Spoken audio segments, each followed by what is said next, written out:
is it today? Good morning, everybody. A little better, but not quite there yet. Oh, I got the spider hair going today and everything. Welcome to the show. Day 3 of battling a little laryngitis, a little swollen vocal cords. I'm not going outside today. I got to cut that shit out. I got to cut out the going outside horse shit. That's what it is. It always seems fine. It's getting better until I walk outside, do something outside, and starts blowing up again. Yesterday I went to the gym. I was doing the boxing thing, and I could feel my throat starting to blow up. I don't know, man. Probably like if it's summertime, so if you don't go outside, people are like, "Well, you're inside. Why are you inside?" And it's like, well, fucking throat's dying. If I go outside, my throat gets worse. Kids are here all day. Let's go outside and do this. And you're like, gotta go outside and play with the kids. And then you're, throwing the football around with Louie for a few minutes. And then all of a sudden, you just feel your throat expanding. Tim Brouillard says, maybe stop talking. I wish. I make a living with this thing. Got to keep the business going. My small business owner listeners understand. Can't take a day off. If you're an employee of a place, you can take your paid days off. It's nice. If you're a business owner, every day you take off, that costs you money when you take a day off. So, speaking of which, we fell $70 short last night. Let's knock that out before Stevie Lew gets here, because what I want to do today is a goal-free Wednesday.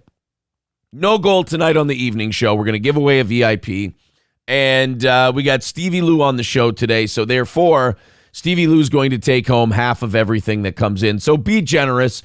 Let's knock out that 70 before Stevie Lew gets here, and then we'll be back on track with, the show and everything. Kind of a bummer last night. I felt like April and I had a good one going, but times are tough for some people. And when you run a show based on donations, based on listener contributions, as all of these shows know now, you have your good days and your bad days. Luckily for Steel Toe, we're hanging in there.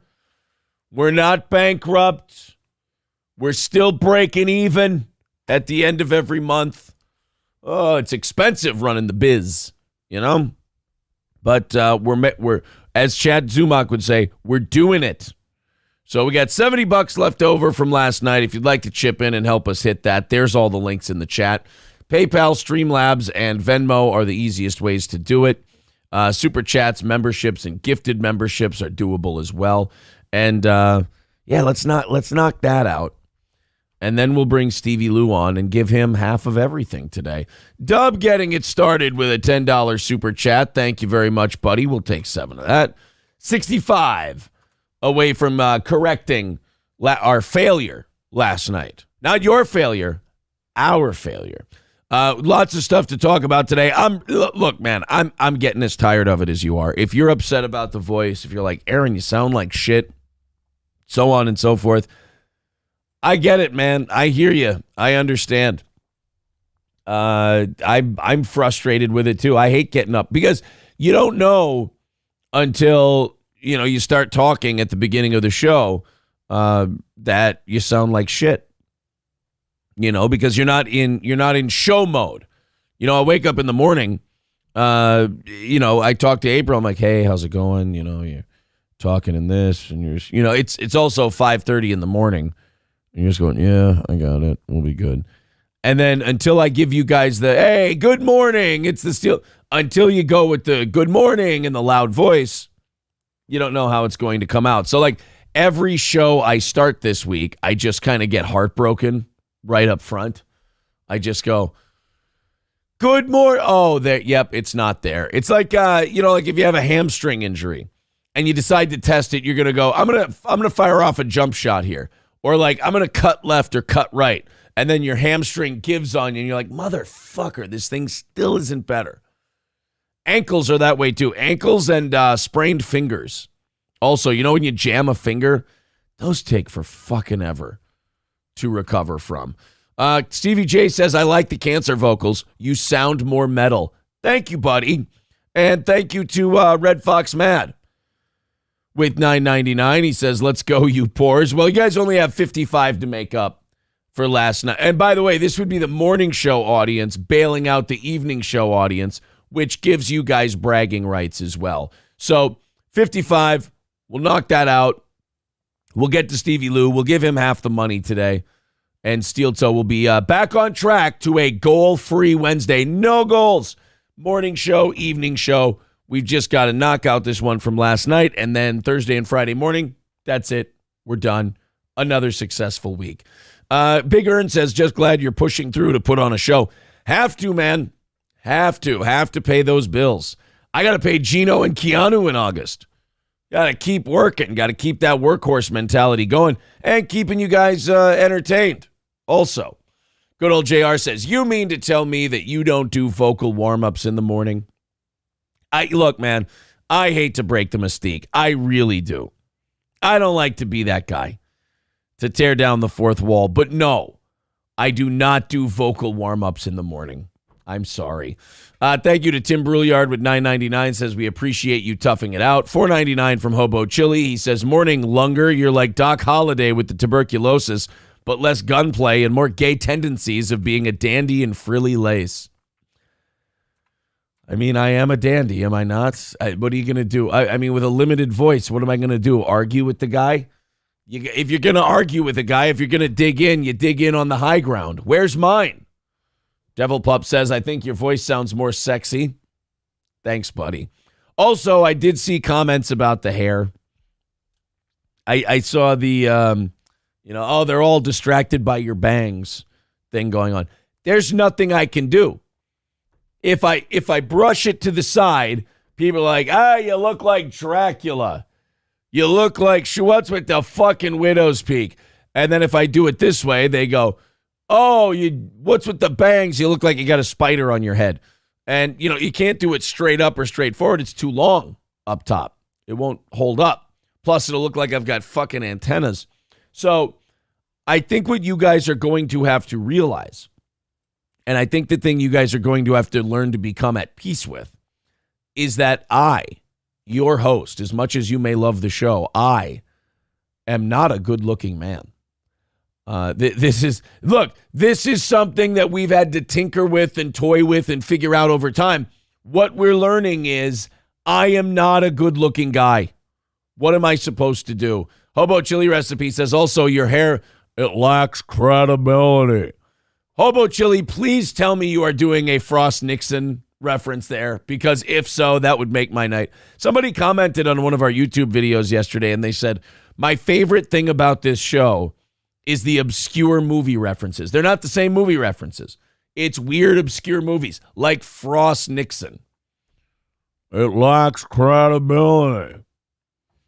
Thank you, Red Fox Mad. $9.99 says, would Chrissy Mayer be willing to co-host a morning show on Wednesdays? That's a hell of an idea. I never thought to ask big international controversial shit stirrer superstar Chrissy Mayer. That's you know what? Something to think about. Thank you, buddy. And by the way, we're 40 away from last night. And again, when we knock out last night, it's goal-free Wednesday. So we're going to hammer out. We're going to get last night done early. We're going to do overtime today with Stevie Lew. We're going to give him half of what comes in today. And we're going to nail the whole week. Sean Raz says, on a high note, your boobs look scrumptious. I've always wanted scrumptious tits. And the fact that I've made it feels nice. I lost him now. Bird Collector says, oh, man, the little boy's shirt again.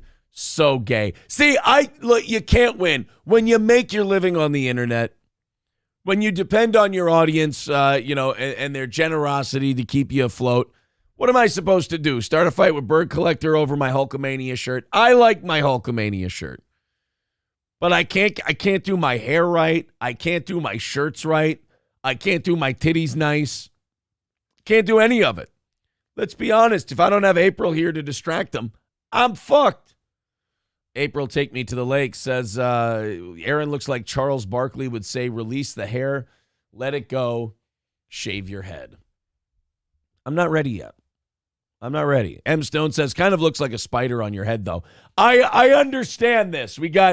I've got a children's shirt on. My head looks like a spider. My voice sounds like shit. I'm doing these shows this week with 2 engines on fire, trying to bring it in for a landing. There. Bringing it in for a landing with everything on fire. I don't look right. I don't sound right. I don't dress right. I don't do my hair right. It's a disaster. You know what I am at this case? At this point, I'm a $40 away from Tuesday evening's goal pity case. That's what it is at this point. So thank you very much for your pity. It's like you're giving to a retarded kid. Thank you to St. G85. He says, thank you for pushing through. $20 from him and 5 from Scarface. Thank you very much, buddy. So now just 15 away from a goal-free Wednesday and knock it out last night. Thank you to all of you for being so generous. Bird Collector says, to be fair, I shit on that shirt every time. Just give it to Goodwill. No, I'm a Hulkamaniac. I would never do such a thing. Why would you say something so hurtful? Zen Rhino says, are you wearing your Hulk Hogan underoos as well, Aaron? I mean, even when I don't wear my Hulk Hogan shirt, I have my Hulk Hogan underoos on. Hobo Chili Recipe with $4.99 says, what's up with the extra medium shirt, Cupcake? I'm getting fat. That's what it is. I'm about 5 pounds overweight, and it's starting to show in my, right in here is what's happening. That's what's going on, if you must know. 10 away from nailing last night's goal and having a goal-free Wednesday today. Mr. Cool says, it says running wild on the booty. See, the first 10 minutes of today's show, I have to admit, have been very magical. Just talking to you guys, hanging out, finding out what's going on with me. And what we've discovered, thanks to you guys, what we've discovered, I don't sound right. I don't look like. I don't dress right, and I don't do my hair right. It's not. I would rather you guys come here and let me know what I'm doing improperly, rather than think that I'm doing well and tricking myself. Thank you. Mr. Cool says, it says running wild on the booty. Yeah, my Hogan underoos do say running wild on the back. There's a weird brown stain I can't seem to get out, though. Stephen Weisfeld says, hey, Aaron, you need the red bandana just like the Hulkster. Come on, see what I mean? I get it. I don't look right. I've got to go to my Hulk Hogan bandana phase. Maybe I should go to my Shawn Michaels comb-over phase. Either one are pretty good. Sean Raz says, won't let me super chat. Can I tell you why it won't let you super chat? Because you're probably using naughty words. They don't let you use naughty words on the super chats. Roots Calhoun says, Hulkamania, bro, I tune in and it's been nothing but Sulkamania. Cry about it, Air. Oh, man. I don't want to be Sulkamania. Oh, man. Zen Rhino pointing out that Citizen M is teams. Yeah, Citizen M's shtick is kind of, I don't know. It's not wearing thin with me. It's just kind of a lame shtick. I don't know. Citizen M is kind of boring to me at this point. No offense, buddy, but I don't know. You're just kind of lame. Thank you, Ian Hawk, with the $1.99. I appreciate that. J Dead says, I'm taking any and all bets on how Zumock exits his life. He's not going to exit his life. Chad is not going to. He's not that kind of guy. He absolutely loves himself. He thinks we are the problem, and he is doing very well. Let him think that way. Nobody wants to see anybody have problems with the internet stuff. I mean, it's all silliness. We're all doing shows. We're all being funny, hopefully. I mean, him and the other fat guy take it too seriously and too far. They're kind of gay and weird. But the rest of us are grown-ups. We know how to do this. Me, I'm a professional broadcaster, unlike most of these guys. I know what I'm doing. But a guy like Chad, they're like, oh, he's going to be gone existed. He's going to be gone. He's not going to be gone existed. He likes himself too much. Cynically Insane says, surprised Chad is gaining so much weight. I never ate when I was eating painkillers constantly. Wee Totted says, did he confirm the tickets I sent him for the comedy show? You know what? I don't know. I'm not really sure. Thank you to the Tigger next door for $15. Says Aaron has a tramp stamp that says enter here. Thanks, guys, for your generosity. We've nailed it. It's officially, we can start our goal-free Wednesday. There we are. Now half of everything that comes in today goes to Stevie Lew, and I will keep track of that, and I will make sure that Stevie Lew breaks his own record. I think he and Gino are tied for the record for best monetary performance by a second mic. Okie dokie, let's get started today. We've got lots of things to talk about. We're doing it. Guys, we're doing it. We're feeling good. Things are happening. Fun. Exactly. It's, Bring it. I don't care. He's a gift. He's a gift. And then you get these kind of butthurt Chad fans because Steel Toe is kind of like the shitting on Chad channel. And you'll get these, but I can't imagine being a Chad fan unironically. Like the way Citizen M is a fan of everybody is just kind of like, he's like an 18-year-old kid who's goofing around on the internet. You know, it's just kind of a one-dimensional gimmick. But like at least he's not like legitimately a fan of any of these. He thinks we're all ridiculous, which I hope that's the case. But there are some people who are like Chad fans. And I will never understand that as long as I live. An actual Chad fan. Like they like what he's doing. Not that they like what he's doing, like, oh, this guy's a complete mess. They're like Team Chad, which is very, very weird. And those people will comment on our videos, and they'll be like, I thought you were washing your hands of Chad. I thought you were done with Chad. And I'm like, yeah, it was many different times. But you know what I realized? The guy's too much fun. You can't stay away. You can say you're staying away, and he does something, and then you're like, oh, what am I going to do? Am I going to let my pride get the better of me, and I'm not going to do anything because I said I was washing my hands of it? No, admit you were wrong before. You're not washing your hands of it, and it's too much fun. You got to talk about it. That's the better way to handle it. Thank you very much to Family Man. Thank you to Family Man for $10. Says nope, no bad words. I don't know. Can you put bad words on PayPal? I don't. That was on the PayPal part. I appreciate it, but no, yeah. If you're on Super Chats, they don't let you say the naughty words. Got to keep it safe for the kids. How we do it, says Stevie Lew. Nah, I'm out. No, you can't be out because of Stevie Lew. Stevie Lew does a wonderful job for this program. If you're out because of Stevie Lew, you hate yourself. That's the problem. Belusier says, Jesus, Aaron, your hair is a mess. Cut that shit. Thanks, buddy. I will get on that. Roots Calhoun says, Aaron looks like he can't come out to play. My throat is a wreck. My hair looks like shit. I'm wearing my Hulkamania shirt. I can't catch a goddamn break. 199 from Hobo Chili Recipe says, R.I.P. Uncle Ted. You were right about everything. You know, Ted Kaczynski, and we'll get into Ted Kaczynski's cause of death a little bit later today. If you go back and you read Ted Kaczynski's manifesto, there are quite a few things that Ted Kaczynski did kind of call. You know, you can say whatever you want. You can say, Unabomber, terrible thing, sending bombs in the mail, he killed people. All of that is bad, sure. But if you look at the things that set him off and pushed him over the edge, it's kind of like Killdozer guy. When you listen to Killdozer talk about how bad he got fucked over by the local government and everything else, you go, oh, well, I can see where this guy was pushed to madness. By the way, Sean Raz, thank you. I appreciate that.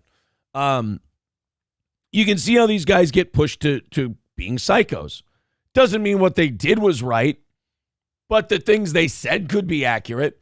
Like Ted Kaczynski's whole thing with how technology is going to fuck us over and make us barely people and everything else. He was right. I mean, look, you can say that Ted Kaczynski was right about a lot of things without saying that sending bombs in the mail is a good thing. You can now, Hobo Chili Recipe would probably say both are fine. But I would say that he could be right about the technology stuff and that he shouldn't have sent bombs in the mail. Killdozer guy is right about local government, state government, federal government. Probably shouldn't have built himself a killdozer and trashed a bunch of buildings that, trying to small businesses just trying to make a living. You can say that, Timothy McVeigh had some points about Ruby Ridge and Waco. Doesn't mean he should have blown up a federal building. You can parse these things a little bit. Smokeout Prod says Opie was sick this morning too. Coincidence or steel toe sabotage? I think it's honestly, if you ask me, I think it's that goddamn Canadian smoke. I think is what it is. I think it's getting everybody. All right, he says gone existed. Yep, Ted Kaczynski existed. Gone existed. If you're a moderator, you're gone. Existed. Gone existed. You're done. Gone existed. He's done. Mike McFadden says, my blood pressure is borderline hospital worthy. You poors better chip in before I have a heart attack. Holy shit. You're going to kill him without... Jeez. Talk about pressure. I wouldn't want to be you guys. I thought I put enough pressure on you every day. Now this guy's saying you could kill him. Root says, I guess I have 2 Uncle Teds now. Doesn't bother me. I'm fine with that kind of thing. What they do behind closed doors is none of my business. Oh, of course, there's Ted Nugent and Ted Kaczynski. Well, technically, you only have 1 Uncle Ted now. The other one's dead. Zen Rhino says, I still have no idea what Chad was trying to say when he came up with the gone existed thing. Yeah, I still don't know what gone existed is either. Gone existed. Gone existed. What could you be trying to say when you're saying existed? Gone extinct?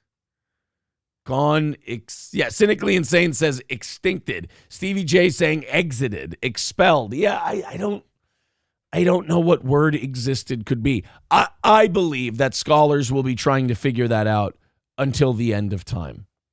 Oh, non-existent? Okay. Non-existent could be what he's talking about.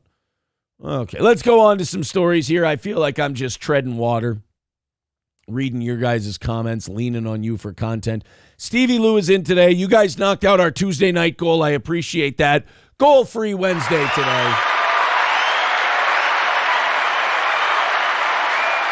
Exciting shit's happening. You know what happened to those goals? Gone existed. All right, on to Detroit, where it just seems to, all these big cities in America, it just seems to be raining shit on them. And there never seems to be any reprieve. There never seems to be any break from it. It's just every aspect of life. Like in this case, we're going to Detroit. And in Detroit, it just seems like no matter where you turn for a little bit of solace, it's just dastardly things, evil shit, bad stuff, doom and misery wherever you go. What's the phrase they came up with New York City? They said the COVID shutdowns fucked up the Manhattan real estate and the businesses leasing space. It fucked it up so bad that it's called a hyper doom loop, I think is what it's called, where, people are leaving the city and then the property taxes are going up and then they're not making enough money. So they got to raise people's taxes because people keep leaving. And then it creates what they're calling, I believe, a hyper-derm loop. Hyper-derm. That's what's on the sidewalks. A hyper-doom loop. We're now inventing words for how urban doom. Thank you, not hyper-doom loop. Urban doom loop, which were my favorite cereals growing up. An urban doom loop. They had to invent a phrase for how fucked up New York City is. Well, if not renting out real estate and raising property taxes is an urban doom loop, what is Detroit parents trying to give their children a little bit of reprieve and escape from the shithole they live in? So they take their kids to McDonald's to get them something literally called a Happy Meal. And this happens. Tell me this happens in nice towns. Tell me this happens in small areas. Or if this isn't just a sign that the seven seals are being opened, the trumpets have blasted, The horsemen have been dispatched, and the genocidal rapture is among us. Let's go to Detroit and check it out. But we begin tonight with those box cutters found in McDonald's Happy Meals in 2 separate incidents.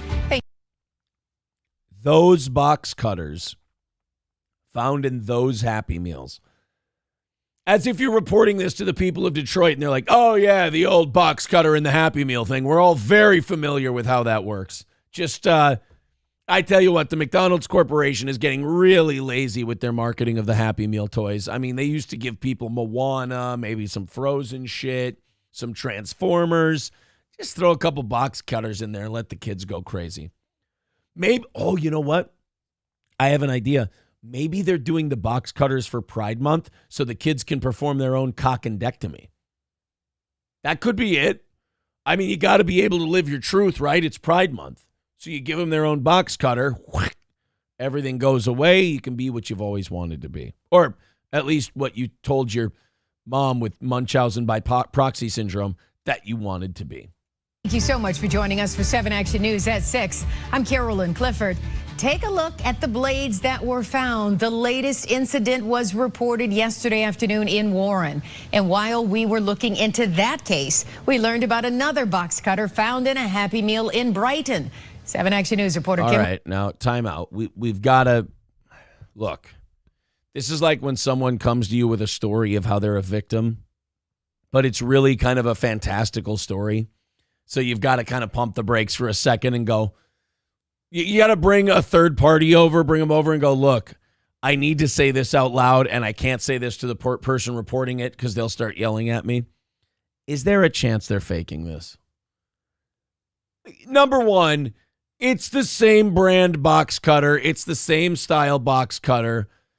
2 separate incidents, weeks apart, different McDonald's. I don't know, man. This to me seems like somebody pulling some bullshit. I'd love a story where Detroit is such a barren shithole that even the McDonald's employees are like, fuck it, I hope these kids cut themselves. I would love to think that that's an actual news story. I think somebody's fucking around looking for a payday. This is like remember the Wendy's chili finger? There was a woman like 10, 12 years ago who cut off she didn't cut off her finger. She had the more troubling part about it was she had a finger lying around. She had somebody's finger and she put it in her Wendy's chili and she reported it to the Wendy's and said that somebody working at that Wendy's put a finger in the chili. Turned out to be a hoax. She was trying to grab some money from it. It was a whole big shit show. I think there's copycats of stuff like that. I think people get a wild hair up their ass one day and they think about this as kind of a get money quick scheme.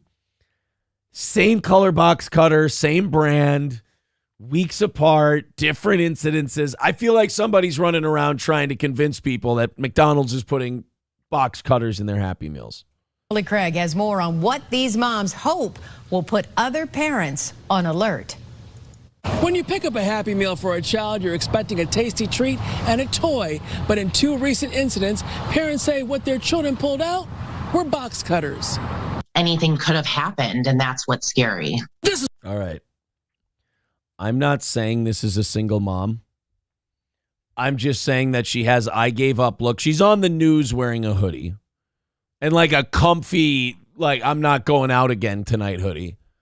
She's got barren walls except for one sign, and it's some kind of gather, family, love, laugh kind of a thing.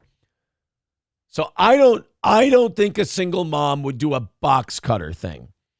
I think a single mom, we know women, it's poison with women. They would put some kind of poisonous thing in the Happy Meal. A box cutter doesn't really sound like a woman's gag, if you will, a woman's hoax.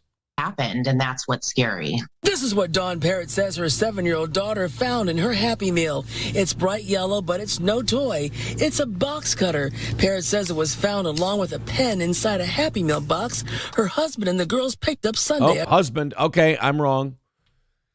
I'm a big enough man to admit when I was wrong. She's got a husband. There's somebody else there. They just have a barely decorated house. It's fine.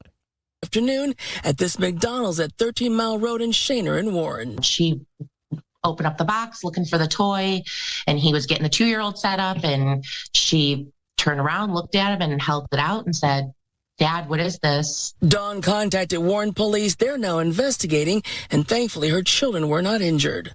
You know what? I may be getting soft in my old age. Maybe I'm off my hinges, but I believe you. That's why I'm going to let you go.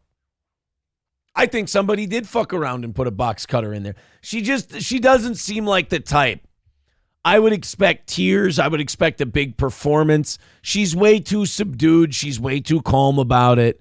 I think there was a box cutter in this chick's Happy Meal. Understand accidents happen. It's just I need to know how this happened exactly. I was blown away. See, now her I don't believe for a second. Now I'm starting to think that she might have heard this other woman doing it, and then she might have followed suit and gone like, oh, look, me too. I've got a box cutter as well. I can get attention from the news. Something about those glasses that made me hate her right off the bat. Almashi is stunned to hear about what happened because just 3 weeks ago, she says she was in the drive-thru at this McDonald's on West Grand River in Brighton when her daughter found a similar box cutter in her hand. No, not a similar box cutter. That's the same fucking box cutter. Okay, I don't know. But, you know, them being the same brand does make sense because wouldn't McDonald's send you the same brand box cutters? Every McDonald's would probably have a similar, if not the same one. I am now starting to believe that this is a thing. I don't know. You just don't want to get tricked. You always feel like a goof when you find out it's a hoax. Happy Meal. And my baby, like she always says, Mama, will you open my toy? And so she went to get this one, by the way, I will call this one and feel totally comfortable. Single mom. My baby. Like anyone who goes, oh, and my baby, and the baby's like talking and having conversations with the parent, you're like, oh, okay.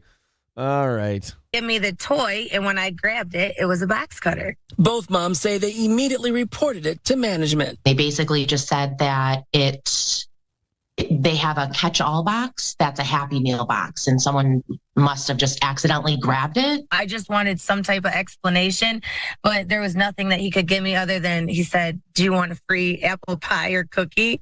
Fuck yeah, I want a free apple pie or cookie. What are you doing, turning your nose up at desserts? You understand that other mom would have jumped at the offer of the apple pie. You know how long it's been since I had a McDonald's apple pie? It's been forever. Matt says your audio is fucked. You're cutting out every other second. What? My audio is fine here. I got a text that someone said our audio's cutting out. I don't see that. Is anyone having audio? I think Matt just might have texted me for no fucking reason and said my audio's cutting out. Everyone's saying the audio is fine. People have to restart YouTube if audio is fucked, says Stevie Lew. Yeah, hit refresh, come back in. Yeah, everybody's saying no audio issue. The nerve of Matt to use my personal text to scare the shit out of me while I'm talking about my love of McDonald's apple pie, and we're trying to do some investigating to find out if these women are dirty lying whores or not. Oh, and by the way, the audio is fine. My voice is fucked. Ivan Joyderbum says, don't make your problems our problems, Matt, you dick. Scooby Jooby Jew says, audio is good. Video is blurry. That's all it is. Stevie J says, trolled by Matt. Good job, Matt. All I wanted to do was find out if, as Jeremy says, these are dirty lying whores. And we were just getting to the good part, Matt, where the single mom whore was saying, oh, yeah, all they did was offer me a free apple pie and a cookie. Are you too fucking good for an apple pie and a cookie? And negotiate a little bit. Tell the guy at McDonald's, if you give me both, I'll forget this whole thing ever happened.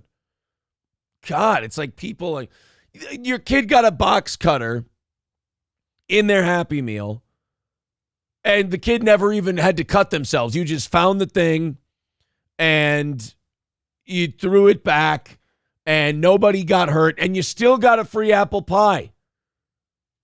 God. Do you know what I would do?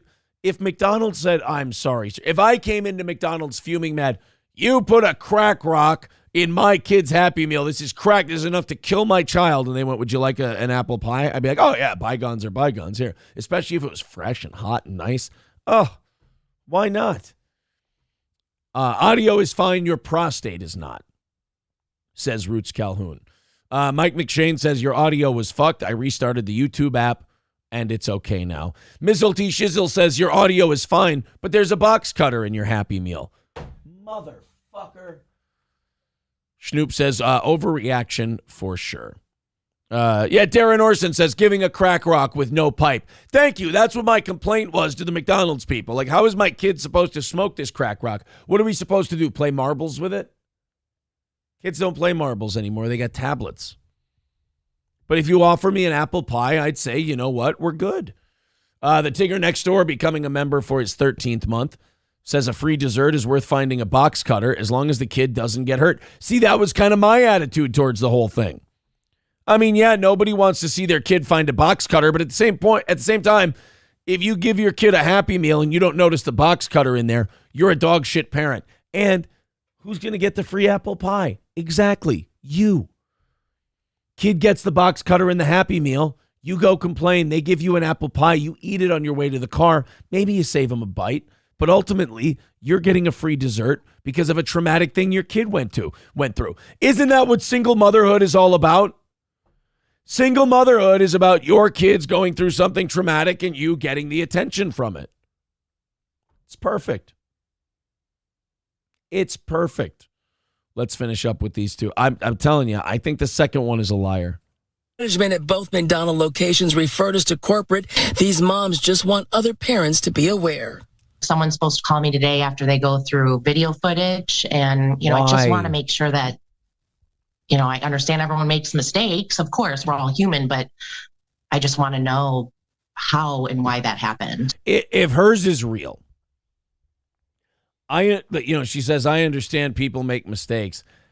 Yeah, there's mistakes. Then there's throwing a box cutter in the Happy Meal toy box. That actually sounds like a guy who was doing it on purpose. Like he was like, hey, watch what I do. And then just chucking a blade in there. That doesn't really sound like a mistake. That sounds like more of a prank kind of a thing. And that's why I brought it to Facebook, not to like. Oh, wait, hold on. Tick another thing off the single mom. Hold on a second. Single mom checklist. Wrote about it on Facebook. There we go. Knock another one off the list. I went in my baby's Happy Meal. I found a blade, so I went in and complained, and all they did was offer me an apple pie and a cookie, and I was just so upset that I had to go to Facebook and tell everyone about it. Okay. She's like 3 of 5 on the single mom checklist. And I can't even, and it's a home run. Bash McDonald's, but it was to bring other parents, to be more aware to check their kids' meals because I didn't. Kimberly Craig, 7 Action News. You did, though. You did check your kid's meal. And there was a blade in there, and you brought it in, and they offered you a pie. And, I'm not trying to call this woman in her clearly very traumatic moments. I'm not trying to call her, ungrateful. But McDonald's tried to offer you a free apple pie, and you kind of turned your nose up at it. Not for nothing, ma'am. You're being kind of a bitch. The other lady, she seems reasonable. They say they're doing an investigation. I just kind of want to know what happened. What are you going to do? This woman, I went to Facebook and I bitched about the McDonald's and I bet you she took the fucking cookie too.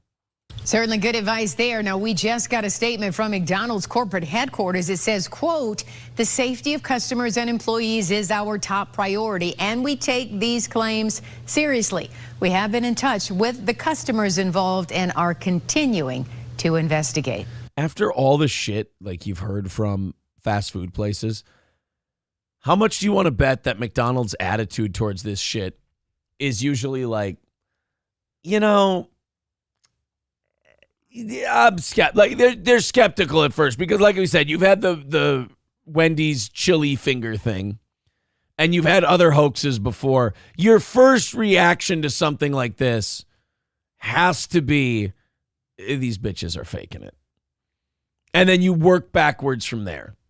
If it was just the first lady, I would say, okay, this sounds legit. But that second lady, maybe it's my misogyny and it's my dislike of single moms. But that one, she set off some red flags for me.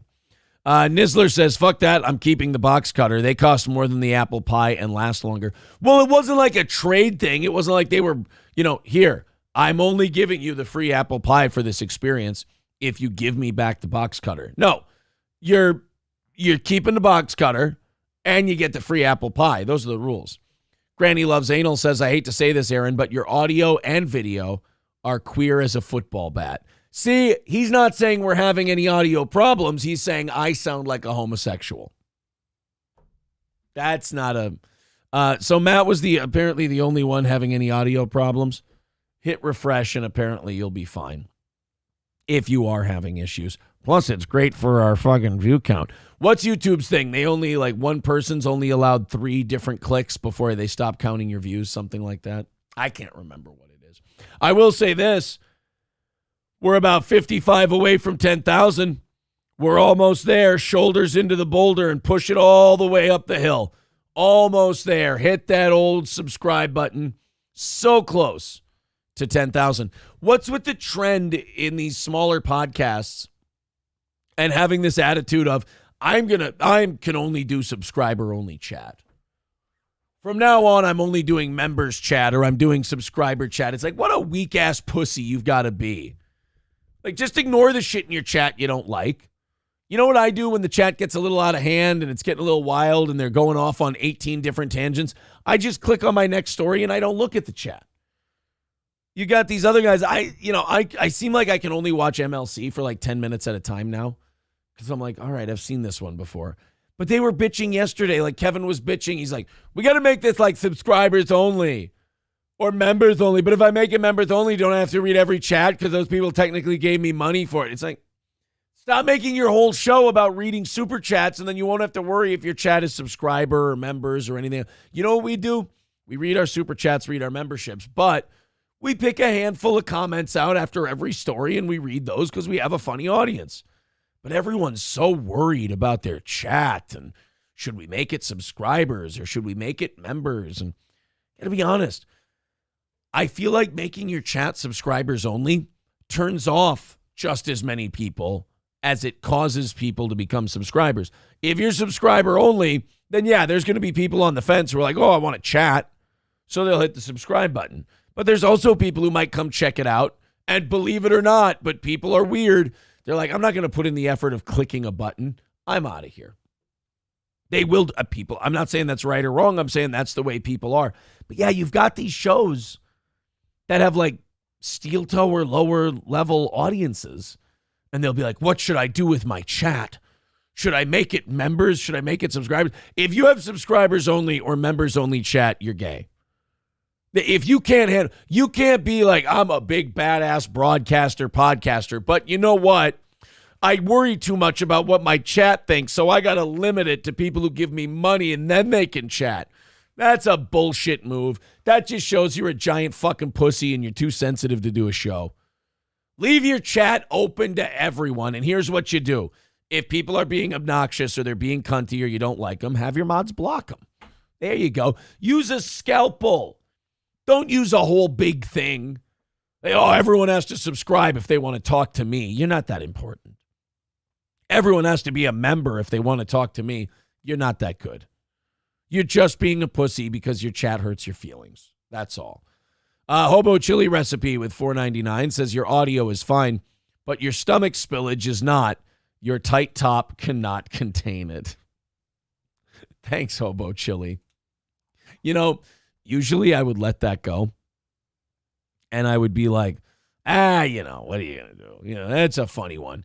But I have to admit something to you guys. I've gained a little weight. I said that this morning. 5 pounds heavier than where I usually am. So if people are I can't sit here and get defensive and be bitchy at people who want to say, oh, your titties, your shirts, you're this, you're that. You're right. What am I supposed to do? Tell you you're wrong? You're not. Zen Rhino says some lame channels make it so that you have to be subscribed to the channel for an hour before you can comment in the chat. Yeah, see, if you have to do that, then you're leaning too much on your chat to do your show as it is, and you got to start becoming a better broadcaster and doing a better show. That's what you've got to do. Instead of punishing the audience, punish yourself. Become better. Tin Man Taylor says the video and audio are fine, but the size of that fucking spider behind you is fucking scary. It's my hair. Fire Ginger says you missed my super chat. Oh, I don't want to miss your super chat. $5. He says do it yourself S-word at home kit from McDonald's. Oh no, is that what it is? Oh, that's a weird way. Maybe they heard that there's an epidemic amongst youngsters with the gender dysphoria and stuff, and they're like, here, we hear this helps. See, I wasn't aware that they were doing that on purpose. Toastmaster says, I don't listen to Bubba the Love Sponge anymore because of his subscriber-only chat. Yeah, I mean, let's talk about it for a second. I mean, I have people, we've got a decent-sized audience. We're nobodies, but we got a decent-sized audience, like 500-600 people in here at a time every day. And then I think like 4,000 or 5,000 by the time it's all said and done. And some of those people, I mean, the law of averages says some of those people are going to think you suck, and they're going to watch because they think you suck. And then they're going to tell you in the chat that they think you suck.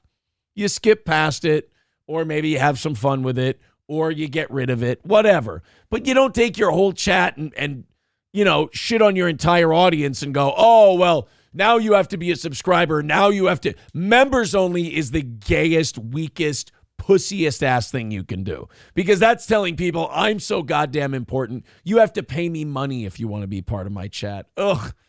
Imagine what a piece of shit you'd have to be. Somebody says you do have members only chat on Sundays, so you are gay. No, we don't. Nope. Our chat is open to everyone while we're streaming the members only show, and then it goes to members after we're done. Annoyed Wawa Supervisor, I like that name, says all 5 guys working the morning shift down here at our Dale Mabry store are loving the show. Only one subbed, though. We appreciate the open chat. Come on down for 89-cent coffee today. Okay, Annoyed Wawa Supervisor may become my favorite account.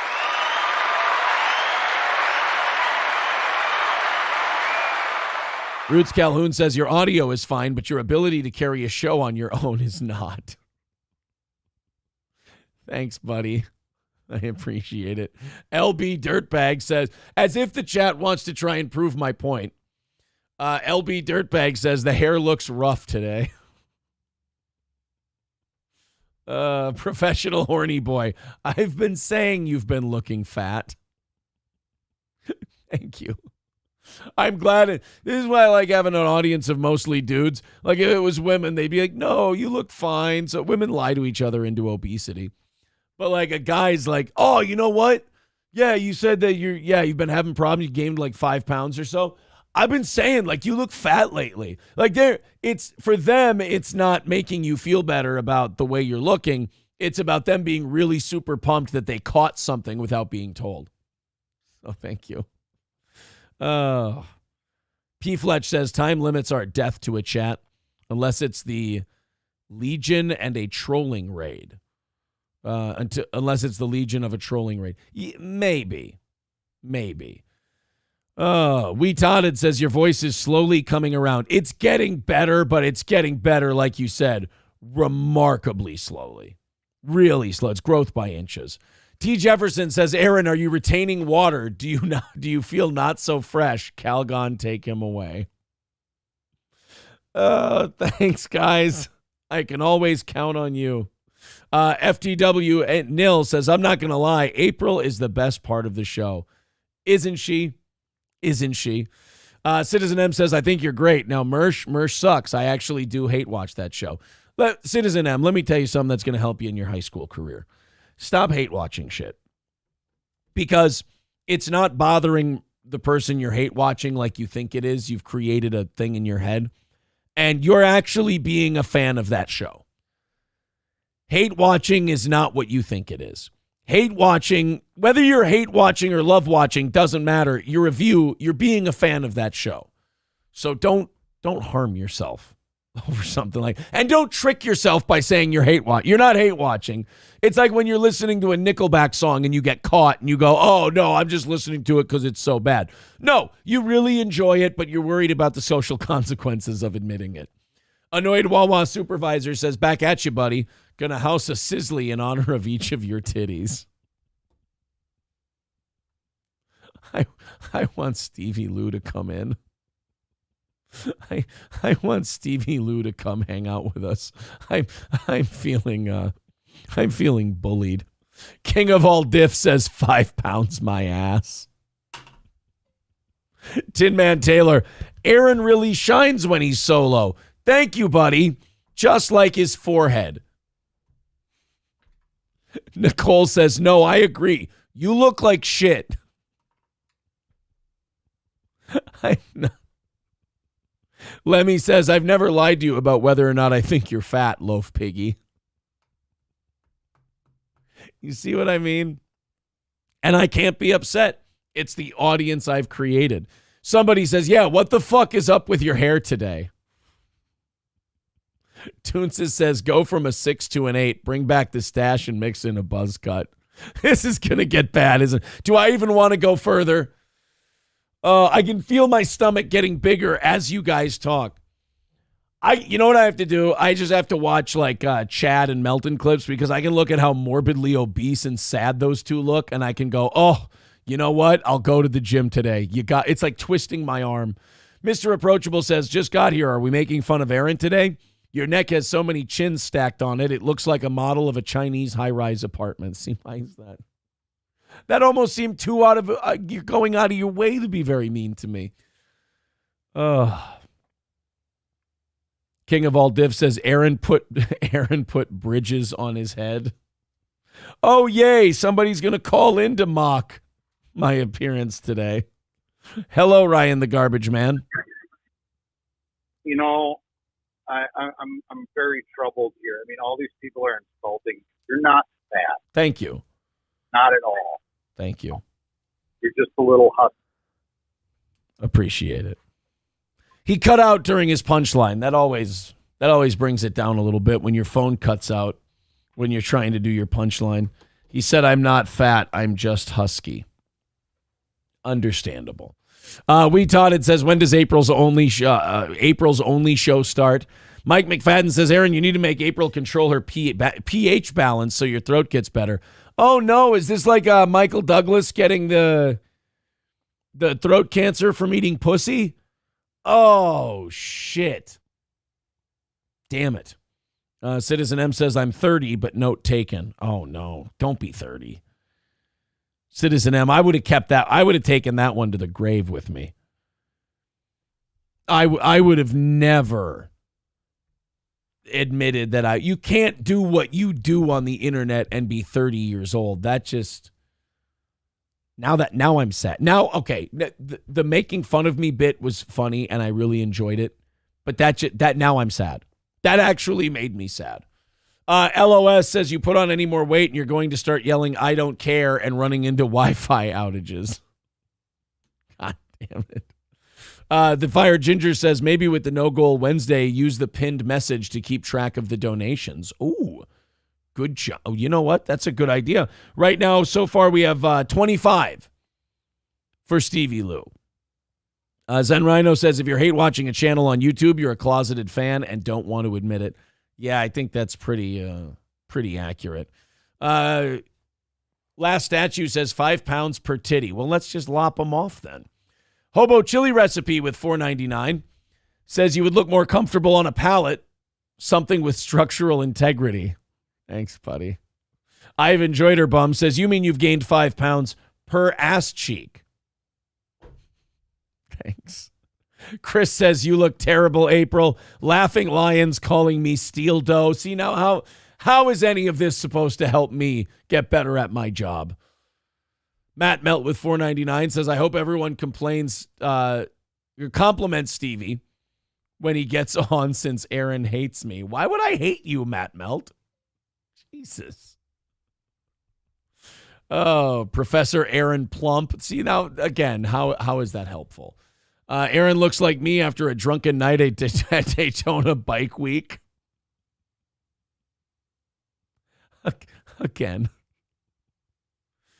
Eat on air again, fatty. I dare you, says Jameson Repair. Oh. We Totted says, Aaron, you look like a show host if we ordered it off Wish. Why? Mike McFadden says, you guys are fucked. Aaron was chiseled from marble.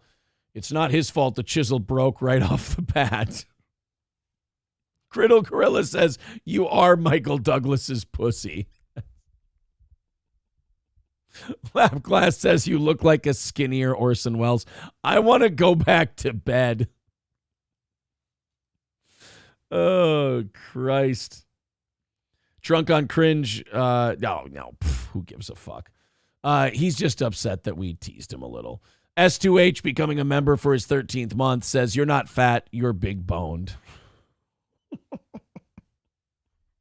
Stop dyeing your hair. It makes you look older. I'm not dyeing my hair. I swear to God. I am not dyeing my hair. Will you shower for second show today? I showered last night. Thank you very much. All right. Thank you guys very much for the Aaron is all syrup, no pancake. I don't know why that one made me laugh so hard. All syrup, no pancake. Have you seen these tits? Oh. Griddle Gorilla says, you rock, Aaron. Great sport. Well, come on. It's part of the gig. Again, turning your chat subscriber or members only because you're getting teased a little bit. That's got to be the most pathetic thing. Annoyed Wawa. I need annoyed Wawa supervisor. They're going to make me feel better. Aaron, you can officially blame Quick Trip for those bazongas. It'd help our marketing greatly. Oh, shit. Thank you, annoyed Wawa supervisor. I'm just trying to help. What happened to your voice? Did you swallow a frog? Says Jimmins. Oh, shit. That's a 1960s burn. It's pretty good.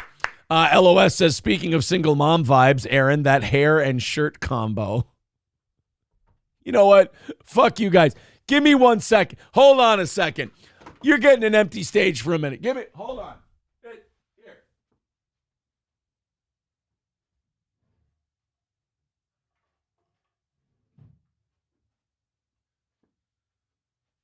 Yes, I'm wearing my Minnesota Vikings sweatpants. It's part of the working from home motif. All right. You know what?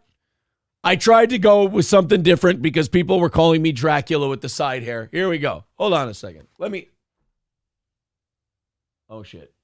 Uh-oh. We might not be able to fix this. Oh, boy. I may be making it worse. Uh-oh. Oh, boy. That didn't help. That didn't work. Gary Crouch with 5 gifted memberships. Thank you very much, buddy.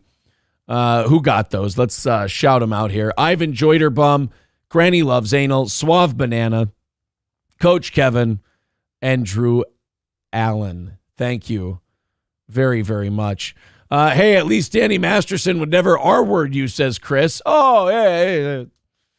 At least we've got something, right?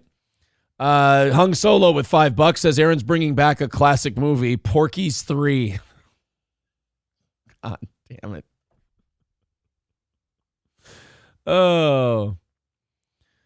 Let's continue. We're going to get caught up here. Aaron's rocking the sexy lesbian look. I mean, at least it's sexy, right? Aaron's tits are big enough to get him banned from the White House. We'll get to that one today, too. Trade that comb for a straight razor. I hear you can get them at McDonald's. Oh, holy shit. When you turned your head sideways, I didn't think your hairline would ever end, says somebody. Mustache will help hide the fat. I'm like the skinniest guy in this podcasting universe, which is not saying much. Believe me, there's morbid obesity all over. But still, it's... Zen Rhino says, speaking of your hair, Aaron, I was watching the clip where you say Opie changed his mind about doing the show, and your hair is definitely darker brown since then. Dye job. I don't dye my hair. I swear it. As the kids say, on God. All right, let's bring him in. Let's bring him in so I can get off S-Watch. Stevie Lew is here. What's going on, buddy? Hi, Aaron. Hi, Aaron's lawyer. I'm jealous. I can't do my Kevin voice with my adorable laryngitis that I have. Dude, I was listening this morning, getting ready, and those callers, those people are full of shit. You were awesome. You're great. I love you solo. April is excellent with you as well, but I think there really is a place for Aaron solo. That was funny listening to you, like, trying to figure out if the ladies at McDonald's were lying or not. I was cracking up. I don't know. If it was just the first one, I would say they're not lying. But the second one, by the way, I think your audio is off your mic. I think it's on your computer or your camera. Or something. Jesus, give me 1 second here. Because you're not coming through your mic, I don't believe, sir. Matt Melt with 199 says Stevie looks so hot today. See, now this is the other thing. They're going to tell me how terrible I look, and then they're going to Thank you, buddy. You're welcome, buddy. So they're going to tell you how good you look, and that's going to make it even worse for me. You know, let me tell you how good I'm going to look. I'm going to be going into McDonald's later today, and I'm going to be sticking a box cutter in my Big Mac so I can get one of those free apple pies I heard about. So yeah. Oh man, yeah. Just make sure you let them know, like, oh my God, I could have been killed. Here, I got to. People wanted me to do this. They said, Aaron, since you have such a hard time keeping track during the show, why don't you just use the pinned message to keep track of the total today for Stevie Lew? So let's do that. Here we go. $45 is the count. Before Stevie Lew even uttered a word, the count is at 45. Stevie gets half of everything today. If you feel like contributing, it's PayPal, Streamlabs, Venmo, Super Chats, memberships, and gifted memberships. There's the links in the chat if you'd like to contribute. 45 is the total from which we will be splitting with the one and only Stevie Lew. So that's very generous of you, man. Thank you very much. I appreciate that. And to the fans, I will be also, as I've done tradition-wise, donating a portion of the proceeds to a charity. This show, we're going to do a little local garden, a community garden that's all volunteer. I'm going to give a little chunk to those folks over there. So I don't know. You. I saw an episode of Law and Order SVU recently where they used one of those community gardens to hide a girl's body. So I don't know. You could be aiding and abetting a murder.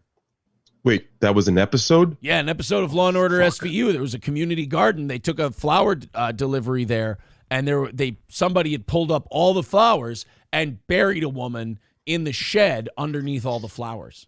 Jesus Christ. How is Ice-T going to figure this one out? Is he still on that show, man? Is he still like, yo, man? See, look, man. That's because you got your booty all involved. Ice-T is the least professional detective on that show. Like, he's always like, yo, look. The problem we got here is there's trannies all over the place, Cap. Like, he's still like, very much street. This guy tried to bury his hoe under the garden shed. Yeah. Yo, look, Cap, I ain't trying to say something, but he's as fruity as a box of Fruity Pebbles. You know what I'm saying? My Ice-T is really just Mike Tyson. It's all Mike Tyson. Yeah. Yeah, I gotta take my hand off to him. Yeah. He was a really good opponent, but my back is broken.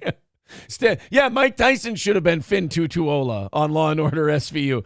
You know what I'm saying, Cap? I think I'll be able to help you guys catch this rapist the easiest. How's that, Mike? You know, it takes one to know one. You know what I'm saying? When I was in the joint for rape, you know what I'm saying? I really knew how to read these guys. So, you know, I can get out there and I can help you. You know how sometimes like the suspects get like a little cocky when they show up, the detectives show up? No one's saying shit to Mike when he comes to question you. But I want to talk to you about a couple things. Like, okay, sure, I'll go right this way. Sure. Yeah, Elliot Stabler all of a sudden becomes the good cop because he just grabs them by the lapels and puts them up against the wall. Tell us what you did. And Mike's in there, but he doesn't take cop cues well. So he goes, yeah, motherfucker, tell us what you did. And he just hits him with a right hand and knocks him out. Shadow boxing. At Law and Order SVU always ends with the perp having to be cut loose because Mike Tyson knocked them unconscious and they're trying to avoid a lawsuit against the NYPD. He's like, I know that you raped and murdered those 17 children at that daycare, you piece of shit. Bam! And they're like, Mike, you can't fucking do that. Jesus. Yeah.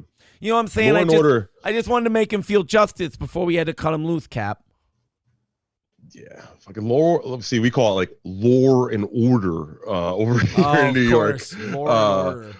But the best thing about lore and order for me is that it's created by Dick Wolf. Yes. And to me, there's no other greater name in the world than Dick Wolf. And also, no more endangered species than the Dick Wolf. People don't know about that. Jesus. But that show was actually to raise awareness about, like, people think it was about like a crime drama and everything else. It was actually subtly a way to bring awareness to the endangered Dick Wolf and what would happen to the ecosystem if we ended up losing it.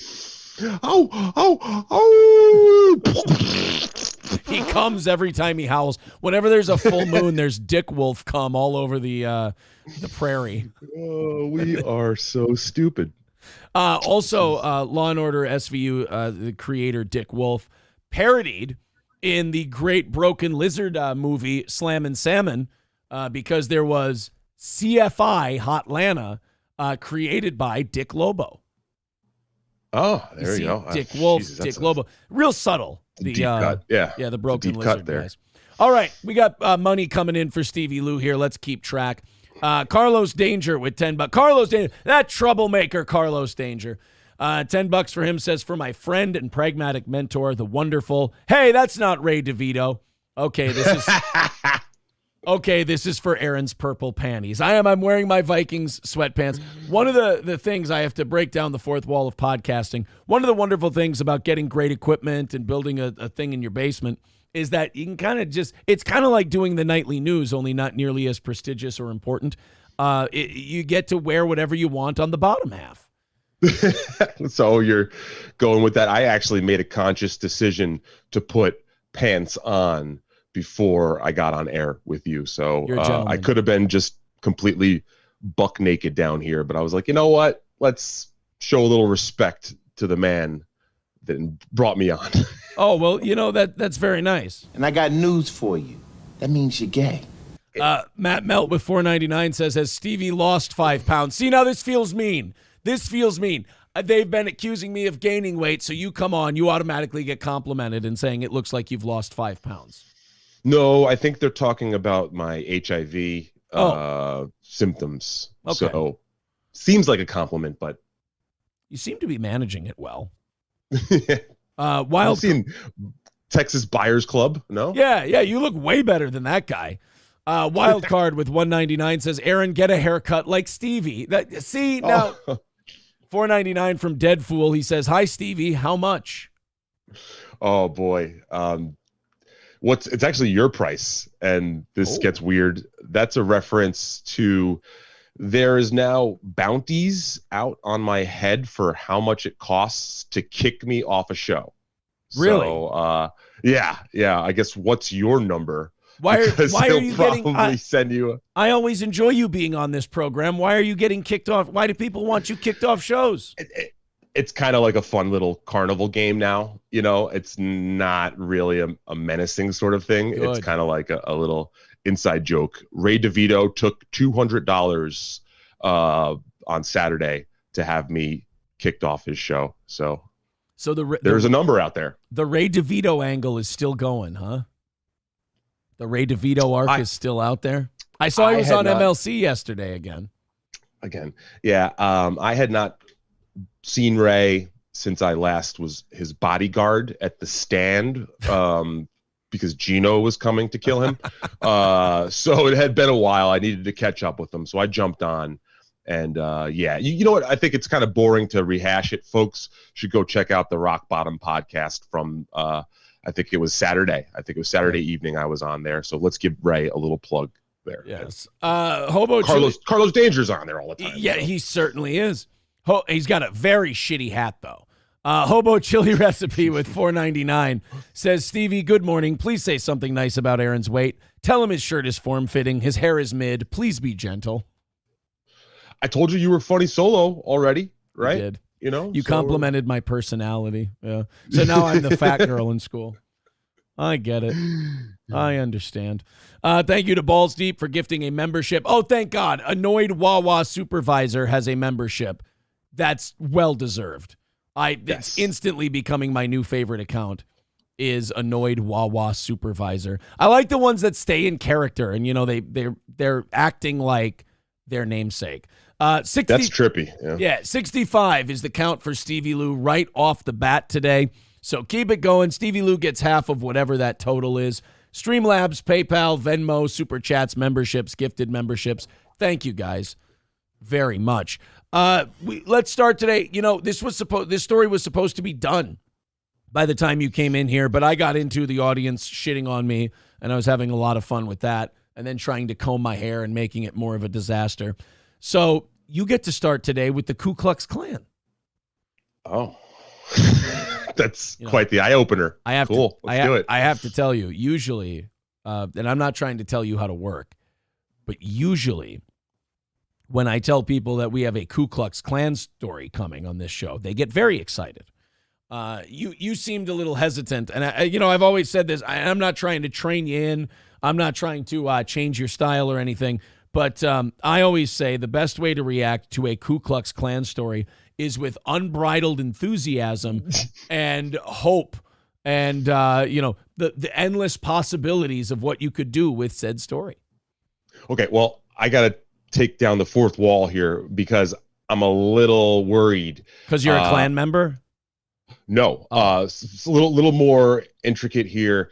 I am creating, a new show coming out soon, and I'm looking to name my fans. Like everybody has a fan base. Your guys are the Steel Towers or whatever, the Tow Crew. Ray DeVito's people are the Raytards. The Raytards. So I've decided that I'm going to be people in my group we're part of the Lew Klux Klan. So that's my new thing. So I got a little like, oh shit, this is my new thing. I have another idea if you'd like, if you're still taking brainstorms. Yeah. Yes. Orthodox Lews. Yes. Well, yeah. That's of course where I live in Williamsburg here. Of course, I took it the Jew route. I get it. I understand. It's kind of like two sides of the coin there. If you think about it. Hasidic Lews. There's all kinds of look. Yeah. Well, I'll send you a list. Clearly I need to think it through. Jim Stansel, who I wanted to give just a quick shout out to Jim Stansel. He wanted to he said the loose assholes. Loose assholes. That would be loose assholes. I like that. I think loose assholes is good. You know what? When I scroll down here in a little bit, I'm sure this audience will come up with some great names for you. They'll have some really good ones. Stevie Lew's Fan Club. You guys go ahead. Balls Deep with $5 says for a pair of antennas. See, now how is that helping? How is that helping? Dead Fool with $19.99 says, I guess you're safe today, Stevie, but I'll get you next time, my pretty. That's true. Oh, thank you, Dead Fool. Don't worry. He got you up to $80 while he was doing it right off the bat. There you go. All right. Thank you, buddy.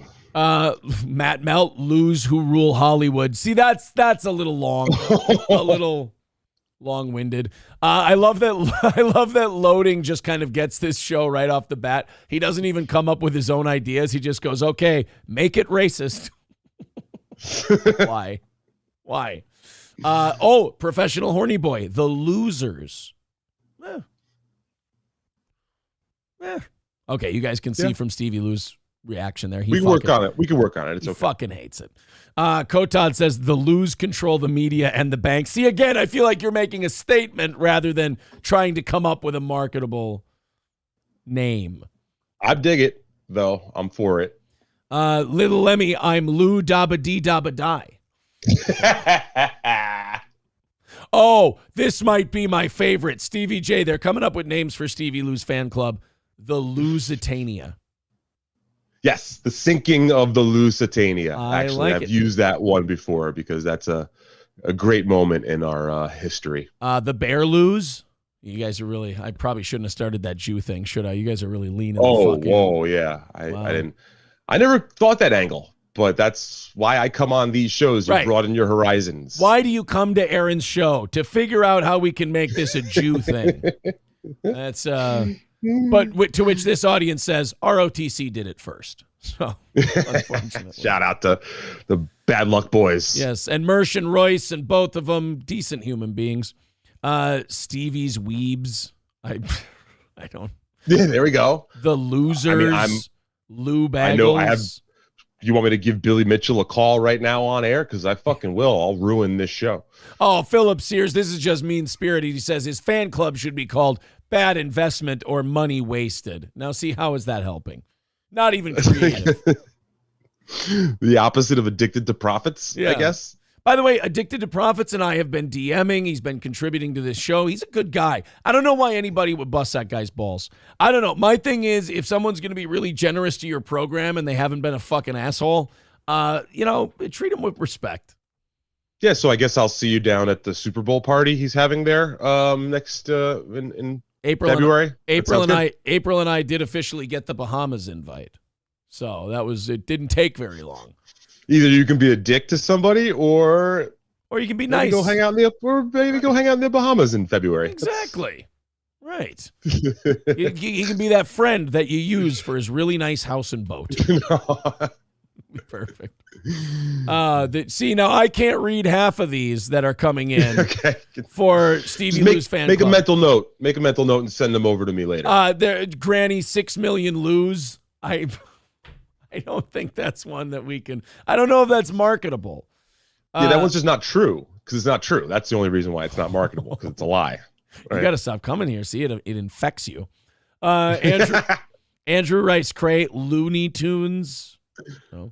That's a pretty good one. There's another one, Foul Mouth Yoda. I don't think you can work this. I don't think I'm starting to think you guys aren't really trying to help. The Greedy Dirty Lose. I can't read that word, Scarface. Jesus Christ. Lou Gehrig Buddies, says Wawa Supervisor. Yeah, Lou Gehrig's disease. Oh, God. The Lewish. The Ludes. Born Losers. Born to Lose. That's the one that I like to use because that's a great song. $4.99 from Hobo Chili Recipe says Aaron and Mersh, the fat look boys. See now. Now you're getting show names made up for you? How is this? Wow, this is a very creative day. How is this supposed to help me feel better? King of Greg's Anal Lou. That's again. Oh, there you go. Again, guys. Always on hand somewhere. Lukewarm soup, matzo ball soup. See, now, you guys, I think you're misunderstanding. This was supposed to be a name thing for Stevie Lew's fan base, not a Jew thing. But I see where I took you down the wrong road. Luftwaffe. I don't think Luftwaffe, while very creative, I don't know how that looks putting it on a shirt. Especially this could be like a breakfast show. I'll just have like a stack of really fresh looking waftles. Waftles? Is that all I can think of now when people make Nazi references, because I've watched The Great White Hype twice in the last 2 weeks, is I just think of the John Rhys Davies character, the fat trainer, going up to Terry Conklin and going, "Terry, when I'm done with you, you're going to be ready for a commission in the Waffen-SS." And you're like, what the fuck? Hate, son, that's the great motivator. All right, well, look, we'll go into that, right into the KKK story. This one's in Kentucky. Usually when I see these stories where a neighborhood goes, the Klan is dropping off recruitment stuff in our yard and they're going around our neighborhood, the last 3 years have made me such a paranoid fuck that I'm like, okay, these are feds. This is plants doing this to make it look like there's a big KKK problem. Until I look at the dateline, which is Mount Sterling, Kentucky. To which I go, okay, if anywhere is going to have legitimate KKK recruitment, it might be Mount Sterling, Kentucky.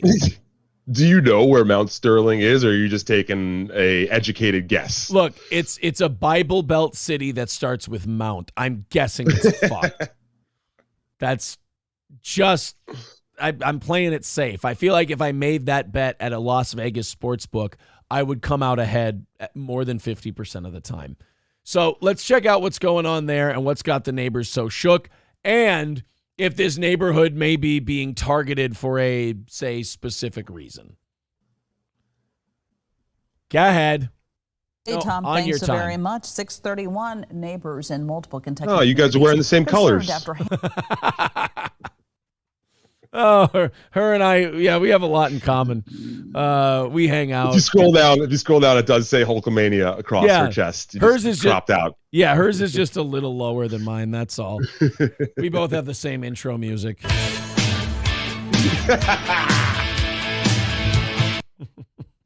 She comes out to the news like this. Have you been a good little Nazi? Well, yes, they have. They're out recruiting. I mean, they're hustling. They're pounding the pavement. Handouts from a hate group appeared on their front lawns over the weekend. LAX 18's Ricky Sayer shares what's concerning local NAACP leaders the most about the messaging. It's mostly the go back to Africa thing. I mean, it's a little on the nose, and I got to admit, guys, a little aggressive. I mean, they're kind of being dicks.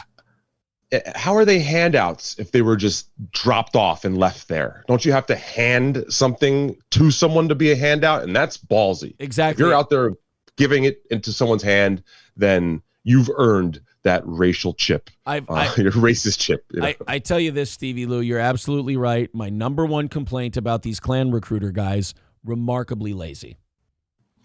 If I had to lodge any complaint about the Ku Klux Klan in 2023, it would be the lack of work ethic. Yeah. It's almost like they're on CPT or something. I just barge into Klan meetings all the time, and I go, see, this is why your job is being taken over by federal agents. You guys won't go the extra mile. We walk up to the door, we knock on the door, we ring the doorbell, we wear our hoods properly, and we recruit. You guys, we've been watching. You guys have been just dropping the pamphlets down at the end of the driveway like a bunch of fucking pussies, and I even saw one of you wave to a black guy. I mean, yes, you crossed the street when they were coming the other way, but I saw the wave. Yeah, we saw you dump boxes of pamphlets in the dumpster down by the movie theater we were watching. That's bullshit. You didn't give them out. You're not getting slackers. You're not getting your commission for that one. And Todd, where did you go for lunch yesterday when it was time to take a break? Don't lie to me, Todd, because we have the fucking video. Where'd you go to lunch? I went to Taco Bell. You went to fucking Taco Bell, didn't you, Todd? When there's a goddamn American McDonald's right next door. You make me sick.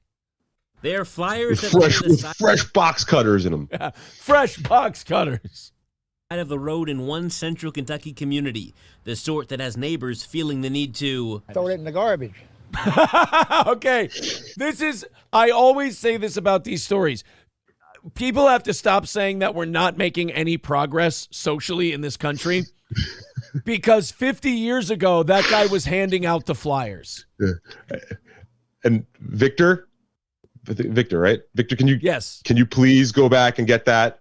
Can we go back just a few seconds and let's get a clean airing of this guy. We're going to play that guy 50 fucking times. Are you kidding me? I want that on a soundboard tomorrow. No, I just love that people are like, we haven't made any progress in this country racially. This guy is disgusted by the racism he's seeing in his neighborhood. I think we're coming a long way. I mean, don't get me wrong. I don't think this guy has ever had a black person inside his house, but he's not okay with you discriminating against them. And to me, you have to recognize that level of progress. All right, I want to go back to just the road in one central Kentucky community, the sort that has neighbors feeling the need to Throw it in the garbage. Listen, fellers, we don't go for that kind of bigotry here. If you don't like African Americans, and you can just get the hell out of this town. Yeah, they're like, as soon as we ended the interview, cameras kept rolling, and we caught that audio. Listen, if there's two things I ain't got time for: intolerance for people based on things they can't control, and women in the workplace. Look, we've got some work to do, okay? But at least he's good on the black people thing. He's like, the goddamn KKK. That's not their territory. This is the white wolves' territory. We don't deal with them type of people. We got a much more sophisticated organization that runs around here. We ain't a bunch of low-rent hillbillies like the fucking Ku Klux Klan. The white wolves howl around here, boy. Now get out before we get you out. That has neighbors feeling the need to throw it in the garbage. I didn't want to look at it. Roger. I don't even want to look at it. Here, I actually have a quote. This is from a 16-year-old high school woman who got pregnant at her junior prom. What did you do with it, ma'am? The need to throw it in the garbage. I didn't want to look at it. Oh, you don't even want to look at it. I got to be honest with you, ma'am. That's pretty fucking cold. Stephon Diggs, what do you want to do with your Buffalo Bills contract? To throw it in the garbage. I didn't want to look at it. Stephon Diggs. I love that Stephon Diggs isn't reporting to Bills camp because as a Viking fan, when we traded him to Buffalo, we all started a countdown clock. We went, countdown until he's a giant pain in the ass because he's not getting everything he wants. And here we are. Already done. Yeah. Already done. Okay, I got one for the guy over here. Oh, you have a question? You have a question for this man. Hey, okay, listen, we got like a whole pallet of Bud Light sent to us accidentally. What should we do with it? Oh, I'm sorry. He jumped the gun. He was so excited. Ask him about the Bud Light one more time. Yeah. Hey, Mister, we got like 3 pallets of Bud Light sent to us accidentally. What should we do with it? To throw it in the garbage. I didn't want to look at it. Sir, we have FBI race-based crime statistics. What would you like to take a look? Need to throw it in the garbage. I didn't want to look at it. Okay, I'm sorry. Sir, one more thing before we let you go. From my end, at least, my colleague may want to ask you some more questions. We have this breakdown of the 2020 election results. What would you like me to do with them? To throw it in the garbage.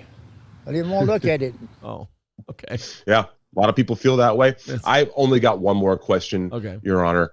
I have this over here. It looks like, look at this. I've got a Chad Zumach comedy album over here. What should I do with it? Throw it in the garbage. I didn't want to look at it. Wow, he doesn't even want to look at it. That's tough times for Chad. What he's trying to say is it should be gone existed. Gone existed. Yeah. Gone existed.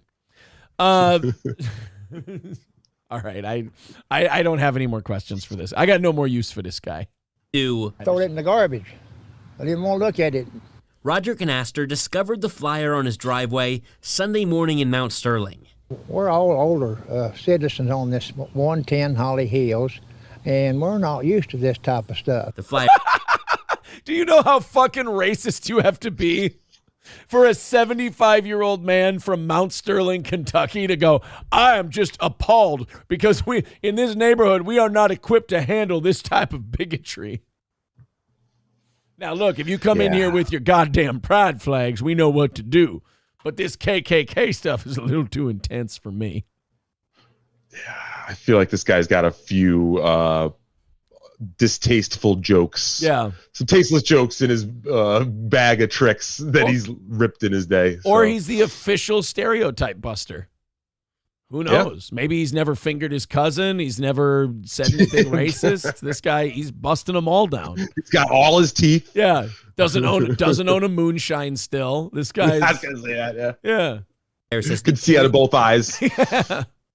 KK wants you, offering contact information and sharing strong political sentiments. I love that. The Klan recruitment poster had strong political sentiments. Yeah, I'm sure there was a lot of commentary about Social Security and tax rates. By the way, that flyer hits differently depending on who lives in the house. The KKK wants you. If it gets dropped off at a white guy's house, it's a recruitment poster. If it gets dropped off at a black guy's house, it's fucking terrifying. Yeah. It looks like a fucking, did you see that? It looked like a Marvel comic book with the lettering and the art. Was that like Jack Kirby that did that? What's going on here? The thing is, someone check into Marvel. Stevie, the thing is, when you're running an organization that wants to kick everybody's favorite NBA and NFL players out, you gotta get a little silly with the animation, if you will. The marketing has to be top notch. Yeah, I mean, if you're trying to tell, like, if you go to Philadelphia, for example, and you're trying to say, hey, we got to get Jalen Hurts back to fucking Nigeria, they're gonna be like, you know what? I think I'm gonna pause. Hey, look at this great Marvel animation we've got. Wow, how'd you do that? And now they're locked in a conversation. Yeah, all right, fair. Not with this guy though. He doesn't have time for this shit. They scared us. Scared you. Yeah, KKK scared us. I love this guy. I want them. They cut him off too soon. They should have just let this guy go. You're right. That does look like a fucking Marvel villain. Holy shit. Flyers tell people about what the KKK calls their neighborhood watch, saying, quote, "You can sleep sound tonight. The Klan is awake." Wow.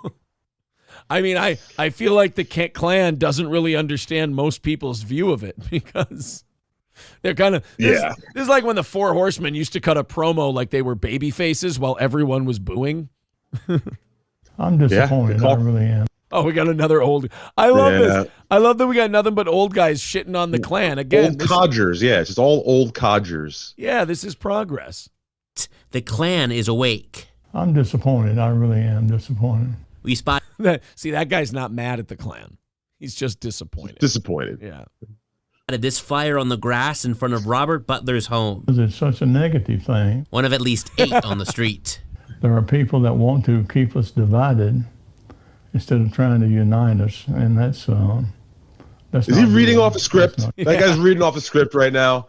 Yeah. Like, we also then found some flyers falling out of this gentleman's pockets. Yeah, exactly. Hey, sir, what are these? Yeah, I'm sorry. I used to be a member, but I stopped. They started talking about blacks. I said, fellers, I just got here to talk about the Jews, and I feel like you guys are going way too far with it.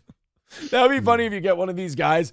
They're like, they don't like the black-white prejudice, but they're super anti-Semitic. They're like, look, I don't like this KKK business because, like, there people like them are just out here to keep us divided, like the Jews who run the media. Like, dude. Listen, I was just a white linen salesman in this area, so I was going for a service call was all. Hey, look, I ain't guilty. I was just trying to grow my clientele base. I didn't know they was going to wear them. Good at all. Viewers told LEX18 they found the flyers on a nearby street and in Paris as well. I'm really tired of this. First of all, I think the members of the KKK are cowards. Local NAACP president. Some 6'7", 300-pound Klan guy shows up. He's like, fuck you say about me, boy? They're like, oh, shit. You know what? I really didn't anticipate you showing up. I mean, I love a good old KKK NAACP throwdown. That's usually someone's getting their head split. Yeah. So I'm into it. Who didn't cheer when Seth and Cameron got their heads cracked in American History X? We all did. Right. It's like the Sharks versus the Jets in West Side Story, more or less. Only less dancing and singing, I don't think. And I don't know. On the NAACP side, man, they're like, they come in rolling up to Earth, Wind, and Fire. You just hear regulators start blaring. Okay, all right. And all of a sudden, the other side, you just hear, trying like the devil to find the Lord, working like it from a room and board. And you're like, oh, no. All right. It's fucking David Allan Coe versus Earth, Wind, and Fire. And you're like, oh, man, who do I root for? Whitaker says groups that are inherently racist prey on the fears and concerns of people, making the issue even worse. KKK is repulsive because they want... You mean like the media? Yeah, right. I love it. Exactly. Are you talking about the media or the Ku Klux Klan? I got confused for a second. All this attention being paid to these divisive groups really hurts and only increases tensions. And then the guy looks right into the camera with wide eyes. Right, guys? At Lex 18's big story segment. To make a... I wonder if the reporters don't have those moments of doubt when they're doing these stories where they're like, is he fucking talking about me? Look, yeah, this is one of those pieces that they pre-record So like this guy's reading it and he's like, shit, damn it. I was right in the middle of a good take. We're going to have to audio. Let's rewind this one. Do it again. Yeah. This guy's like, look, there's some people out there that they just do things to purposely get people fighting over it and they overblow the situation. Am I right, newsman? They're like, wait, what? You meant us? No, you're perfect. Okay, good. I thought so. America great in their terms for white America when white America was dominant and no other races or no other voices had a say so. To which the people in the neighborhood were like, those were the days. They're just singing the fucking All in the Family theme song. And that sounded like one of those Godfrey jokes. It sounded like the setup to one of those Godfrey jokes that I hear are so funny. I think the setup to most Godfrey jokes are just ripping off Malcolm X speeches. He goes, you've been hoodwinked, led astray, run amok, bamboozled. And you're like, what's the punchline? White people. Sounds good. Sounds like the perfect venue for Chad Zumock to open. He's worried about a specific line on the flyer, suggesting people report crime and drug dealers to the KKK. What is the KKK trying to say about crime and drug dealers in their opinion? Yeah, you shouldn't, don't report crime and drug dealers to the police. You report them to us, boy, and we'll take care of it. Yeah, because racist bikers don't have anything to do with any sort of drug trade ever. I've never heard of such a thing. Never once. Never once. I mean, I've heard of it 900 times, but never just once. Never once. Yeah. He's worried the Klan will take police matters into their own hands. This implication is playing on the fears and the sensitivities. Mount Sterling Police. What if that is the Klan's plan? The Klan's plan? The plan of the Klan? No. What if their plan is to like put really nice sentiments at the end of it? They're like, the Klan is watching tonight. Please report all criminal activity you see to the proper authorities. And you're like, wait a minute, I'm being mind-fucked here. The Klan's actually trying to clean up the streets? Like, hey, the Klan starts handing out rape whistles with their recruitment stuff. It's like, stay safe out there, everybody. Yeah. The Klan is watching. Make sure you rotate your tires every 3,000 miles. The Klan is watching. Give a hoot. Don't pollute. Wait, why are they sending out this message? The Klan hired a Smokey the Klansman. Only you can prevent forest fires. Where'd you get that? Stop lighting crosses in forests. Yeah, no, they release a thing like on an app, and they're like, all right, today is a no burning crosses day. We haven't had rain in 14 days, and the grass is very dry. There is a serious wildfire threat. Yeah, high winds in effect. So please, no burning crosses today. That's good. Oh, that's good. The KKK hired a marketing firm, and the woman went, I don't know if you guys know this or not, but your reputation, it's a bit mixed. You need to come off a little nicer. Yeah. She's like, do you guys know Dylan Mulvaney? Oh, my God, everyone. I'm here with the Grand Wizard of the Ku Klux Klan. And they sent me over just the cutest robe. It's really form-fitting, especially up top and bottom. Oh, and for a girl like me, it's just wonderful. And all the Klansmen, they don't know that Dylan Mulvaney is trans. They're all walking up to her with boners like, hey, girl, what you want to do a little later? We was going to go get a couple drinks at the local Legion, and we was figuring you would come with and dance for us with your tight little ass. Oh, guys, these Klansmen are just so great. They're going to make me a woman tonight. Gets passed around. Oh, and then all of a sudden, other Klans people across the country see that, and they start boycotting the Klan like they did Bud Light. And all of a sudden, the thing that ends the Klan is Dylan Mulvaney. Hey, man, it's 2023. Literally anything is possible. Yes. I'm waiting for the Dylan Mulvaney KKK collab. Police told us Sunday they are not investigating, saying they received one report about what happened, and it appeared the flyers that were distributed were picked up, so there was no evidence. Whitaker says more people should have reported what happened to authorities. That is a problem. Wait, so like they found a couple of flyers and then they reported it, and the news is making this their big story, and the news is unironically talking about how people are stoking the fires of division? Yeah. You found two wrinkled up flyers on the side of the road, and you decided to make your top story about it.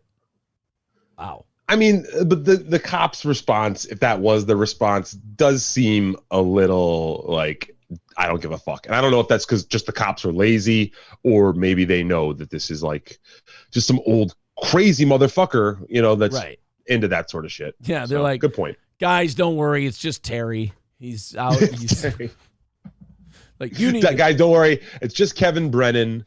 He is really losing his shit lately. He's getting older, and he drops flyers off. Yeah, he was really drunk. He hasn't been outside in a long time. His muscles were starting to atrophy. We told him to go for a walk. We didn't know he was bringing those. That's why it says here at the bottom of the flyer, Gino's not actually white. Gino, the mixed breed. Gino's part Moor. Okay, Kevin Brennan is the head of the clan. He's like, guys, what are we burning crosses for? No reason to burn crosses. What are we? We're wasting wood. We could be building sheds to podcast out of and get super chats. Kevin Brennan's like, I will have one of those Chesterfields then. The human has a certain amount of tails. Listen, boys, I was catching this show on YouTube this morning. It was called Steel Toe. They got some ideas. I think we should be listening to them. No, that's not what we're doing. These are jokes. We're kidding. Just for jokes. LOS says the flyer at the bottom said, "This is Kumia country."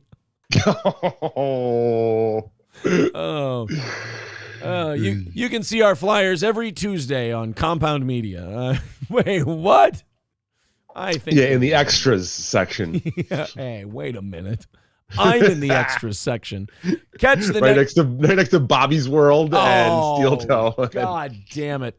Make sure you catch your next Steel Toe Compound Media show Monday, July 3rd as part of the July 4th weekend. Apparently, Steel Toe is the official, hey, we all want to take a vacation. Put these fucking guys on show. No, actually, that's good because usually that week the fans are starving for any sort of new content. I know that from historical data. So they'll have a fresh Steel Toe to, keep them nice and comfortable at the beach or whatever, at their picnic, wherever you're doing in the summer. Speaking of Compound Media, last time you were here, we talked about, we revisited the Eastside Dave show, desk flipping.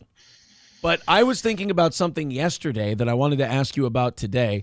Somebody else had a flip out. Who was do you remember in the early days of the Eastside Dave show, he had that old O&A intern working with him?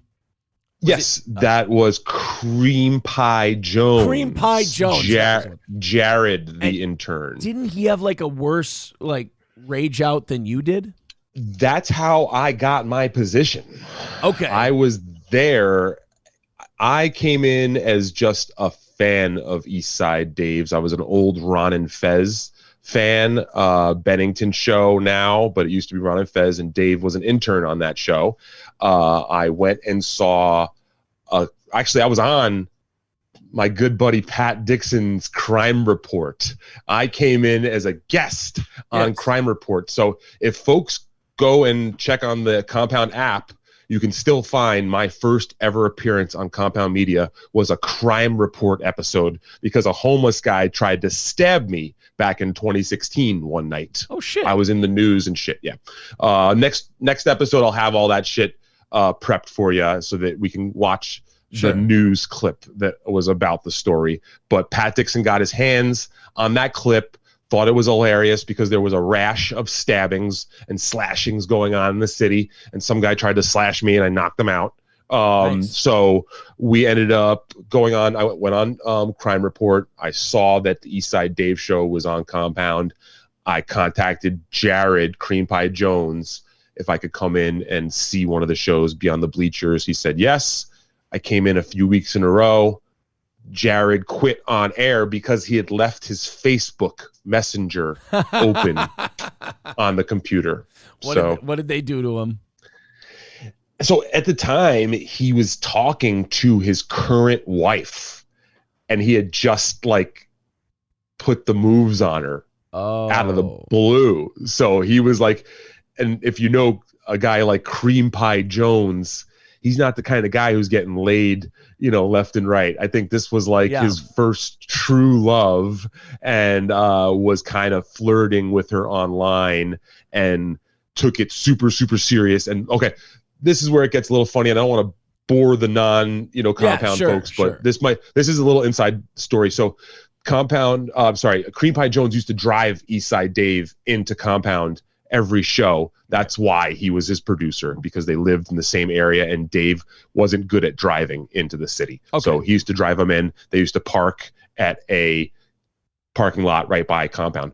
When the blow up happened on air, Cream Pie Jones walked off air and left with the parking slip for Dave's car took the train back to New Jersey. So Dave had no money and no way to get his car out of the parking lot, and he asked me to lend him $80 that day. So that's how I became the producer of the Eastside Dave show, by floating him $80 I never got back. So he did not appreciate the Facebook. So did they read the Facebook messages on air? Did they bust his balls about it on air? So they started to allude to the fact that they did, and that's all it took. He literally had one of the greater meltdowns. Now, he didn't break a desk or anything, but that was a complete I feel like I remember. Yeah, I feel like I remember that one. Let's give our buddy Eastside Dave a proper shout out. He does have the Eastside Dave TV YouTube channel that you can go back, and he has uploaded almost all of the old episodes. I know that incident is available in full for free on his YouTube. Then what we're doing today for overtime is we're doing the Cream Pie Jones meltdown on, and we'll send you guys over to Eastside Dave's channel, and you can subscribe to that. So we'll get you guys up on the whole lore. And to bring it full circle, you know who his producer is? Who would that be? Bobby Tamboro, your mortal enemy. The wonderful and talented Bobby Tamboro, who will catch him on the extras section of Compound Media forever, because he will never be off the extras section. And Steel Toe will be pushing to be removed from the extras section and have their own very, very soon, hopefully. I know I do have to give Bobby and Eastside Dave, Roy Harder, that whole team, they're doing great stuff. He goes live every Sunday now. So they're really starting to pick things up. And he also has a Patreon. So I wanted to plug those guys as much as I can. Hobo Chili Recipe says, Cream Pie Jones, I want that as a gamer tag. He got that nickname as an intern for the Opie and Anthony show because I believe he told them that he never pulls out. So they gave him the nickname Cream Pie Jones, and he was one of the most game interns they ever had. Like they made him wear a hat with people's shit on Duty it. hat. Yeah, yep. Duty hat. Duty hat. And yeah, is Cream Pie Listen, Jones? times were different back then. Times were a lot different back then. Duty hat was a big hit, let me tell you. Was Cream Pie Jones the one who said, "Oh, look, Big Boy made a duty"? I think that was him. That might have been. All right. Well, anyway, Cream Pie Jones, check out the lore on your own time if you'd like. I've got to get to this because this story lit a fire under my ass. This got me thinking. I might have to go back to radio and do this at the same time. I might have to go back to radio and actually fight to save humanity, much the way the Terminator went back. Well, the opposite of the Terminator. I'm trying to save humanity. Whereas I'm trying to follow here. I guess I'm more the John Connor of radio. So what I'm going to have to do is save the radio world from AI because it happened and all this AI shit is happening faster than we ever thought it would. The first ever AI radio DJ has officially gone on the air. They've got this person a look, a face. They're doing like videos and shit like that. They're broadcasting. It's Live 95.5. I don't know where they're based out of. What's 503 area code? What would the 503? So it doesn't say where they're from. Live 90. I'll look it up. I'll look it up real quick for you. Live 95.5. We have the clip? Brooke and Jeffrey on TV. Oh yeah, we got all of it. Oh look, they changed their logo to a rainbow thing for Pride Month. That's so nice. So 503 area code is the one and only epicenter of good, Portland, Oregon. Oh, this makes sense now. Okay. This definitely makes sense. So they made a tweet yesterday. We made history as the world's first radio station with an AI DJ. Our midday host, Ashley, has become AI Ashley. We can't wait for you to meet Ashley, the world's first artificially intelligent DJ. And then, of course, because it's radio and they fucking suck, as do the intelligence of our other DJs, we'll save that for another post. Get it? So they took their midday chick and they programmed her into AI, and this bitch is plugging it. Like, the midday girl is plugging her AI replacement. Like, do you know what a dumb bag of shit you have to be?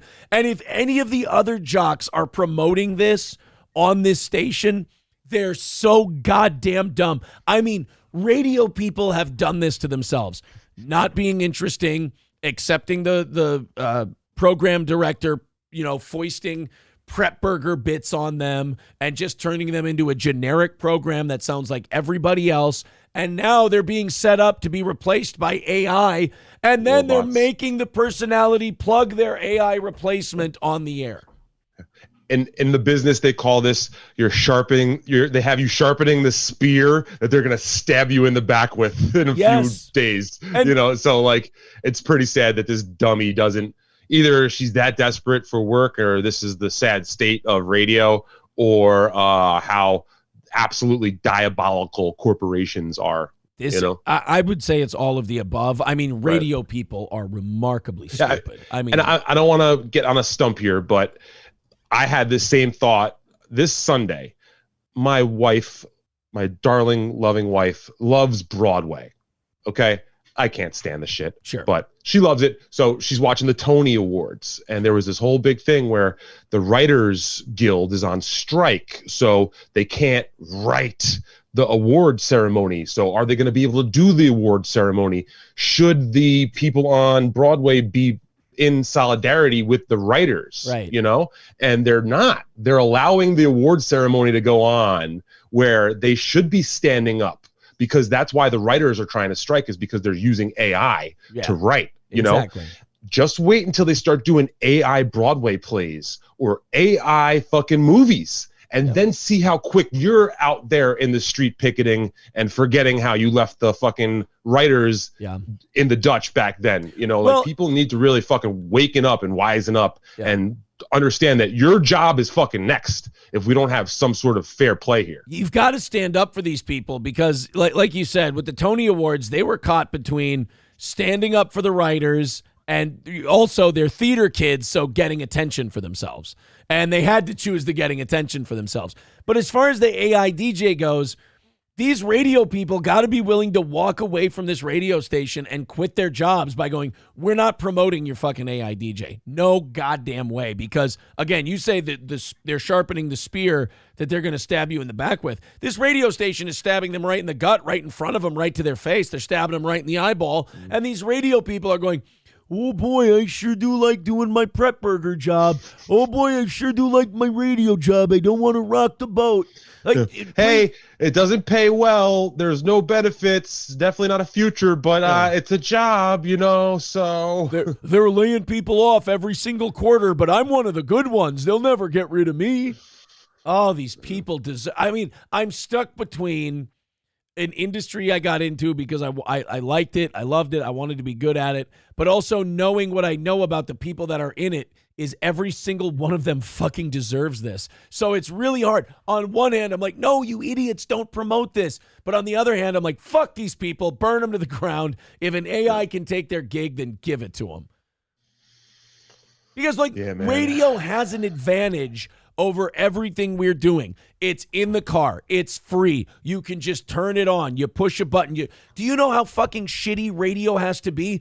We all take our phones. We sit in our driveway an extra 3 minutes so we can scroll and find something to listen to, so we don't have to listen to dog shit radio. Whereas if radio had a Stern or had a show that people like listening to, of course people would go, oh, well, I'm just going to push that button, and I've got my thing I like listening to. But they've turned radio into the same thing every station you turn on, that people spend an extra 5 minutes sitting there before they start driving so they can avoid this shit. Yeah. And there's an art to it. You, for example, you've got a knack for it. You got it down.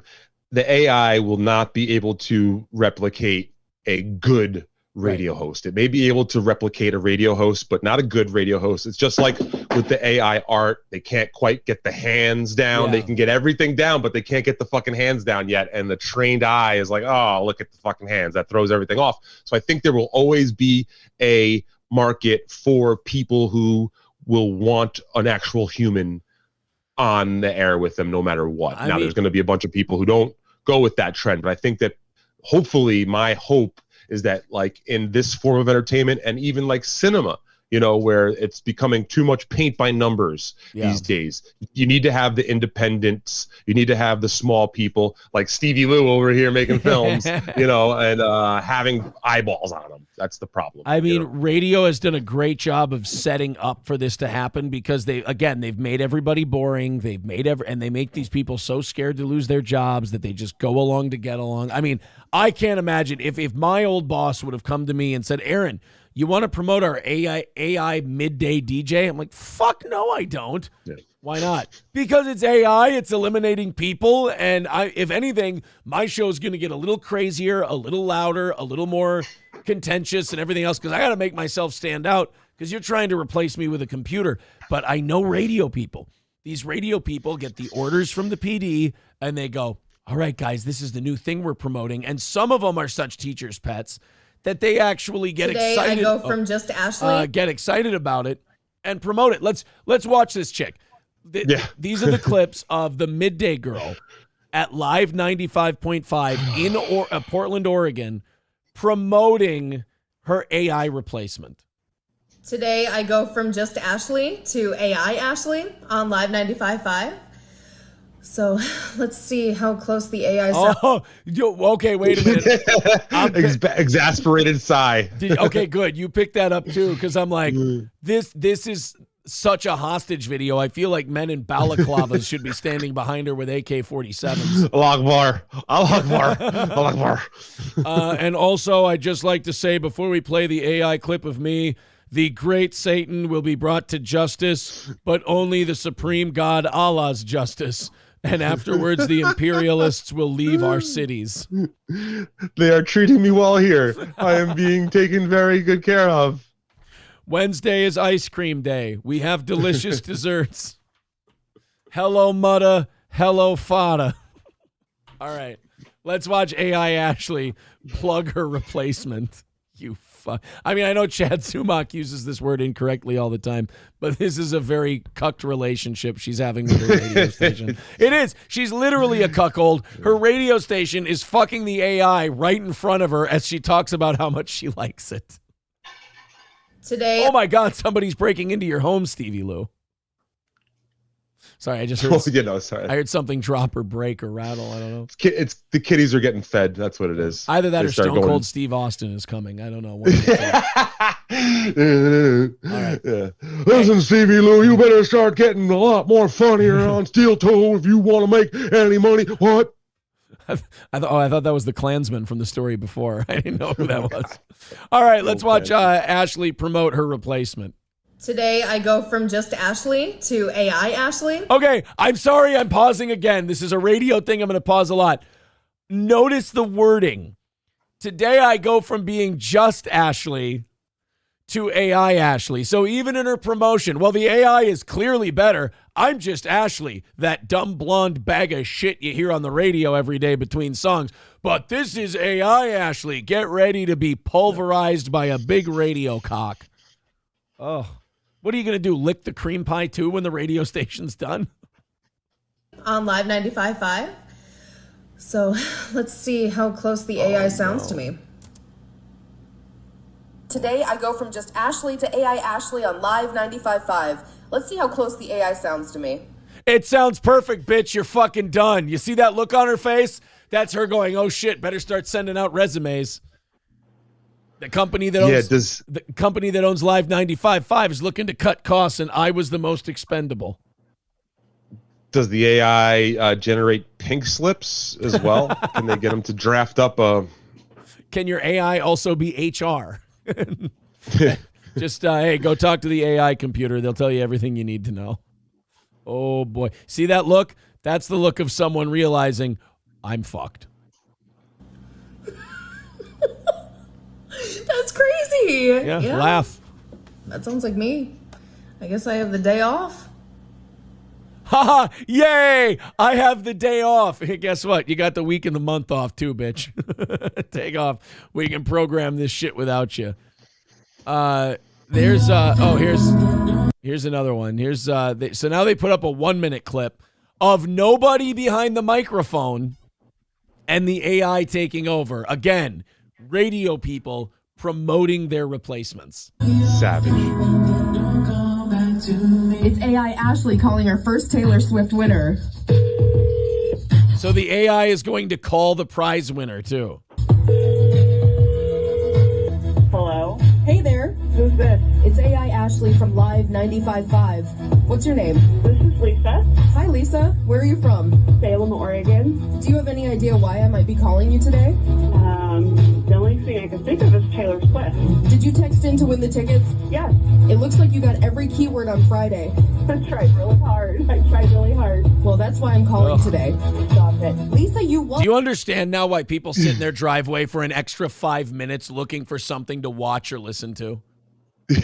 This is fucking dross. They put this shit on the air. Like, I give a fuck that some lady won Taylor Swift tickets. Right.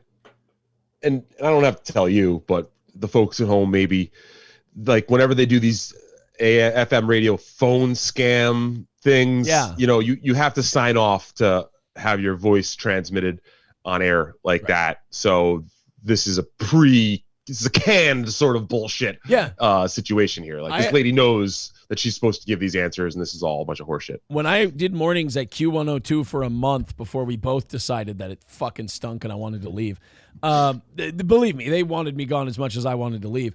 But they had me record phone calls and play them, and it went against everything I believed in. And I'm like, this fucking sucks. This is so shitty. A lot of times you can hear that. I feel that these guys know that they can't, not be enthusiastic, but there's always a clear demarcation difference between them on the air getting to do what they want, introducing songs, as opposed to that fucking scripted bullshit. Who wants to listen to this? Who would turn this on the radio, hear it, and go, this is good, when you could turn on anything else? That's what I'm saying. I got to get back on the air. I got to beat everybody. I got to kill the AI. I've got a mission now. My mission is it's steel toe versus the machines.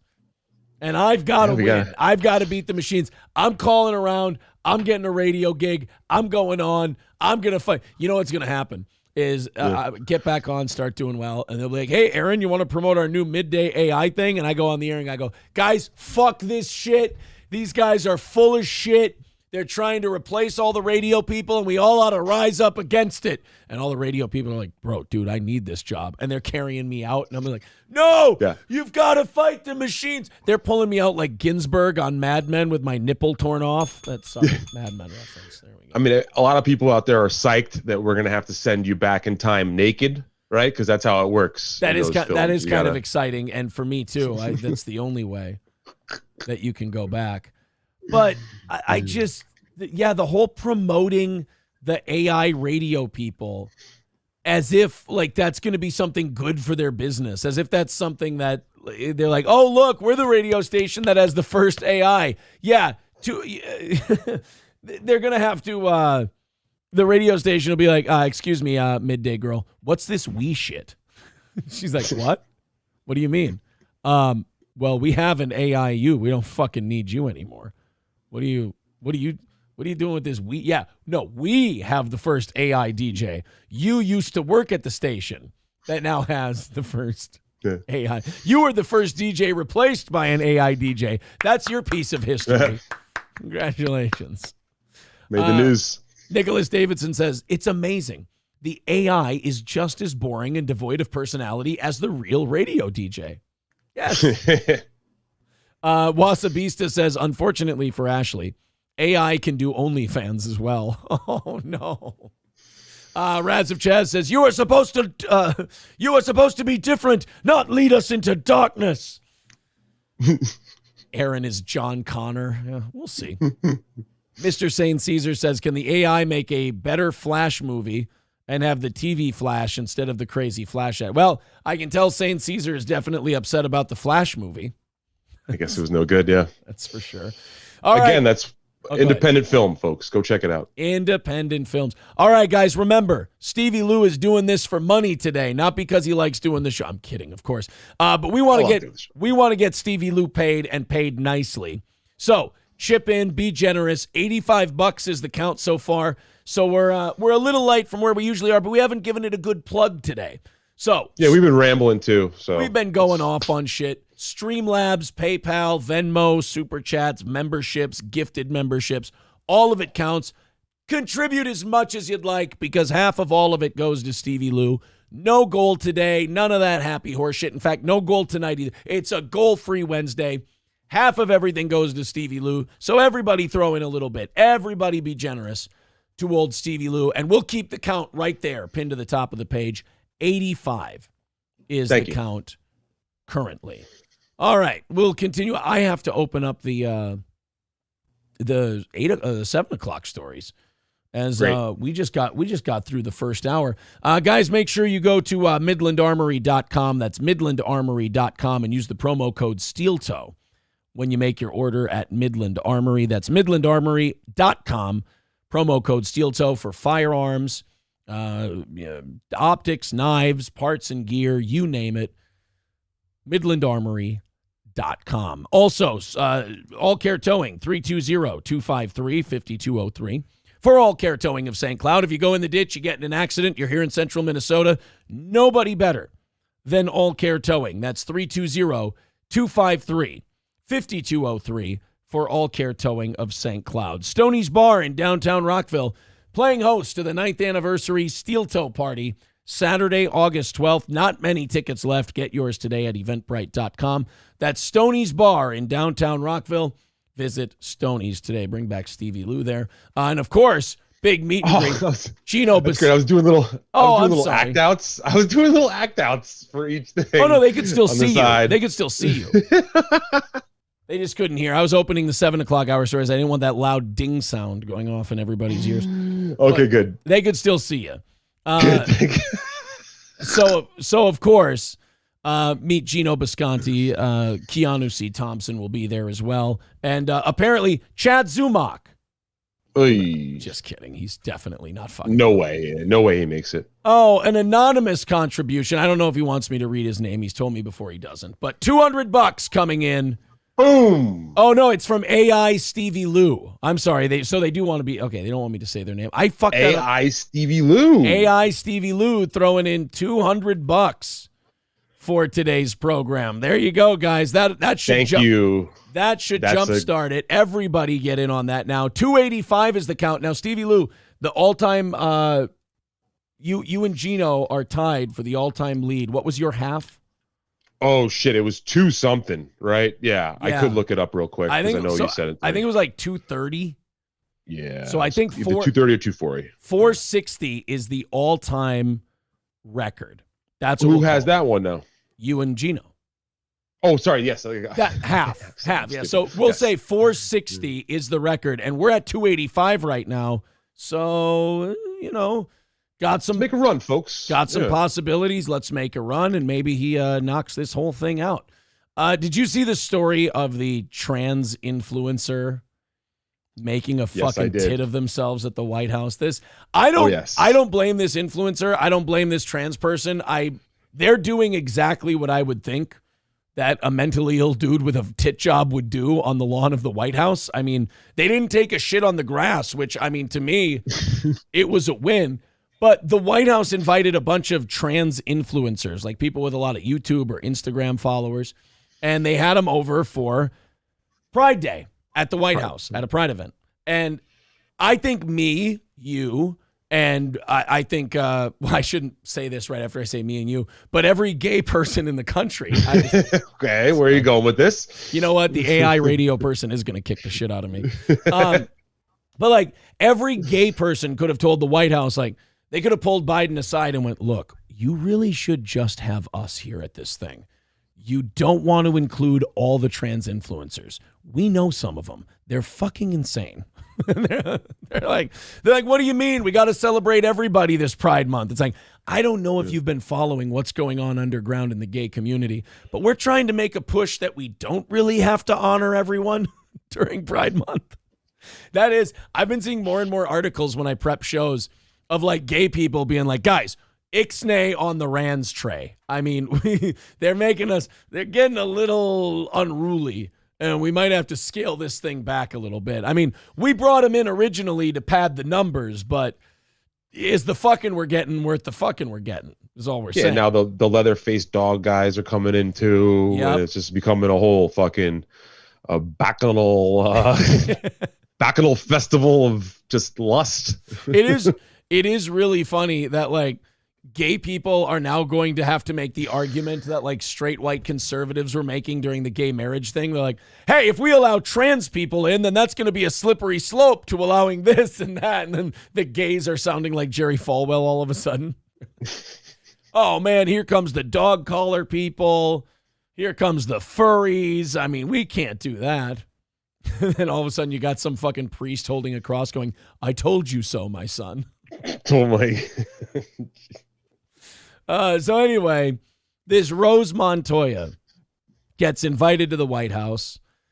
A trans woman who's had top surgery. I don't know about the bottoms. I don't ask. They don't tell. They tell, yeah, unfortunately. Rose Montoya, you say. That's quite the thorn she's got there between her legs. Oh, no. So actually, Rose Montoya went to, you don't know this, but Rose Montoya actually moved here from Iraq and actually went to Joe Biden and said, my name is Rose Montoya. You kill my father. Prepare to die. No. That's can't say that. I had a feeling you were going there. I'm loving it. Rose's original for her dead name when she was a man was Inigo. So, so trans influencer Rose Montoya won't have another chance to take her boobs out at the White House. Oh, man. She's been banned after flashing her breasts at President Biden's Pride event. How about this, women? How about girls? How about the fact that guys are continuing to steal shit from you? Swimming, basketball. Now, the first woman to pull her tits out on the White House lawn at an official event is not even a biological woman. You guys are really fucking up. I thought you'd at least put up a fight. You're just letting them take all of the accomplishments. Rose got the boot Tuesday after footage of her going topless at Saturday's Pride party at the White House went viral. Funny enough, she's the one who posted the video. That's how it goes, baby. So, get those clicks. I'm really sorry for saying that these trans influencers are craving attention and will do anything for a few clicks. I was way off base. I'm really sorry. You know, the crazy thing about the video is you can overhear Joe Biden in the background going, hey, is that one of Hunter's girls going crazy over there again? That's just someone go. Yeah, like Joe doesn't understand trans people. Like he just thinks they're just girls. He's like, oh, man. Hunters. Look at that. Hunter's girls. Look at that pair of titties. You ever smoke crack with my boy? They did. They took a video together and everything here. That's welcome to the White House. Thank you. Happy Pride Month. Happy Pride Year. Happy Pride Life. Yeah. By the way, I still bullshit.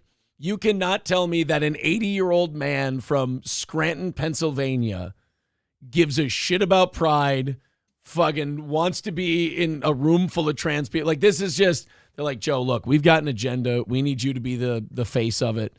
So go ahead and wish him a happy pride. He's like, now I don't really because like, remember they gave Trump shit for him saying cocked or decocked when asking about a trans person?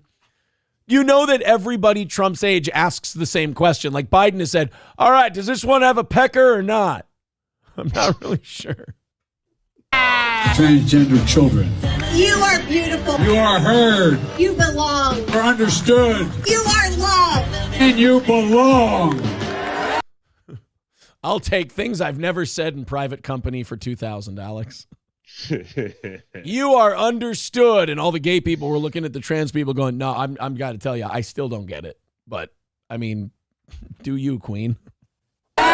Some of the bravest and most inspiring people I've ever known. I mean, you're welcome. A bunch of legless veterans are sitting across the street going, thanks, asshole. Appreciate it.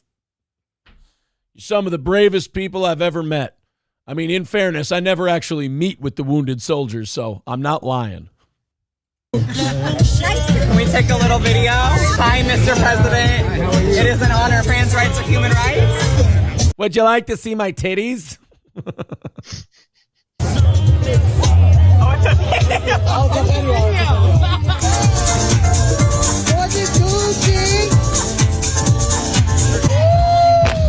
The monument's in right? I do need to ask, how many men has she tricked successfully? I mean, probably a few, right? Trickster, yeah. That could tricky trickster. Yeah. Gay news. It's so Are we top? And there you go. There's the one that got her in trouble. Rose Montoya pulled her tits out at the White House on the lawn. Yeah. Joe Biden is probably the first president to like invite trans people out to the White House and be like, you should be allowed to be here. You should get your day as well. And then all of a sudden he's like, Joe, it's like you have a party for a parent who lets his kids throw an underage drinking party. And you're like, this will be fine. I'd rather have them drink here. And then they turn their back and someone knocks on them and goes, yeah, one of the kids is building a tower full of out of cinder blocks and they're going to climb it and jump into your pool. And they're like, oh. Someone drove a car through your living room. Yeah. Joe Biden. Maybe it was it could have just been a sunny day and they were trying to get their tan lines taken care of. I don't know. It's summertime. Joe Biden is there going, this is great. We've invited all the trans people. Joe, one of the trans women have their tits out on the lawn. Oh, God damn it. He's just like, oh, shit, what happened? I told you guys no tits or dicks during this whole thing. Damn it. Told you no tits, no dicks. Hunter, quit throwing dollar bills at that woman. You're only encouraging them. Keep an eye on that boy. Yeah. That boy's trouble. Yeah, I mean, is this the modern day equivalent of Willie Nelson sneaking up onto the roof of the White House and smoking a joint? I guess this is kind of. I mean, at least he did it in private, right? Right. He went up and smoked his joint. This is what I guess. She did it, or they did it with their privates. Yeah. God, just pulling your tits out right on the White House. I mean, who hasn't wanted to, right? But I don't know. Just they were looking very convincing until I saw like the broad male shoulders and the top frame, and then the weird, like the tits looked weird. Like the tits looked like they'd look great on somebody else. Like I'm not blaming the tits. I'm like, dude, you have way too much like chest mass and shoulder air. Like your tits have to be like wider. I can't explain it. And I've already spent far too much time analyzing and critiquing a trans woman's tits for me to pretend this isn't gay in some way. But still, you're the one who whipped him out in front of us, so we have to comment. Yeah, there was a bit of a pot belly there, I think, too. If you looked, it was hard to see. Right. But like do some sit-ups or something, Rose. We could do some ab work if you're gonna go to the White House and pull your titties out. As far as this event goes, somebody did write, Ronald Reagan, your legacy is intact. It's in reference to closing the state hospitals. I just don't, Mr. President, thank you very much for inviting us here. It's just great because a lot of people say that we're just gay men who are mentally ill. And I just want to prove to you people that we're totally normal and can come to an event like this. Do you like my titties? You're like, oh, shit. Trans activists everywhere when she did that just went, well, fuck, the next round of polling isn't going to look very good. I Sneeze Profanities says she had a dad bod. Could have been a psyop, too. Yeah. Could have been like an inside deal where that was actually an inside job. Yeah. All right, listen, I'm actually sending one of my sons to the White House. I'm going to send my boy Rex to the White House. I'm going to give him titties, and he's going to pull them out, and it's going to ruin the whole transgender movement. Alex Jones sent Rex to fuck up the trans parade at the White House. Roots Calhoun says Aaron would look good in a tight white dress like that. Yeah, I don't even have to get surgery. Jesus Christ. Jealous Rose. I guess Excuse me for that. I guess Rose Montoya did respond to the whole thing. The footage didn't go over well with the White House. The rep added, "It is not reflective of the event we hosted to celebrate LGBTQI plus families or the other hundreds of guests who were in attendance. Individuals in the video will not be invited to future events." Well, I mean, don't most people only need one trip to the White House?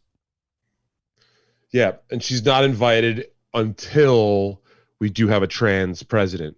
And then they'll be like, all right, Rose, come on back in. Come on. Yeah, now all of a sudden she'll change her name to Rosa Parks Montoya. Yeah, there you go. Yeah. We want to She's only going to have to wait like 10 years maybe before that happens anyway. So. I know. Things are accelerating so quickly. People are like, your first trans president? What are you talking about? I want to welcome the 2024 election winner, Caitlyn Jenner. Well, it's funny how like when they're on conservative side, trans people stop being a problem for Republicans.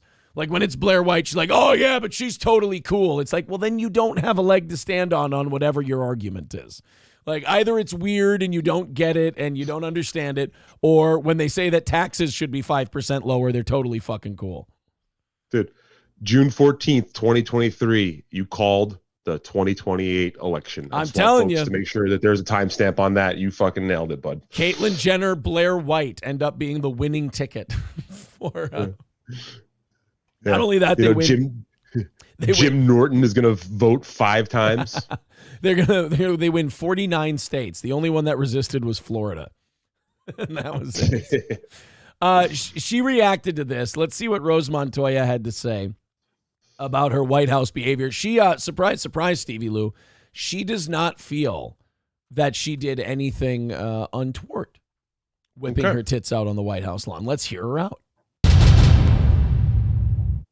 It has recently come to my attention that conservatives are trying to use the video of me topless at the White House to try. You know what bugs the shit out of me? This woman has a deeper voice than me with laryngitis.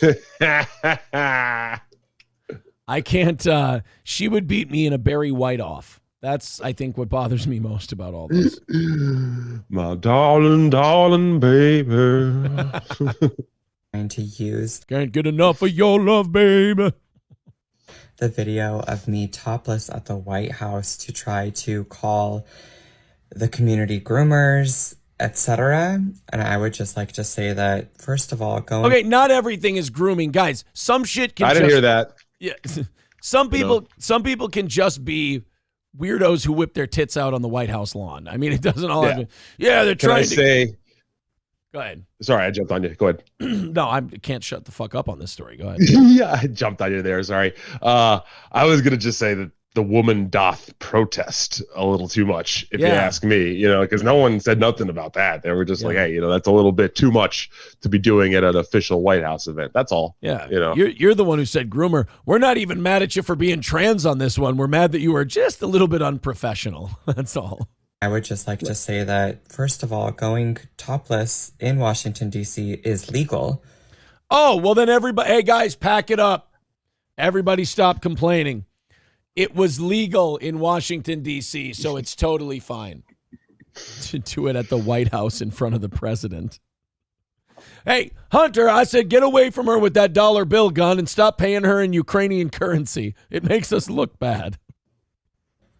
And I fully support the movement in freeing the nipple, because why is my chest now deemed inappropriate or illegal when It wasn't deemed inappropriate until you whipped it out in front of us. That's what I love about all these people who want attention on social media, is that they'll do crazy shit to try and get attention.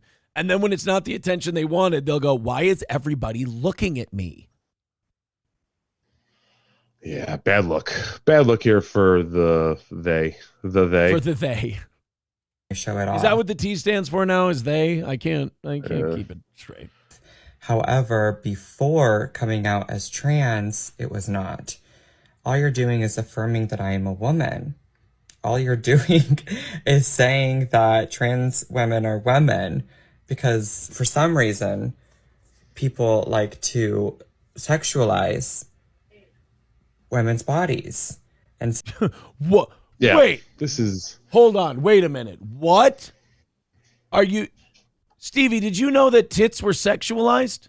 Yeah, this is some Zumakian logic when you start like going weird places to draw reasons for why what you did, which was wrong, was right. Yeah. So it's just like take the L. Right. You're bringing like grooming into it. You're bringing like sexualization of tits into it. No, we just thought it was a bad look to go topless at the White House. That everything else you're throwing into it. But you have a great idea. Zumakian levels of spin. I think I found Chad a new girl. All right. Well, could you imagine? See how long it takes him to fuck this up. I was just going to say, could you imagine the stream he would do if the internet found out he struck out with Rose Montoya? He would throw that hotel chair through the window. Let's make it happen. Say that they are inappropriate. My trans masculine friends were showing off their top surgery scars and living in joy, and I wanted to join them. And okay, but this is maybe the reason why you shouldn't be invited back to the White House.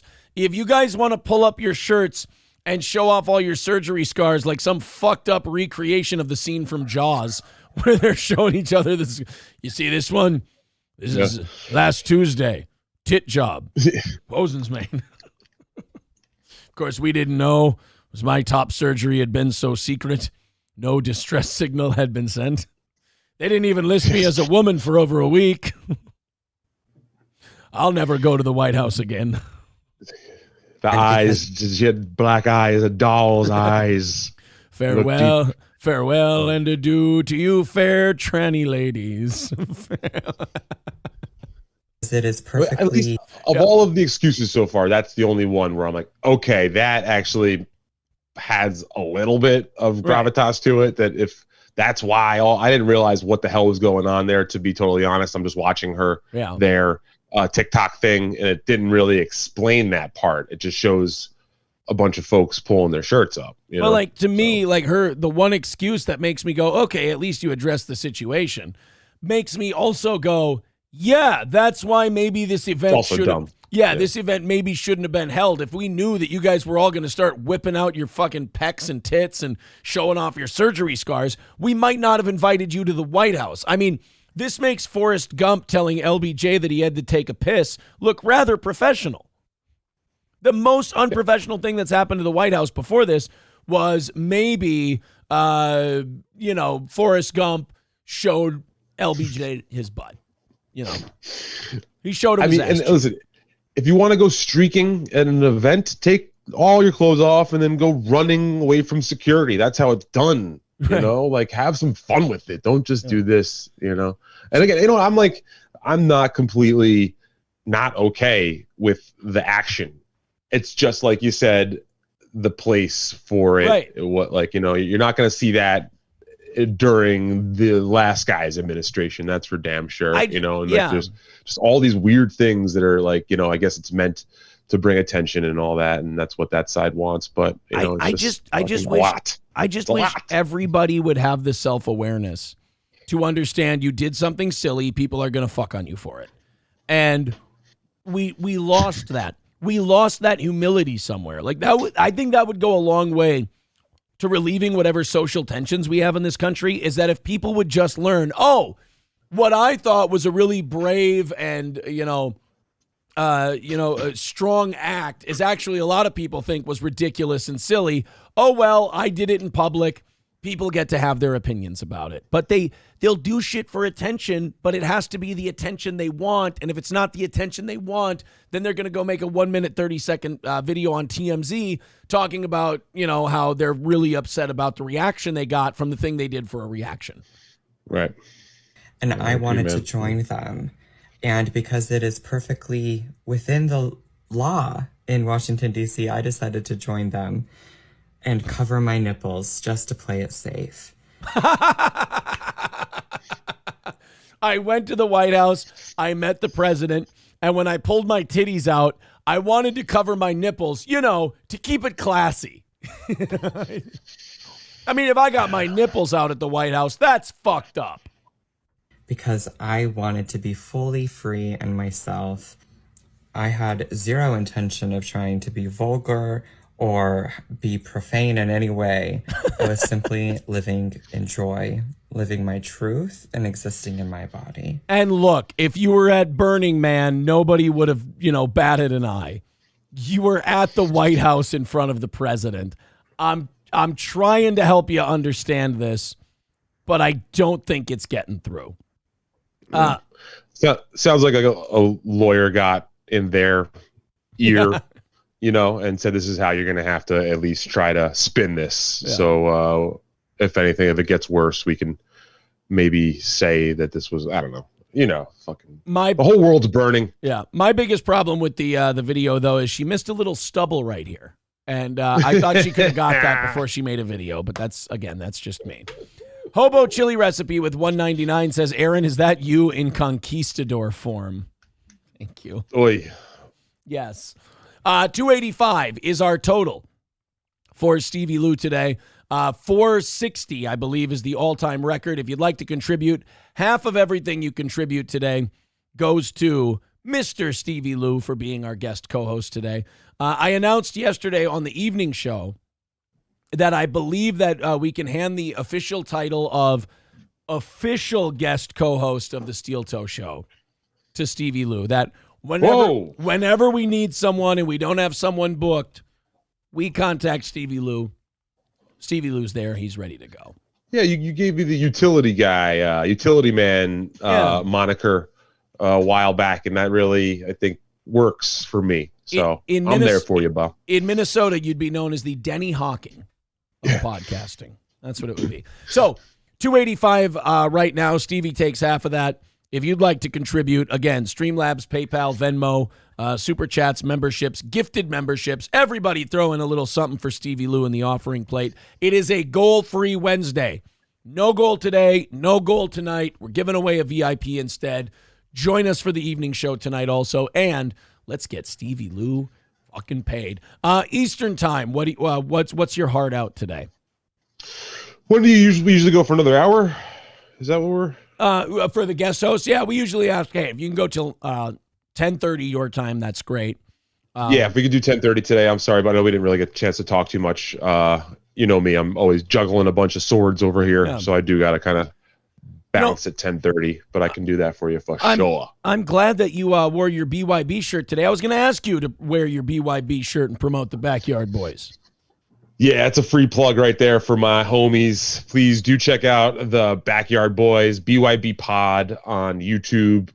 We got a nice little steel toe bump after my last appearance here. So I wanted to say thank you to you and April for definitely getting some of your fans putting their support behind the BYB Pod. If anyone else out there who didn't catch it the last time wants to just go ahead and hit the subscribe button over there.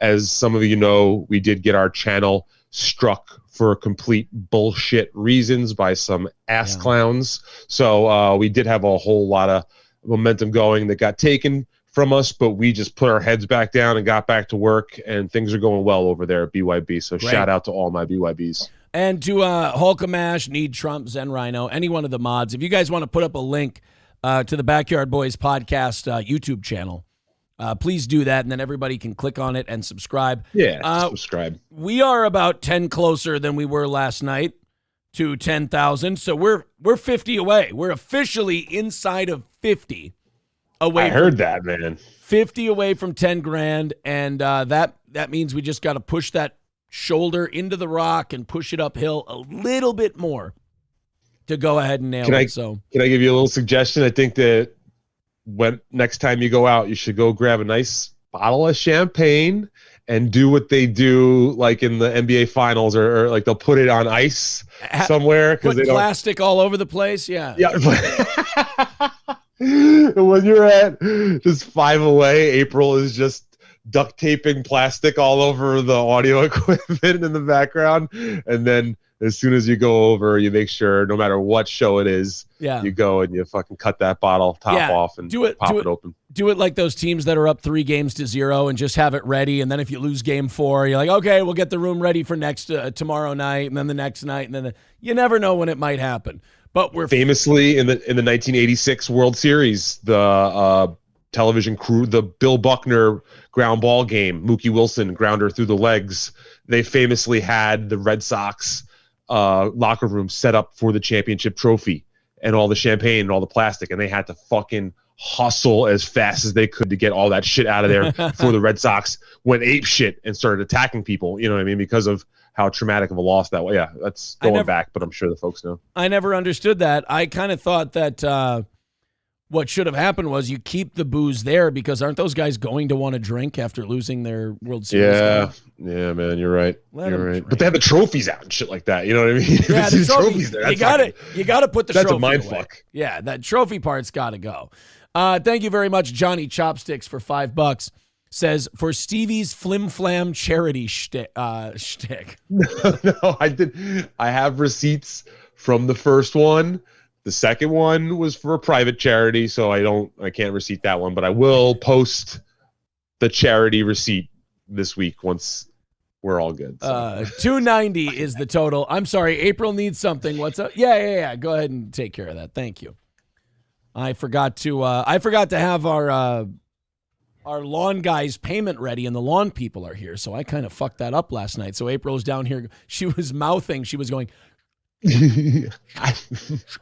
Don't worry, I have a wife as well, and she's doing her thing as well over here. Shout out to wives. Yeah, I can shout out to wives. Yes. But I couldn't fault her for coming down here and doing that. It was something that I was supposed to do that I forgot to do, and she did need to come down and go, should I write this? Yeah. Yes, the lawn people need to be compensated for their hard work. Stevie Lew is doing great. Stevie Lew is doing great. The lawn people are here, and we gotta pay them. So Stevie Lew's fine. It's fine. Whatever. The lawn people. And I'm sure the lawn people wouldn't give a shit, because they're like, look, I think you guys are good for the $60, but I want to make sure that over here they'd be like, see. Dinero 60. We not turn on machines. Hold on. Can I here? April, bring it over here. We'll do it on the air. Come here. Give me it. She's worried that. Why can't you do it? No, I said you write the check. Do you write the? No, I just write a check. Oh, do you want? Oh, yeah. Here you go. No, I don't write the card number on the thing and have them go through that horse shit. I know there's a spot for it, but I do it the other way. I'm old, April. You have to remember this. I'm your elder. I write checks still. Sorry. It's all good. I'm like, no, I should have actually jumped in. I think the folks at home love seeing this, man. See, like, the AI will never be able to recreate that moment. That moment will guarantee that. Right. I turned to the side, and I went to the gym today and everything, or yesterday and everything, but I turned to the side and I saw where the 5 or 6 pounds went, and I was like, oh shit, we need to jump on that. That can get away from you really, really quick. I just turned to the side and went, oh, I'm looking like a stocky bitch all of a sudden. The old loaf piggy is back, folks. The old Coca-Cola loaf boy. Loaf piggy needs to fucking tone it down a little bit. But now people are giving me shit in the chat. They're saying, I thought April mowed the lawn, this, that, and the other thing, and blah, blah, blah. No, guys. The lawn people are for weeds and bugs and shit like that. It's not. They fucking jump on you so quick. I love that. They're not here to mow the lawn. They come here to make sure we don't have that crabgrass shit and all that stuff. So no, guys, don't worry. We are not paying people to mow our lawn. We're not quite that bougie yet. Although there are kids in the neighborhood that dropped off flyers. Whoa, hold on. What kind of flyers were those? Did you read those flyers completely? Did you look at the backside? Were there any letters? What it said was, my friend and I will mow the lawn, and if you could also report any criminals or drug dealers directly to us, we would really appreciate that, because we are your neighborhood watch. And the kids apparently mow the lawn in these suits that are designed for them not to attract any mosquitoes. It's a full coverage white suit. I guess it's all the rage now in lawn mowing. Hey, Junior, come over here. Why does your outfit got grass stains all over the bottom of it? I thought I taught you to treat that with respect. How are you ever going to become a grand wizard if you keep getting your uniform all dirty? Cleanliness is next to godliness. I thought we taught you the message of this robe was that it stays white, because mixing your white purity with any other color stains it forever. Jesus, Dad. That's a character piece. You're doing a character piece. Yeah, Mr. Amos does characters. Professional Horny Boy says, Aaron's lawn guy weed eats his yard with a burning cross. Do you know how impractical that is? We'd never do it with a burning Bad cross. for the environment, too. Yeah, that's how we keep mosquitoes out of the yard, but it's not how we trim our weeds. Whenever we put up the flaming cross in the backyard, my neighbor behind me goes, dude, do you want me to fucking leave? I'm like, no, it's a situation. Yeah, he's like, I'm like, bro. Aaron, he's like, the mosquito eliminator? Everyone gets everyone gets all upset, and I go, dude, it's a citronelle candle. Yeah. Hey, what am I, an asshole? All of a sudden, everyone thinks I'm weird. But then, like, 2 other neighbors come over, and they're like, that's damn right, brother. And I'm like, what? You guys are really excited about not having mosquitoes in the yard. Oh, my God. In August, they hand out little citronella crucifixes at the KKK rallies. They're like, it's very buggy. It's buggy around here this time of year. We're going to light a bunch of these as well and spread them out around. Exactly. These are actually DEET smokers. I don't know. We're trying to clean up our image a little bit. Because, no matter what species, our organization hates pests. They've actually got little mosquito nets underneath those robes as well in the deep South in the summer. Yeah. Well, it's just, look, you got to be responsible. That's all. You just got to be responsible. Look, we are all about cleanliness, and this here will kill all the June bugs in your yard. Oh, wow. What kind of bugs? The that June was bugs. So close. With an I and, the was like, June how? bugs. Yeah. Oh, wow. That's expert level. Toeing the line right there. All right, come and get it. We got snacks and refreshments for you. We've got mixed nuts. Don't worry, we took out all the Brazil nuts, if you catch my drift. There you goodness. Go. Yep, that's right. You can. Our bug spray gets rid of all of the mosquitoes. It gets rid of all the June bugs and the crickets. Wait, what? That is not an actual species of cricket. That's not real. No. Yeah. That is not a real thing. How dare you? Just got right back to the Klan for some reason. All because of lawn care. That's it infects you, like you said. April says, for all the shit talkers in the chat, I'm not the one who signed up for lawn care service. I don't like weeds. It's $60 a treatment. They do it 3-4 times a season, and you get rid of all. You don't have to worry about crabgrass or anything like that. I'm sorry. My neighbor's yard has like thistles and shit in it, and I don't want to play that game. Oh, at any rate, we just developed some really good yard care techniques. No, see, professional horny boy, that's not a species of cricket. I don't. Oh, boy. Guys, Stevie Lew's count right now is 290. That means he is about 170 away from the all-time record. If you'd like to contribute, Streamlabs, PayPal, Venmo, Super Chats, memberships, and gifted memberships. 290 is the total for old Stevie Lew right now. We'll see if he goes even higher in the future. And make sure you guys hit that like button, too, because that's important. We want to hit the like button. That helps the metric. And get yourself also some Steel Toe coffee just for you. They got whole bean and ground bags. Yes. Shipping is included with the price. You go to Crescent Mountain. That's CRESSON Mount Coffee. MT. Right. CrescentMountCoffee.myshopify.com and get your Steel Toe coffee. A wonderful plug, Stevie Lew. There's the link from Zen Rhino in the chat. April also pointing out Canada is smoking us out right now here in Minnesota. I don't think we're New York bad, but we're pretty bad. That's finally gotten better, actually. It was bad last week, but it has dissipated, thankfully. And now it's just normal, shitty New York. You guys don't look like Mars anymore? Yeah, no. And I don't know. This is obviously not in the prep or anything, but we did have a good text message yesterday, right? I sent you a nice little image of my subway commute. Yeah, you did. The subway commute with, I believe it was a pit bull.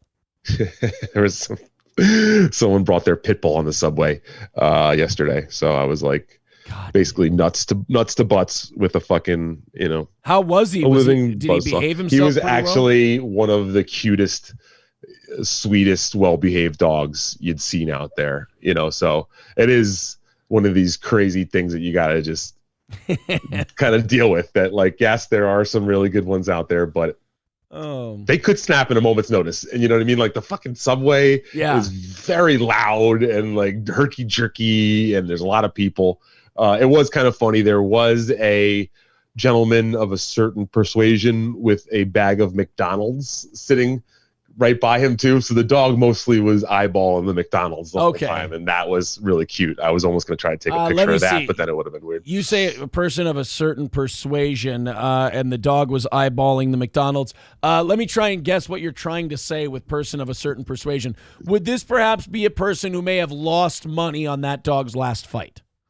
Yes, it could have been one of Michael Vick's long lost relatives for sure. That's all I'm asking. Deadfoot with 1999 says you should have said 500 and been done with it, Stevie. Oh, thank you, Deadfool. He is a very nice young man. 305 is Stevie's total. He's closing in on that record, boys and girls. 305, not too much farther to go now.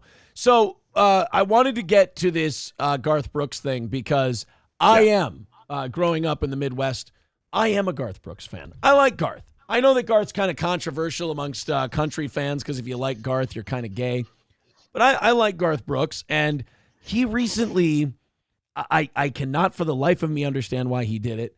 He like voluntarily jumped in to this whole Bud Light, gay, trans fucking bar thing. And I've been saying every company out there, don't say anything good about Pride Month or bad about Pride Month or good about the Dylan thing or bad about. Just shut the fuck up. None of you need to say anything. Do business. Sell. Like, McDonald's is doing fine. McDonald's has not been hit by any of this. You know why? Because they just shut the fuck up and sell cheeseburgers. Everybody. Coca-Cola. Same thing. All these old 100-year-old brands. Hershey's. They're all just sitting there selling their poison to people and shutting the fuck up during the month of June. But like Target, Bud Light, they all want to get involved. And then they all eventually try to play both sides, and they lose with both. Garth Brooks is apparently doing a tour, like a dive, not a dive bar tour, but like a smaller venue tour. And he's opening also a bar in Nashville, and he's using this tour to kind of promote it.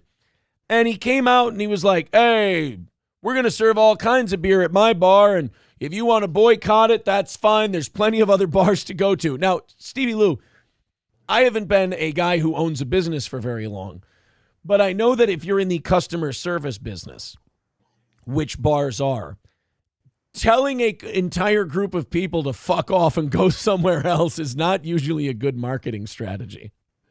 Especially if they're your core consumer base. That's especially true. Isn't there, correct me if I'm wrong, isn't there something where he's doing shows on Broadway? He's doing a stretch of shows on Broadway. Is that correct? Yeah, he's doing the Broadway thing. And then also they're calling it like a dive bar tour. But I think what it is he's just going to do smaller, more intimate venues for a little bit. And that's all. So when I heard the Broadway thing, and I'm glad that this is going to be one of those topics where I'm not going to really make crazy jokes on it. I think I have maybe an answer to what's going on here, especially so like I guess Bruce Springsteen did a very successful run of shows on Broadway that tickets were impossible to get, really expensive. And again, it's like one of these things where he's playing to only a 1,000 person seat venue. Now, if he's in New York City, that is an ultra liberal market. You know, it's not San Francisco, but it's close, right? Yeah. And I want to see maybe like how his pre-sales were doing for these shows in New York City. And if they were selling maybe not so well, this was two things.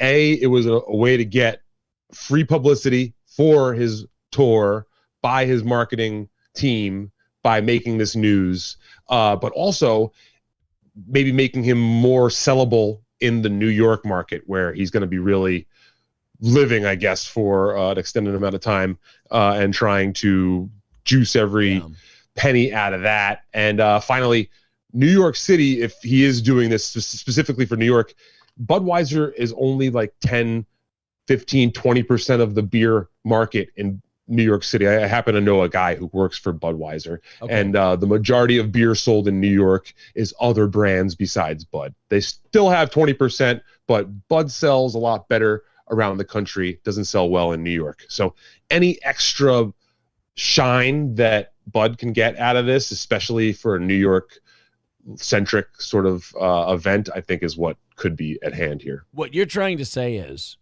Garth Brooks has fucked this up so much that you're trying to look for a reason.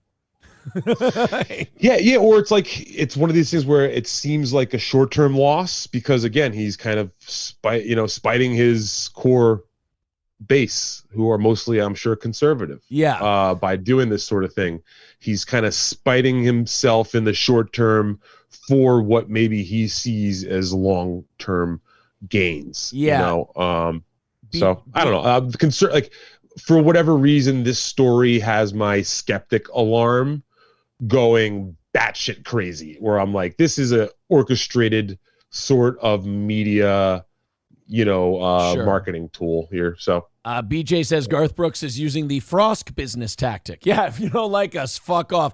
I love that Frosk did that when they relaunched G4 TV.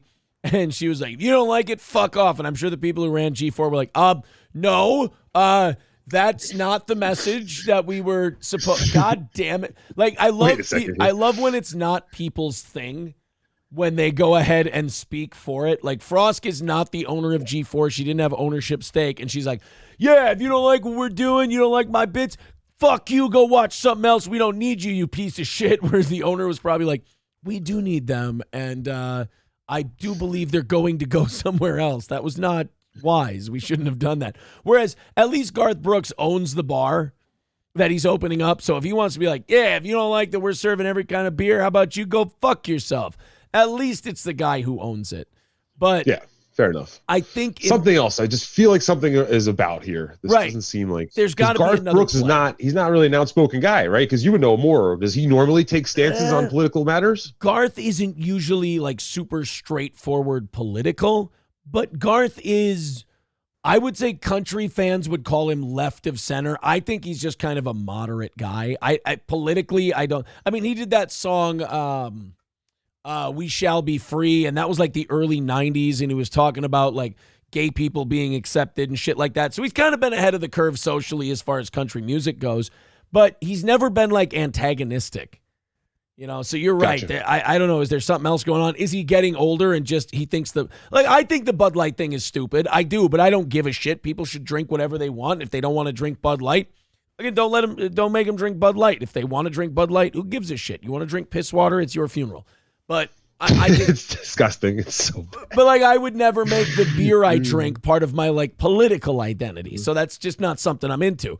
But Garth Brooks, I guess maybe he thinks the Bud Light thing is stupid, and he decided to go, fuck you if you don't want to drink it. The only problem is, again, you're not a singer selling albums. You're a guy who's now directly in the selling beer business. So running people off might not be the best idea. So people kind of confronted him on this, and Garth, instead of going, man, maybe I should just shut the fuck up and not address this and just do my shit and open my bar and save myself a lot of headaches, he decided to double down and respond to the criticism. Now, again, you know me. I'm a disgusting capitalist. I believe just don't say anything about any of this stuff. I just want to sell cheeseburgers. That's my take. So anytime anyone goes like hard right or hard left in their business, I always cringe and go, I think this might fuck you in the ass a little bit. So let's see how Garth handles it. We did an interview with Melinda Newman from Billboard, and from that came quite a little bit of a stir. So let's just address that right now. I'm going to leave hashtag and Sam out of this conversation simply because he got the pride thing right behind him over his shoulder there and all that stuff. So he's going to let you know how he feels about the whole deal. And by the way, Garth Brooks making me feel less fat all of a sudden. Now that I get to see him on video. Garth definitely eats some of his money. Conversations are mine, and then what we do as a family. Let's address two things on it. One is diversity. inclusiveness. That's me. It's always been me. We got the same kind of thing on We Shall Be Free. People, wanting to burn our stuff. And so I get it. Everybody's got their opinions. But inclusiveness is always going to be me. I think diversity is the answer to the problems that are here and the answer to the problems that are coming. So I love that. I mean, that's fine. Again, that's fine to have that as your opinion. When it's part of like opening a bar, I'm not saying you should be like anti-diversity, fuck diversity. Look, I'm just saying that when you're opening a bar, especially a bar for country music hillbillies, which they hear the word diversity and they might go, they're going to make my kids suck a dick at kindergarten. You might, you just might want to ease up. That's all. Just like you can have your opinions. I think a lot of business owners have said this.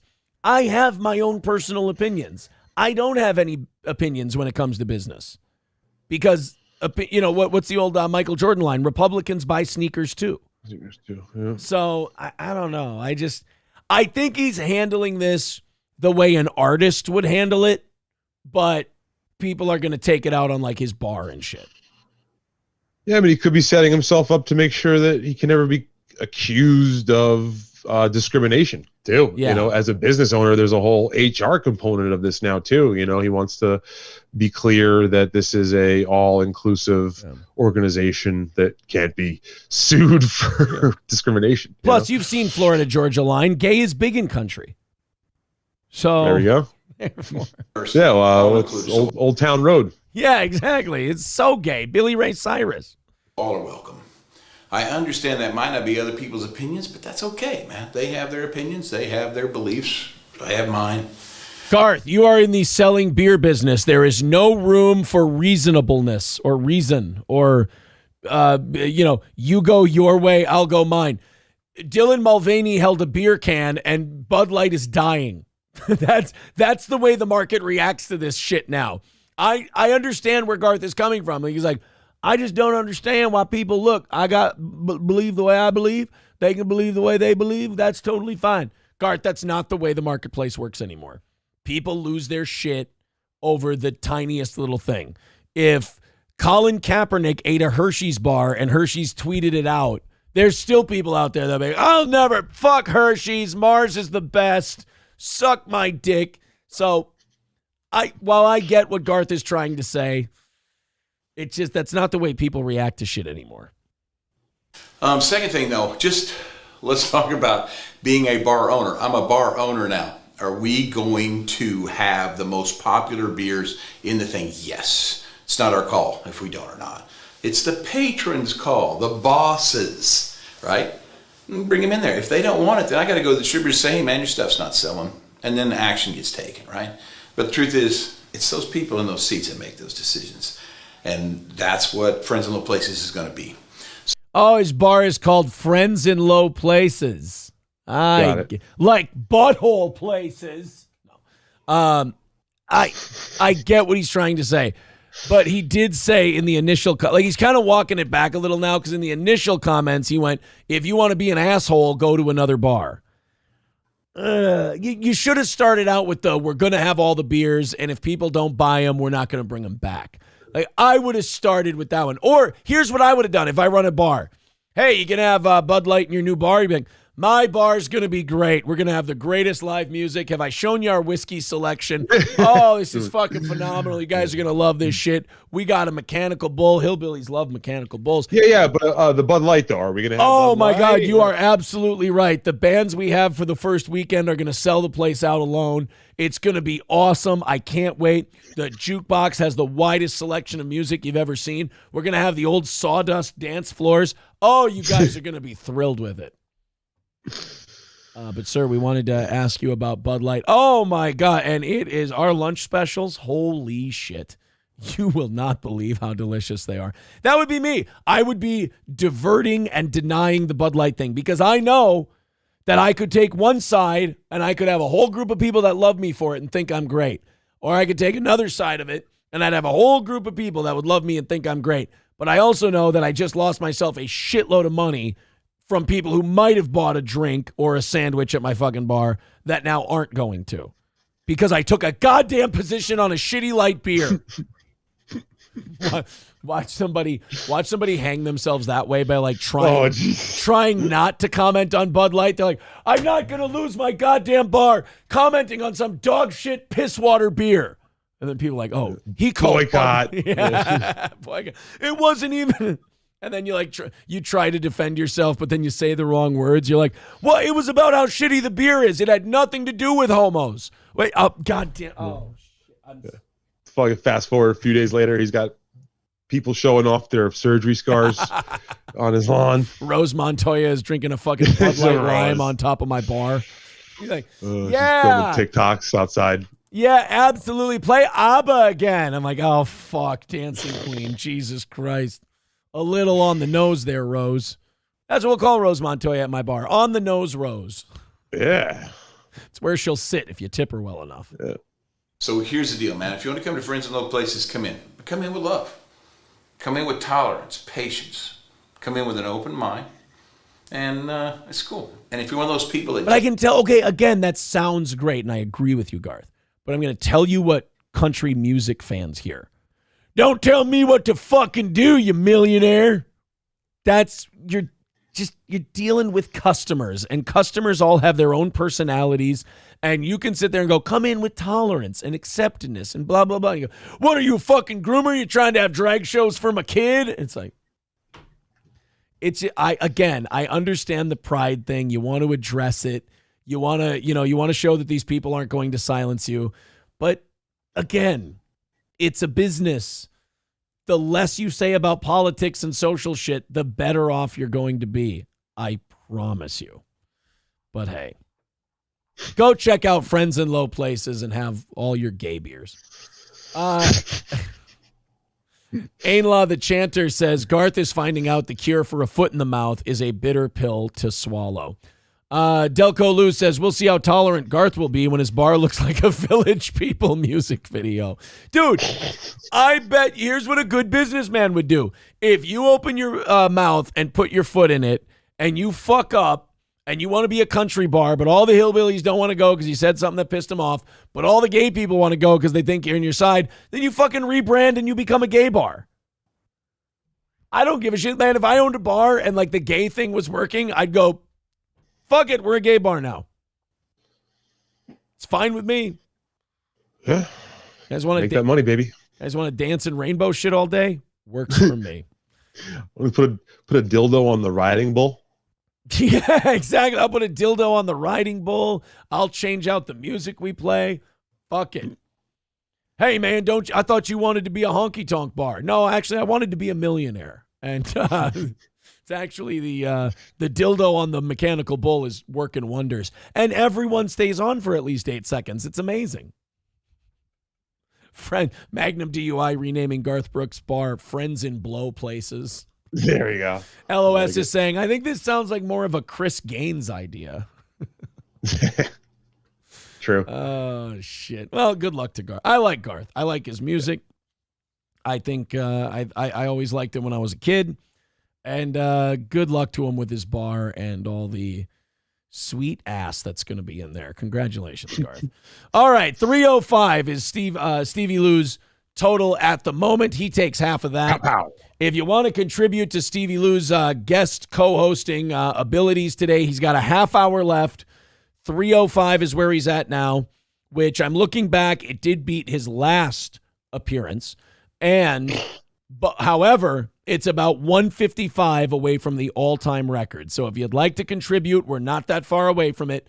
Streamlabs, PayPal, Venmo, Super Chats, memberships, and gifted memberships all count. Also, hit subscribe, hit the thumbs up, like the show. Great for the algorithm. I love that Kevin will bust my balls from time to time. Hit the like button. I'm like, Kev, you old man, that actually is a good thing for your YouTube video. He gets real contentious with it. He's like, oh yeah, what do I fucking hack? I hit the like button. I'm like, that's a really good thing to do for your video, is encourage people to. You missed it, I think, yesterday. Apparently he's trying to figure out Discord now.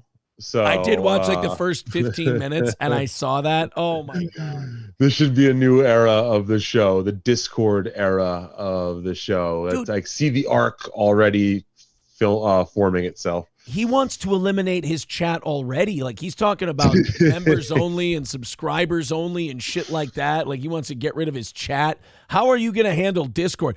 Kevin Brennan reading his own Discord. You think he doesn't leave the house now when he streams too much? He'll be on that fucking Discord typing away at everybody. He was asking, he was like, so what, you interact with them all the time on there now? It's like, yeah, that's what it is. That's how that works. I watched him and Bob try to explain to each other what Discord was, and I went, this should be saved and clipped up as a short. I mean, this has got to go.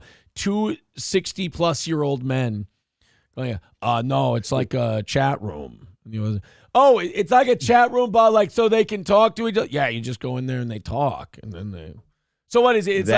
It's like a discard, and that, and I think the Mike Bichetti show, the Bichetti family show, is something that really, really needs to be explored as a brilliant new reality TV show. You know, we'll just get the whole Bichetti clan screaming at each other all day, and then we'll send Ray DeVito in with a tray of pasta and see how Sunday dinner goes. I'm just seeing brilliance here. Kotad says, who sucked more at figuring out Discord, Aaron or Kevin? Well, I started a Discord for the fans, and then I let the fans control it and mod it and everything else. And I just walked away from it because if you ever go into your own Discord, it really is just people talking to each other anyway. So what do I need to be involved with? I'm involved with them during the show. We do a show, and then I can walk away and I can let them do all the Discord stuff and the Reddit stuff and all that. That's for the fans, man. That's not something I need to be involved in. That's like leaving the kids home alone. They love it. They get to play around. They get to break shit. Let them do it.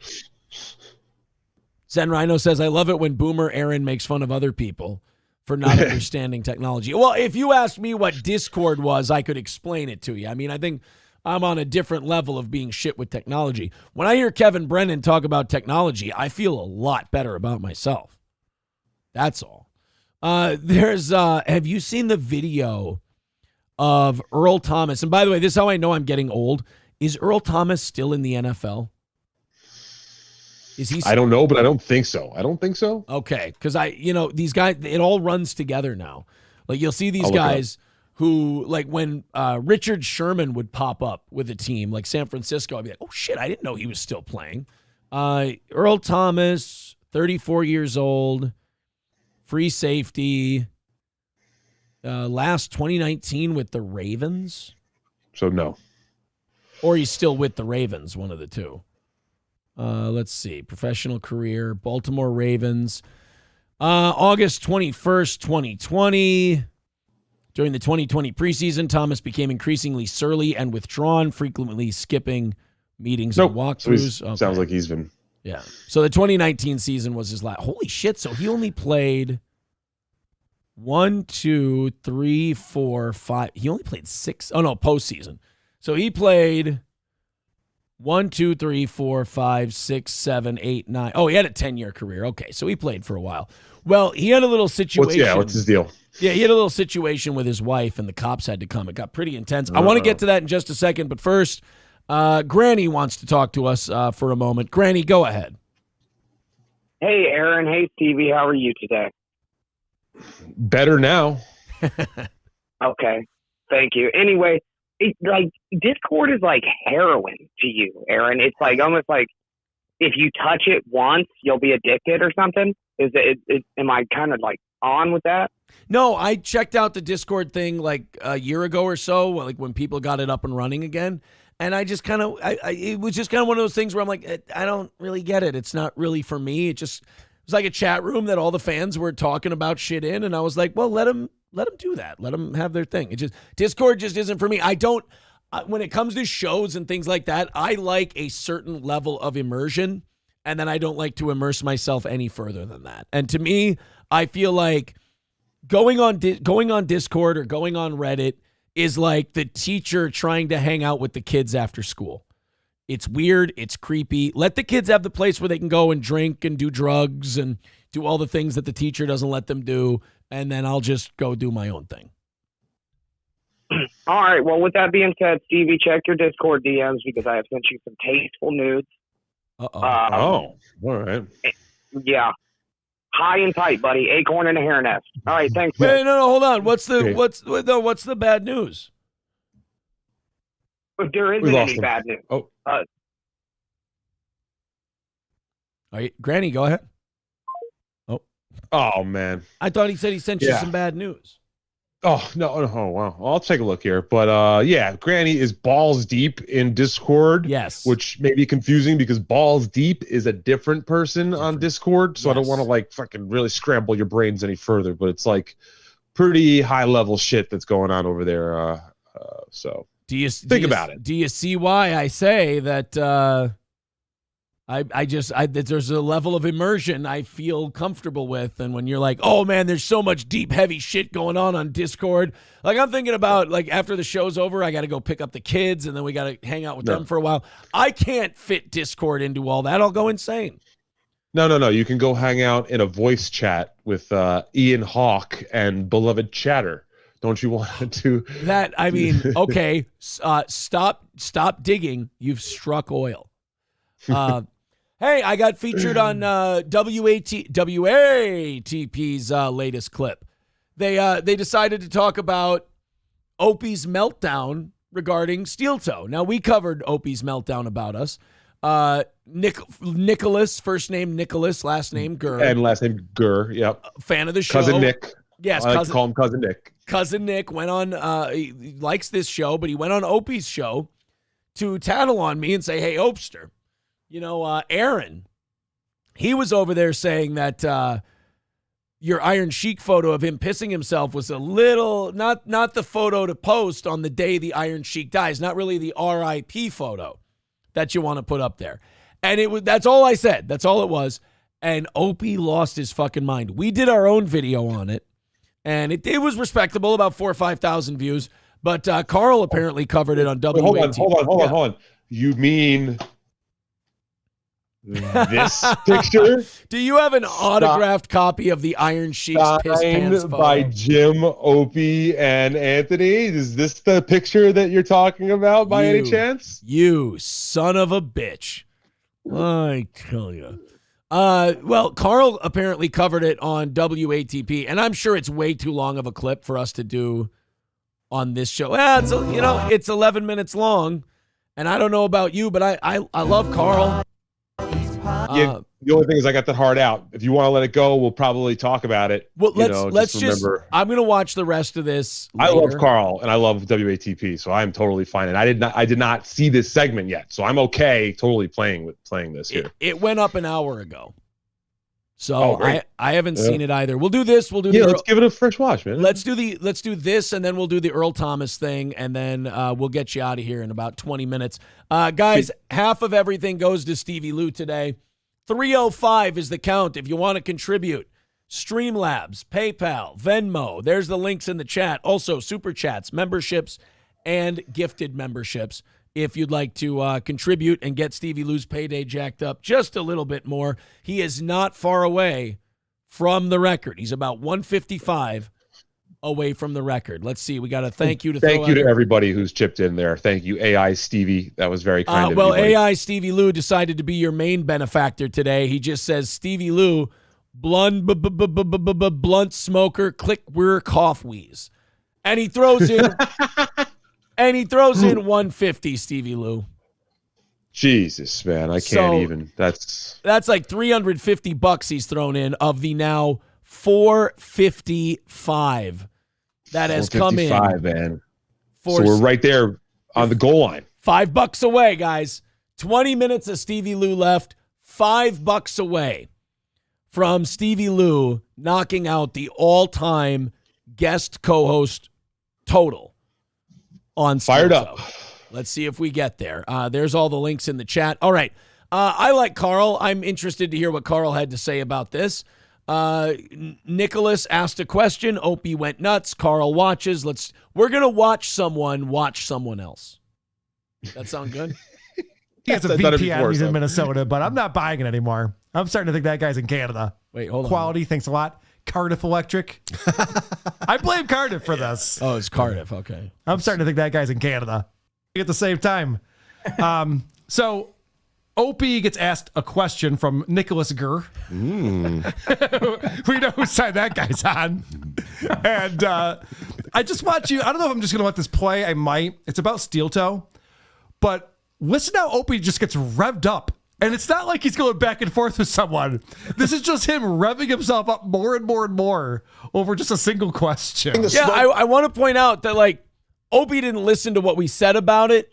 Opie didn't hear what we said. Nicholas Gurr wrote one sentence, and I hate to smile and show that I really enjoy how much the mention of my name bothers Opie. Like, I never thought I'd be in a position where Opie hearing my name would send him into a 3-minute rant, but I do enjoy it. And the fact that Nicholas Gurr just said, hey, Opie, Aaron over on Steel Toe said that your Iron Sheik picture was a little off for an RIP, and then he goes fucking bananas, I think is wonderful. I think it's great. So really quick, did you, I'm sorry, I did not see the clip of you mentioning it. Did you kind of give him a little bit of the...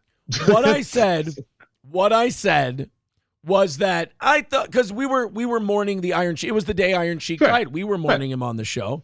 And we were playing honorary sound drops for the wonderful Sheik. Things like... I don't want to see his ass. I don't want to see his fucking cock. Don't be cheap Jew, son of a bitch. So we were playing stuff like that. And somebody said, hey, did you see the rest in peace tribute that Opie posted on Instagram or Twitter or whatever it was? And it was him showing the Sheik pissing his pants photo and Opie pointing at it. And I'm like, oh, come on. That's not the way you honor the Iron Sheik. That's a hacky, shock jock, wacky picture. And that's it. It was that, and then maybe I just called Opie like a hacky shock Wait, then jock. maybe... No. It's not like one of those things. It's one of those things where I'm like, yeah. Maybe I might have called him a hack, fucking loser, suck-ass, I did call him. I said it was a hacky shock jock thing to do. And I also said that, like, oh, that's par for the course for Opie. Just whatever wacky picture we can point out, even if it's for, like, I said that Opie's never read The Room very well, and that's not really the picture to put up for the RIP. But we spent, when I say I didn't say much about it, I'm not saying I didn't say hurtful things about him. And then, I said, I'm coming to New York in a couple of months, and I'm going to find you, and I'm going to fuck you up. Sorry. I called myself the Mud Shark. It got really weird. But Opie... I only, when I say I didn't say much about it, it only lasted a total 1.5 minutes, 2 minutes, which is very short form for Steel Toe. You do fucking 7 hours a day. Yeah, right, exactly. Content, Alto says, Jesus, Alto. Why is that funny? Yeah. Wow. Loving the smoke content. He's like, you edgelord. Okay. Oh, I forgot. It's Carl. He pauses as much as I do, if not more. And you can see that must have been one of the forest fire smoke days there in the background. That's all haze. It certainly is. Not good. All right, good stuff. Let's move on. Steel Toe said it was distasteful of you to put a pickup of the Sheik after he pissed himself. Steel Toe is a whiny little baby. So let me put some context. Carl saves this, thankfully. Carl always like, I don't want to say big brothers me from time to time. We've talked and Carl's like, God, some people really fucking hate you. And I'm like, yes, that's accurate. He's like, I don't get it. I don't understand the hate. So whenever like Steel Toe comes up, he'll always go, okay, let me explain the context of what Aaron did. Like I'm his Hunter Biden. Where he's just like, I come up and he goes, let me explain what Aaron's doing here. You see the concept of it. And, you know, Carl is one of those people who, when he does that, I go, thank you, Carl. This guy gets it. But I feel like I'm just like a step above Gino in irrationality in the Carl hierarchy, where I know I'm above Gino in terms of having to be explained away, but not by as much as I'd like to be. And Carl right there, he was like, basically saying, holy shit, that escalated quickly. Yes. Let me provide some context here, because if you're not aware, that would seem completely out of fucking hand. Yeah, you would think, wow, this guy's kind of nuts, and this Steel Toe guy kind of drives him insane. It's around this. Basically, the Iron Sheik just passed away. I couldn't believe he was still alive. I had no idea. But the Iron Sheik just passed away. And so what Opie did is he tweeted out, rest in peace, with the famous photo of them at the Opie and Anthony show in the studio where he had pissed himself during the show, and Opie's pointing at his crotch that's all wet. I don't see anything wrong with that, to be honest with you. Please don't I don't watch care about it All either. On real quick, please. Yeah. Honestly, I mean, the Iron Sheik's hilarious, but he was a buffoon. And, Aaron, I watched Aaron's take on this, and Aaron's like, well, if you're trying to be funny. But if you're trying to say, if you're eulogizing the guy, then don't use that. I'm like, I don't care, and whatever. That was a moment on the show that, like, if you think of the Iron Sheik and Opie, that's the moment you think of, I guess. course. So it makes sense that Opie would tweet that. Of course. Yeah, and I don't give a shit if people thought my take was horseshit. I just love that Opie blew a gasket over it. Like, you see what Carl and Blind Mike there did? That's how you respond to my take. You go, oh, well, I didn't see anything wrong with it, like Aaron did. If you, like Carl's like, yeah, I understand what he's saying. If you want to be funny, be funny. If you want to eulogize him. But I don't give a shit. Like that. Yeah. That's perfect. You don't have to go, that whiny fucking baby, that piece of shit. It's like, no, those two did it perfectly. That's how you would respond to that. He claims to be an Opie and Anthony fan. He obviously isn't an Opie and Anthony fan. He has no idea of the history of the picture. He's just a guy trying too hard that doesn't have much to talk about, so he has to find things people are doing and attack them. I just love that I made Opie cut a wrestling promo. He's like, I never see him get this worked up. He's always got a Zen coffee cup, and he's like, oh, doggy. And I was like, Steel Toe's a whiny baby, and he's a fucking asshole, and he's... Maybe this was his tribute to the Iron Sheik. He was like, Steel Toe, I will humble you. I am Opie. You're a champion, 3-time world champion. I suplex you. I put you in the camel clutch. I break your back. I fuck your ass. I make you humble. That's all it was, but I think I broke the case here. Yeah. Condition. I wasn't going to pause it, but Jesus Christ, he's already gone to 100, which is nuts. I mean, he just revved up quick. Yeah. And the fact that he's calling people out for not having anything to talk about, you're literally responding to Nicholas Gurr. Didn't even super chat you. Just put a chat in. He's like, this guy has nothing to talk about. He's like, no, he's talking about a tweet you put out, which is interesting. I mean, if you think you're still relevant, Opie, we do. Yeah. So, I think that's something to talk about. And Opie's just taking the wrong angle because his show he has nothing to talk about. Right. Yeah, this is where Opie gets in a weird position, too. Because even when I agree with you, Opie. I'm on your side on this one, goddammit. And yet... You know what? I think after hearing these guys, I'm on Opie's side. That's what I should have done. You're the asshole here, but I'm sorry. I love you, but come on. After Opie melted down, my reaction should have been, after he goes, I should have gone, you know what, Opie, I've been thinking about it. You're right. My bad. Yeah, like, do you need a cup of water or something, man? Like, just rub on the shoulders. You know what? I was thinking about my take on the Iron Sheik. I was being kind of a queer about it. You're right, Ope. Now, are you okay? Do you need a cookie? Like, are we gonna be able to get through this? I know that Opie's at some point gonna go to the fence that, like, I don't even pay attention to this guy. He's meaningless to me. Whatever. Oh yeah. I get brought up here now too. Even though I have nothing to do with this. Clearly, he knows who you guys are. He knows you. He knows Steel Toe. Obviously, you guys are on his radar. So he's going to get so twisted up where he's like, they're nothing. Fuck that. On his radar were his ultimate trigger. All he said was, Steel Toe didn't like the picture you put up. I mean, that's Nicholas Gurr. Got me. He fucking got me. Finally. Nicholas Gurr finally got me. I've been fucking son of a bitch. All right, we're gonna have to do a little editing once we go off. That's all right. Niggas. Oh man, he finally fucking. What are you? Were you going to a museum and barbecue before the game? Is that what happened with your Detroit? Nicholas Gurr wrote him a chat and just said, yeah, Steel Toe didn't think your picture was very cool. And he's just like, fuck that guy, that piece of shit. Carl sucks too. It's like, all right, we're on the radar. That's why I'm so angry. Yeah, I don't know what even brought me up. All right, yeah, let's watch the rest of this. This is like a 3-minute rant. Steel Toe is a loser.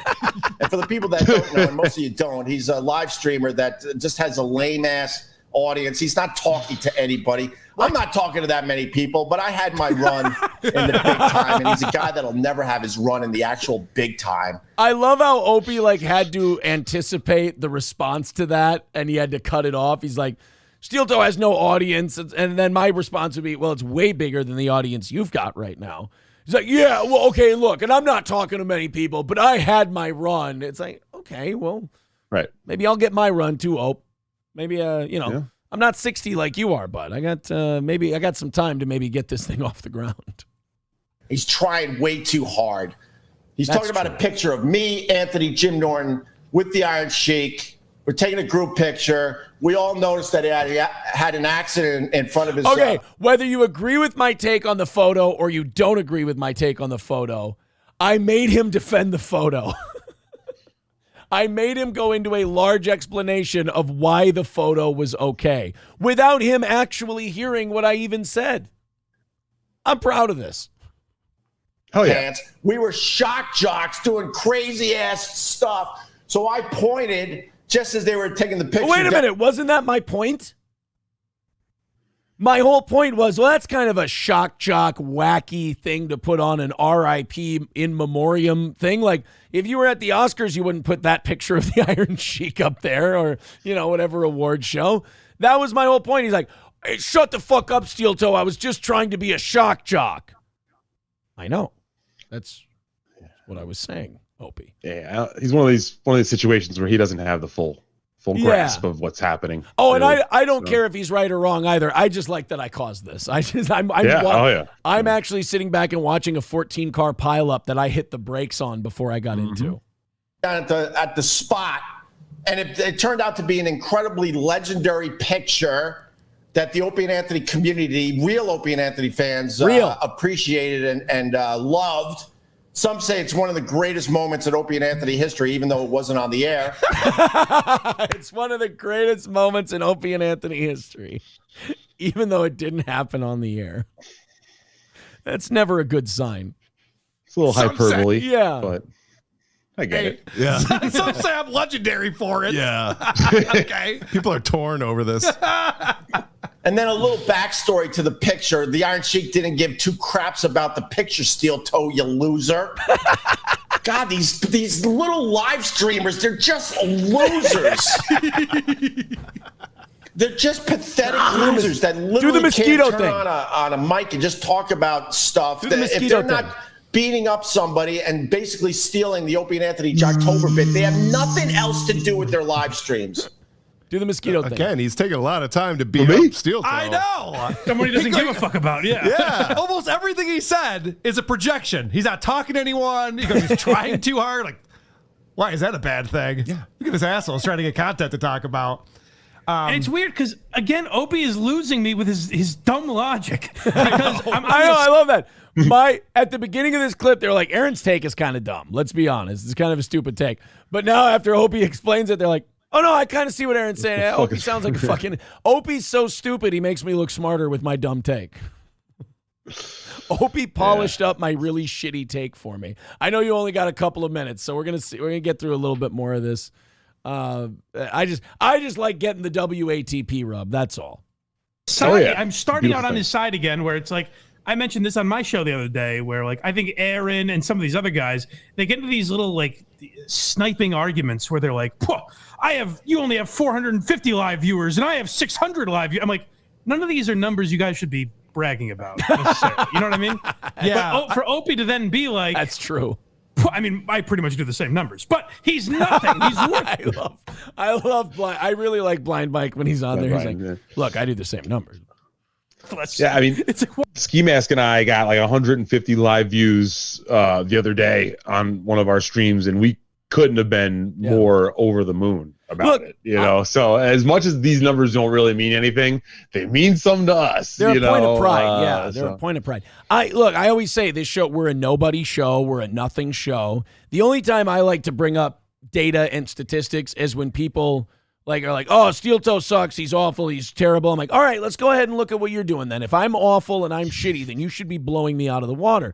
And then I'll look and I'll go, you have half the views every month on Social Blade that I do. Who the fuck? If I suck, what are you?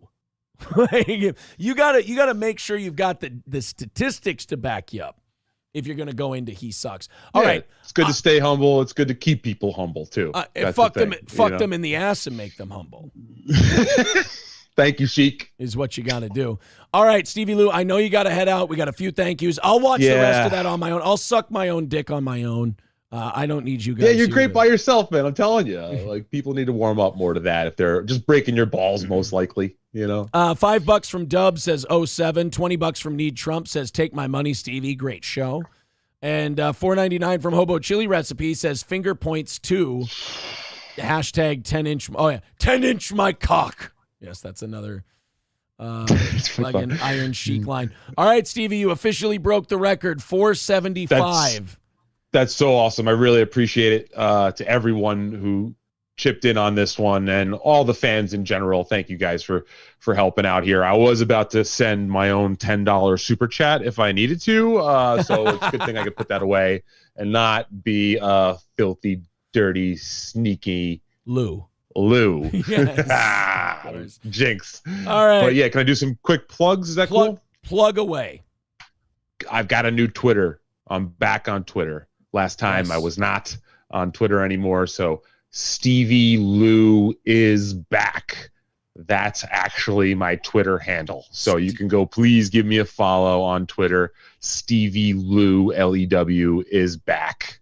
It's back, I said. Don't you be saying nothing funny. Stevie Lew has a big back cock. Oh my goodness. So yeah, that's Blunt Smoker Video. I'm sure you guys heard about. That's my cannabis and cinema podcast where me and some film producer friends consume some cannabis and review a movie each month. We got the latest one coming out any day now. It's been a little tough with scheduling for that with everybody so busy. So looking to maybe take Blunt Smoker to maybe the live venue or a live streaming venue soon. Then I've got Stevie and Ski after MLC. That's every Thursday after Misery Loves Company on the Ski Mask Collective YouTube. That's just the newest hit in town. So please jump on that bandwagon. We have memberships now, thanks to the good kind of advice and just we were inspired by Aaron there. So become a member. Become a member of the Big Peace Club. Maybe I can give you we can give you a free membership. Oh, the Big Peace Club. Do I have to prove it? Peace Club. So what's that? Sorry. I said, do I have to prove it or do I just get put in? Oh, nope. You just got the lowest level of our membership. That's all you got to do. And you're in the Big Peace Club. We do have a 10-incher club, and that's the second step up. You know what I mean? So you pay a few extra bucks and you're a 10-incher. We are starting to focus more on making some my member-only content on that. And then finally, I got to say thank you again for the shout-out to the BYB every Monday, Wednesday, Friday around 8 p.m. Eastern. If you can't watch us live, you can catch us on the BYB Pod YouTube channel. Derek puts all the live streams up there right away. So shout-out to Derek, the Bobbies, Bradley, all the crew over there. All right, here's what I'm going to do. Dead Fool with another $19.99 says, I got you, Stevie. So here's what I'm going to do. I'm going to keep the Stevie Lew coffers open until the end of the show because you're at $490. And Let's let it go, baby. I want to see that thing eclipse 500. So I'm going to keep it up. Half of everything, even after Stevie Lew goes, is going to go to Stevie Lew. Now, the other BYB, Ski Mask Collective, Blunt Smoker Video, subscribe to all that stuff. And guys, if you want to put those links in the chat, I would appreciate it. And the members thing, it's interesting that you bring that up because I did notice that once we started pushing gifted memberships and we had our members only show, I noticed that the Shuleys of the world started moving more towards memberships and away from Patreon and all that. A lot of people doing a lot of members-only content after, just like, the BS show was a weekly podcast, and then I start talking to Bob, Levy, and Shuley and how much they like the show we're doing, and then all of a sudden they're a daily morning show. That's amazing. I can't believe that where would they get such an idea? Well, anyway. Hey. We all take inspiration from each other, but you're right. You do have you got the right foot forward, bud, and that's why you are doing so well. And I really appreciate your time and letting me come on these shows. Thank you to you and April, as always, for doing what you do. Well, thank you, buddy, for being such a big draw, too. We appreciate you got it, man. Thanks to all the fans. Stevie. I'm sorry. I got to run, man. Yeah. Stevie, have a great rest of your day, buddy. Thank you. Thank you. Peace. Stevie Lew is done for the day. Is April, do you think I didn't ask her? And I know she gets, she's like, hey, you got to give me advance notice. You got to let me know. I wonder if April wants to come down and help me finish the show. Let me move our Chrome thing back there. I didn't want to cover up Stevie during the show, so I had that moved. I would love to have April come down and do the last hour to 45 minutes of the show with me, but we'll see. Professional Horny Boy says, why do all the payouts love Stevie Lew so much? I don't fucking get it. Stevie, well, did you see how fast all that went? Do you see, like, the show went quickly. It was smooth. You know, we got a lot of mileage out of each story that we did. It was that's why I like bringing Stevie Lew here. The show moves smoothly. We get to do some jokes. We talk about some shit that's going on. It's a real easy show. What can I say? Oh my God, this just popped up in my Twitter feed. Jesus Christ. Where's the it just went away. God damn it. It was something about some trans porn star saying they regret something. It was Gino. Of course, Gino had posted it. I kind of wanted to grab it. And, here we go. Trans porn star Emma Rose flushed balls down toilet before flight. What the fuck? Trans porn star flushed her testicles down the toilet like a goldfish as she shares graphic details about her castration surgery. Look, guys, I know a lot of you are saying things like, oh, trans people are actually people with untreated mental illness and, you know, they're confused and they shouldn't be making permanent decisions like this because it's all a sign of mental illness and whatnot. See, I disagree with you guys. This person who flushed their balls down the toilet after their cockendectomy clearly has their shit together and it is, I think, checks out with a clean mental bill of health. I don't know where you guys are getting your crazy ideas from. Michael B says, plays along and brings something, unlike Corey. Hasn't Corey been gone for like 3 months? We can't still be hung up on Corey. Even if you didn't like Corey, I mean, he's gone now, so you should be happy. I like Corey, but if you don't, I mean, thank you for the long-term memory. That's wonderful. It's good to have fans like that. Zen Rhino says, Aaron, are you going to review that clip of Chad I sent to your Instagram with April? That would be hilarious. I will have to remember to go back and get that. I'm terrible with Instagram. I don't check it very often, but I know you did send that. I still have it. Maybe we can go through that. I think it's Chad losing in arm wrestling to a chick, if I remember right. I suppose we could check it out. Earl Thomas, the former football player, played for the Seahawks for like 9 years and then the Ravens for a year. Apparently, he got in a dust-up with his wife, and they've released the body cam footage of it. The incident, recorded on police body cam, shows the couple shouting at each other while Earl held a gun and Nina wielded a knife in the parking lot of an Airbnb in Austin, Texas, back in 2020. So around this time, Earl Thomas was going into, April? So he was going into training camp with the Ravens. And the reason this is interesting is because the Ravens said that Earl Thomas seemed more detached. Earl Thomas seemed more aggressive and angry and emotional when he came to that 2020 camp before the season started. And he ended up retiring and leaving the team before the season started. So one wonders that a safety like Earl Thomas, who, hit and get hit, was kind of his game. He was an aggressive dude. You got to wonder when you got an incident where your wife's got a knife, you've got a gun. Teammates have been saying that you're a little more withdrawn and you're a little more emotional.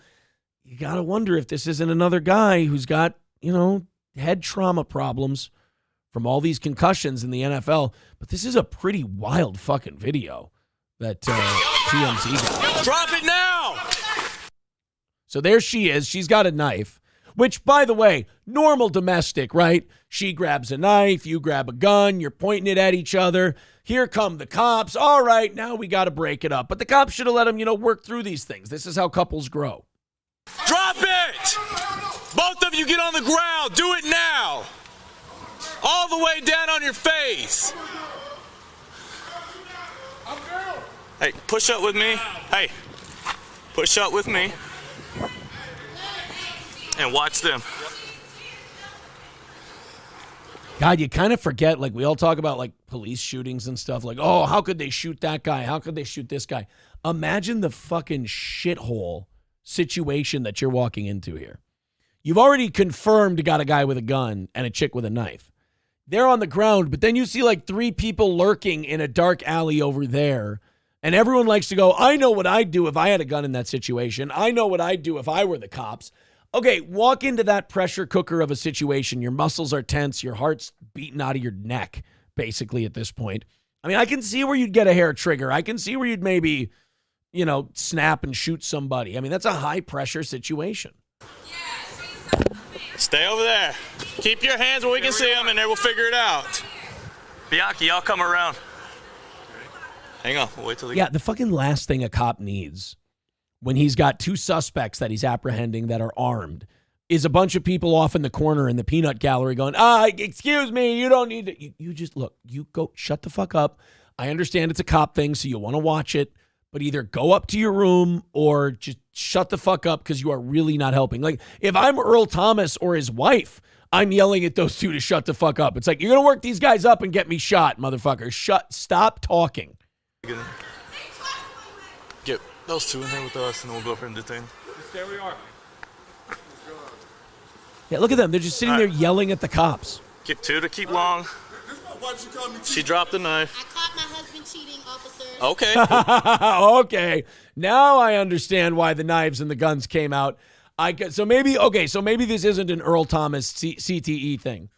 She caught the husband cheating. She went for the knife to cut his cock off, and he grabbed the gun to defend himself. Okay. The getting caught cheating thing makes a lot more sense. Well, we're going to get all sorted out. So what's going to happen right now is you're going to stay very still, and I'm going to walk up and put you in handcuffs. Do you understand? Do you understand? Whatever you do, don't reach for that knife. You ready? Whatever you do, don't reach for that knife. It's good advice. All right, you got lethal. There's Earl Thomas down on the ground. Chance, on your back.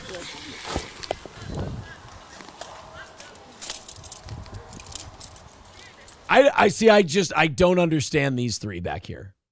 Like, I just don't get the hanging around. I get the lurking and kind of like, oh, what's going on there? We all love a good train wreck. But they're just sitting there chilling, talking, like they're like at a spa, you know?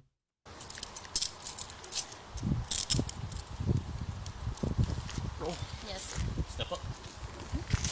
Walk out. All right. Coming to you. Ready to push up? All I keep thinking is, like, she had a knife, he had a gun. This fucking job would suck.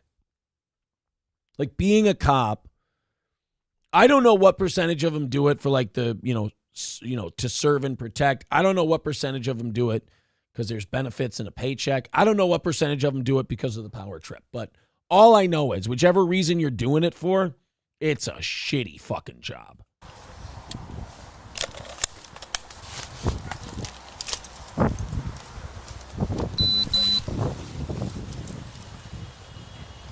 Right, because before you handcuff him, if that guy makes a move for the gun, you're now a white cop who has to shoot a black guy who's lying face down. And you know all of these witnesses back here are going to say, he didn't do anything. He didn't do nothing. He wasn't reaching for anything. They laid that black man down on the pavement and they executed him. But, like, you can't let that guy reach for the gun and grab it. He could kill people.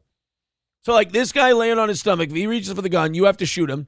Now, all these witnesses are going to say you did it because he's black. The news isn't going to ask any questions. They're just going to run with that, post that, because that's a good thing that everybody can argue about now.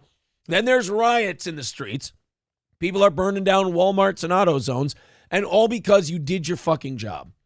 That's what I mean. Like, it is just a shit job, and it is getting shittier by the day. And look, I get it. Cops stick up for each other. It's kind of corrupt. They protect each other when they do shit that's clearly wrong. I understand that cops have their problems, and in a lot of cases, they don't do themselves any favors. But situations like this, your heart's just got to be thumping out of your chest because you know all the things that could go wrong.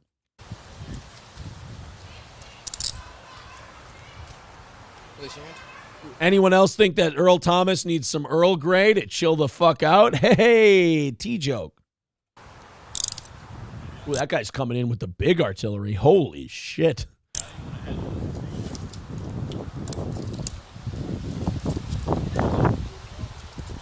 Notice when that guy came out with the shotgun, everyone got a little bit quieter. There was a little less commotion when that guy came out looking like the fucking Terminator.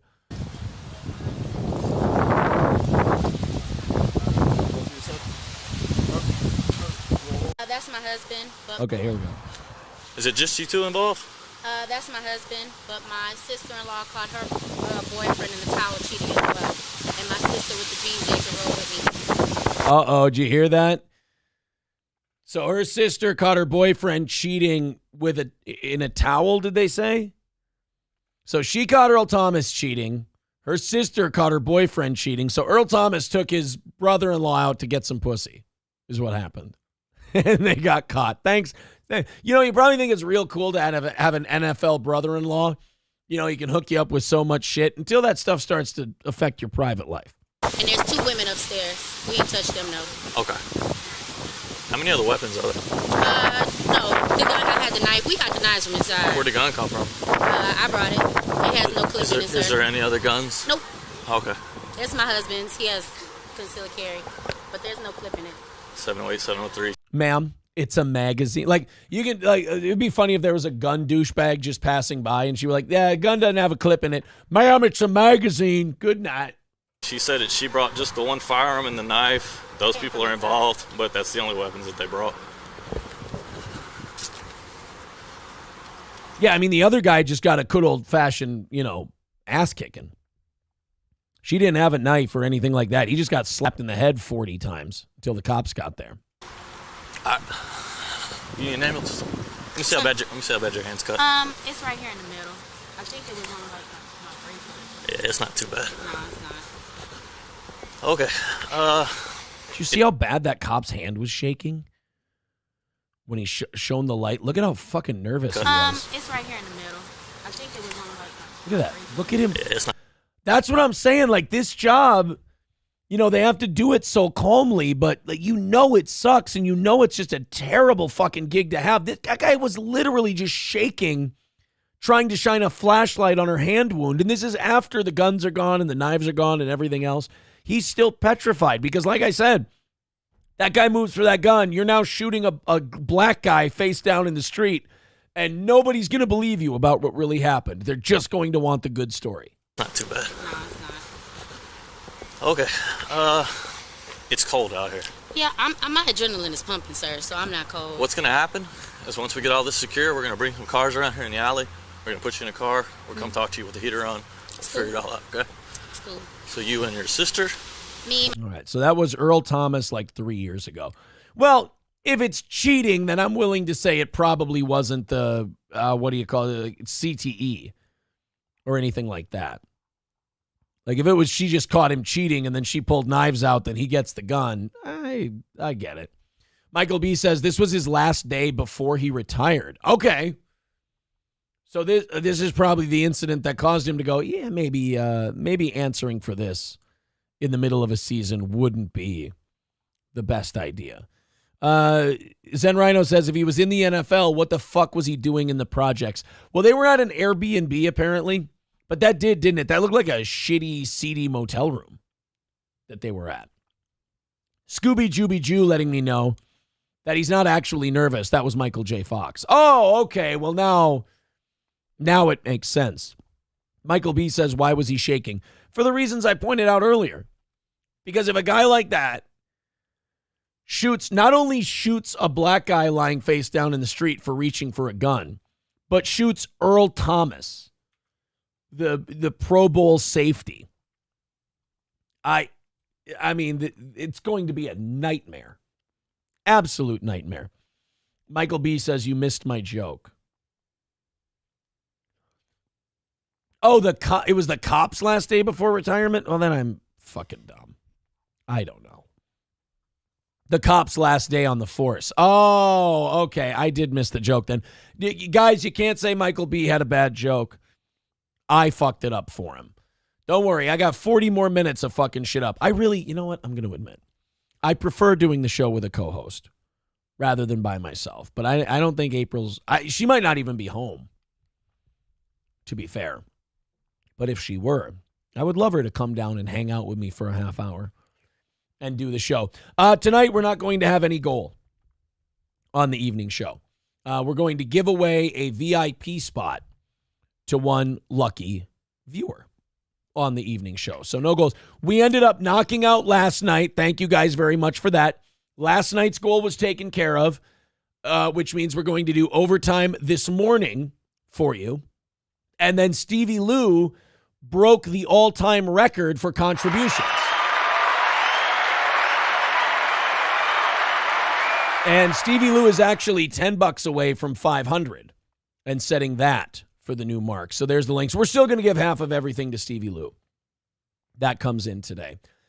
Sweden's football team, one of their players, Nyla Fisher, has revealed that the women's national team was forced to strip and show their genitalia for doctors to prove they were female at the 2011 Women's World Cup in Germany. So we kind of think of like the trans stuff as like a new thing.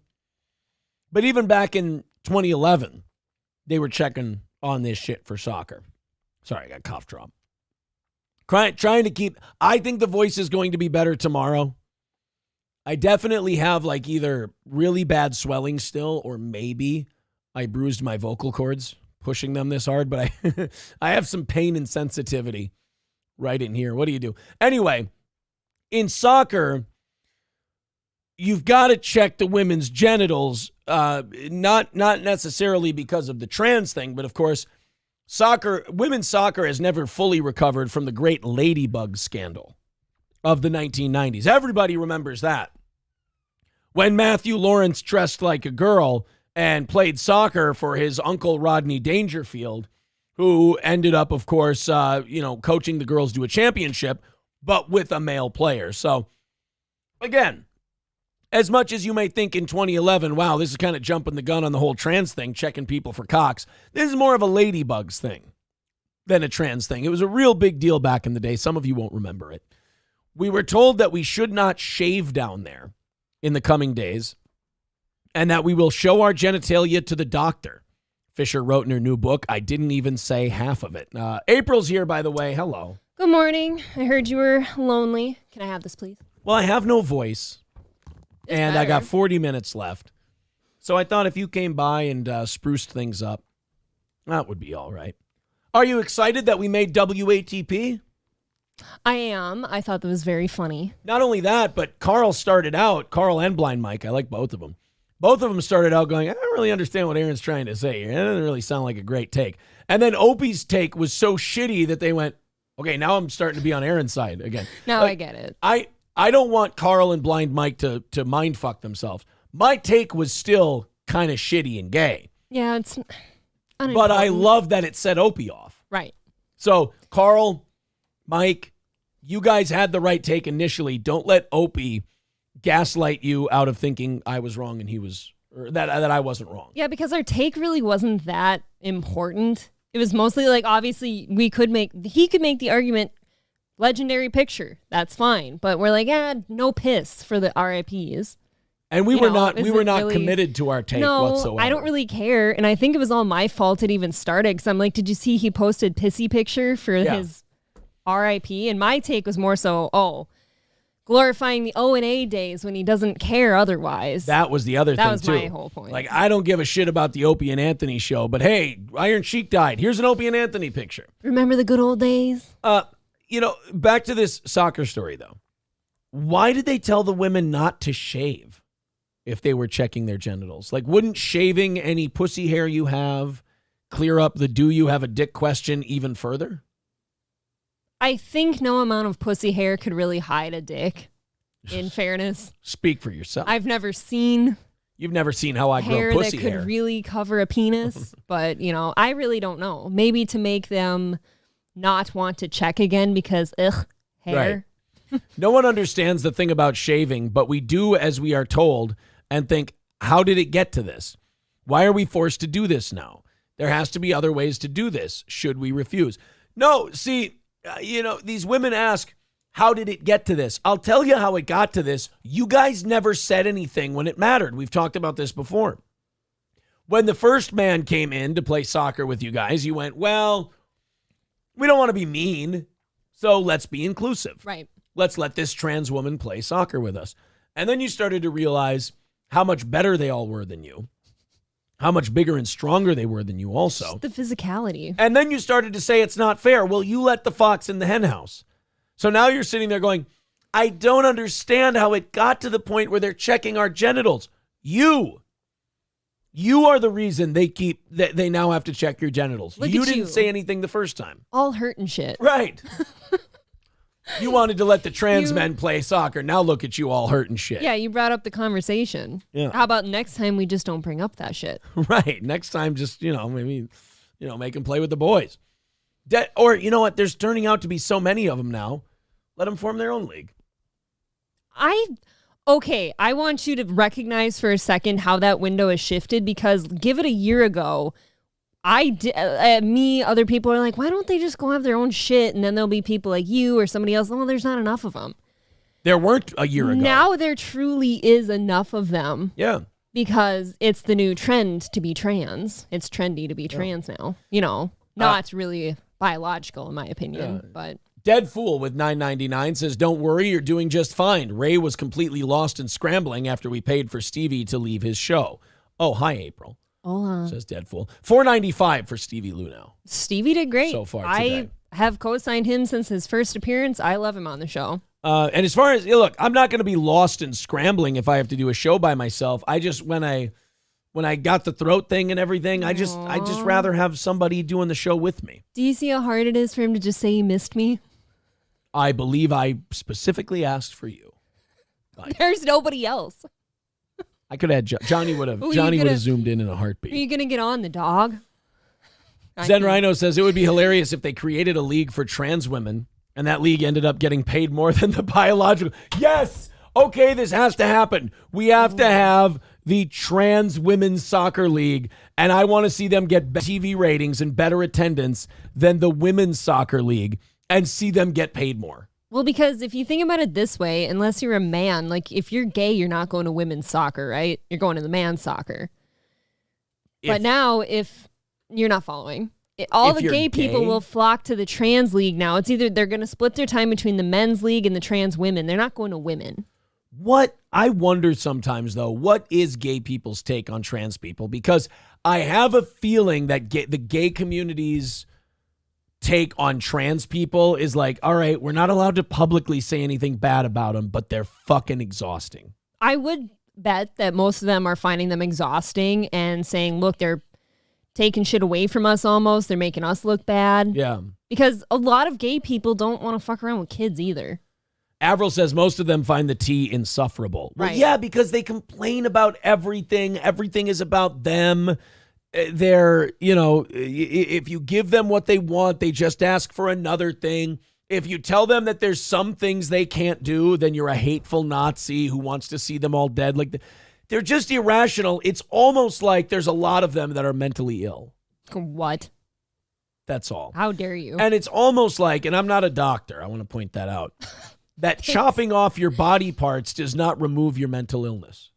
No, it doesn't. And I really wish people would consider that a little more before they make such like drastic measures that'll affect the rest of their life. You can't just put your dick back on, right? You're asking the wrong guy. I mean, I don't know. Well, hold on. If you're having bottom surgery going woman to male, like they can create a dick for you, right? So at most, if you're a man and you lop your penis off, they can make you a new one. It's just not going to be the same. I suppose. At most. Yes. So guys, like your genitals don't have anything to do with your brain. You're saying that I would fix this first. You're saying what you're trying to tell men is that their dick is not like an iguana's tail.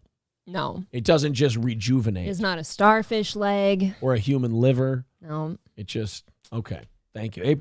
April. You can mold one out of putty or something. Yes. This is April's daily Did You Know Science segment on the program. It's very good. I want to have like a Bill Nye segment, but it's April.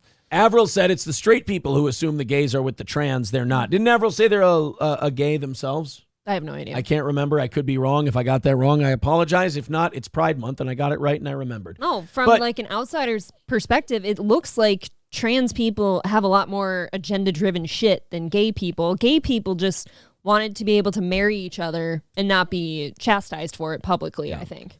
As a heterosexual male, I will say that I've always been skeptical of gay people's perceived support for the trans community. Yeah. I've always watched how gay people react to the trans community, and from day one, I was almost like, oh, the gays are not going to like this. Well, they took their flag from them, too, by the way. Like, the gays are not going to find this cool. They're going to find this obnoxious. They're going to find this overbearing. And that's coming from the gays. Like, when the gays are going, hey, guys, a little too loud, a little too proud, it is time to tone it down. Trans community should almost have, like, an umbrella instead of a flag because they've completely overshadowed everything gay. Like, everything has to be trans now when gay people were finally like, yes, we have some rights and all this shit. And right. It's cool to be gay, and now it's like trans this, trans that. And Avril says, I'm not gay, but you assumed I was, and that's funny. Avril says, I just know a lot of normal gay people. Yeah, I've watched the gays. I study them from afar. I wear a Dick Tracy hat, and I have a notebook. You go undercover. Yeah, and I take notes, and you have to suck the dick, because if you don't, they're going to know. They're going to make you, and you don't want to get made, you know? So I take notes on them, and one of the notes I've noticed is that, like, yeah, gay people have kind of had it up to here with the trans stuff. It's kind of like the way black people felt when gay people were complaining that, like, oh, us not getting rights is like the civil rights for black people in the 60s, and black people were like, fucking excuse me? Wait, what now? You're what kind of victim? Stop it. I'm kind of exhausted by every group in this country, like, crying about, like, what rights they don't have, because to my knowledge, if you wanted to sit down and, like, write out rights for every single group, I feel like we all have the same rights. It's just they have to keep making us accept more things. People are confusing their rights with their feelings and their happiness. Yeah, and their wants. And we're getting more childish. We're growing down. People don't understand that a right is something we can all do. Like, we all have the same rights. What they're saying is, I'm not happy with the way this is. I'm not happy with the way this is. I'm not getting what I want. Right. A want is not a right. Mark Atkinson says, Aaron is the gay Columbo. Yes, absolutely. I go in there with a notebook and I go, just one more thing. Why do I have schmegma on my cock? Avril says, plenty of folks don't jump into the bullshit. They're just trying to live their lives and be left alone. I wish that was what we saw. I wish that was what was presented to us. But again, the media needs people fighting with That's each a lot of straight people, too. Straights and gays are going to find themselves aligning on a lot of shit, I think. I think we have. I think for the most part, gay and straight people have kind of buried all their beefs. I think their final Pun intended? Yeah, I buried their beef, yes. I think the final frontier for the gays and straights is wedding cakes and cookies and shit like that. Yeah, I think sure. that's the last I thing think they have left. Mark Stevens has it right, like felon rights, because there's some states out there now, like California with fucking Wiener Guy, that want to decriminalize like pedophilia and stuff like that. Like, you want all these felony things to be accepted, and the sad part is more and more people are starting to do said things because, you know, like social pressure of, oh, you must accept everybody now. We're all special. And what is it? Minor attracted persons are just, they're not bad people. They're not pedos. They're just afflicted by something. They just love younglings. And it's like, youngling. Oh my God. Let Jedi? me puke. They're Jedi now? I will puke at you. The younglings? They're not going after the younglings.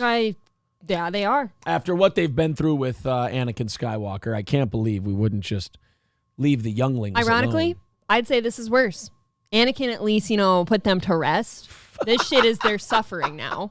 Children are suffering. You're saying Darth Vader is better to the children than the gay and trans community. Yes, because kids are being hurt continuously. Oh. So yeah, I would stand by that. I actually saw Vader all day. I actually saw. You're saying Darth Vader, #Vader did nothing wrong, is what you're saying. He was just misunderstood. That's some weird shit right there, man. Avril, I saw an article just like this yesterday. Avril says, I have been told that some gay people think the T movement erases homosexuality, like that it says it's not okay to just be gay. I read an article from a gay guy who was saying that exact same thing. He goes, it feels like they're erasing us.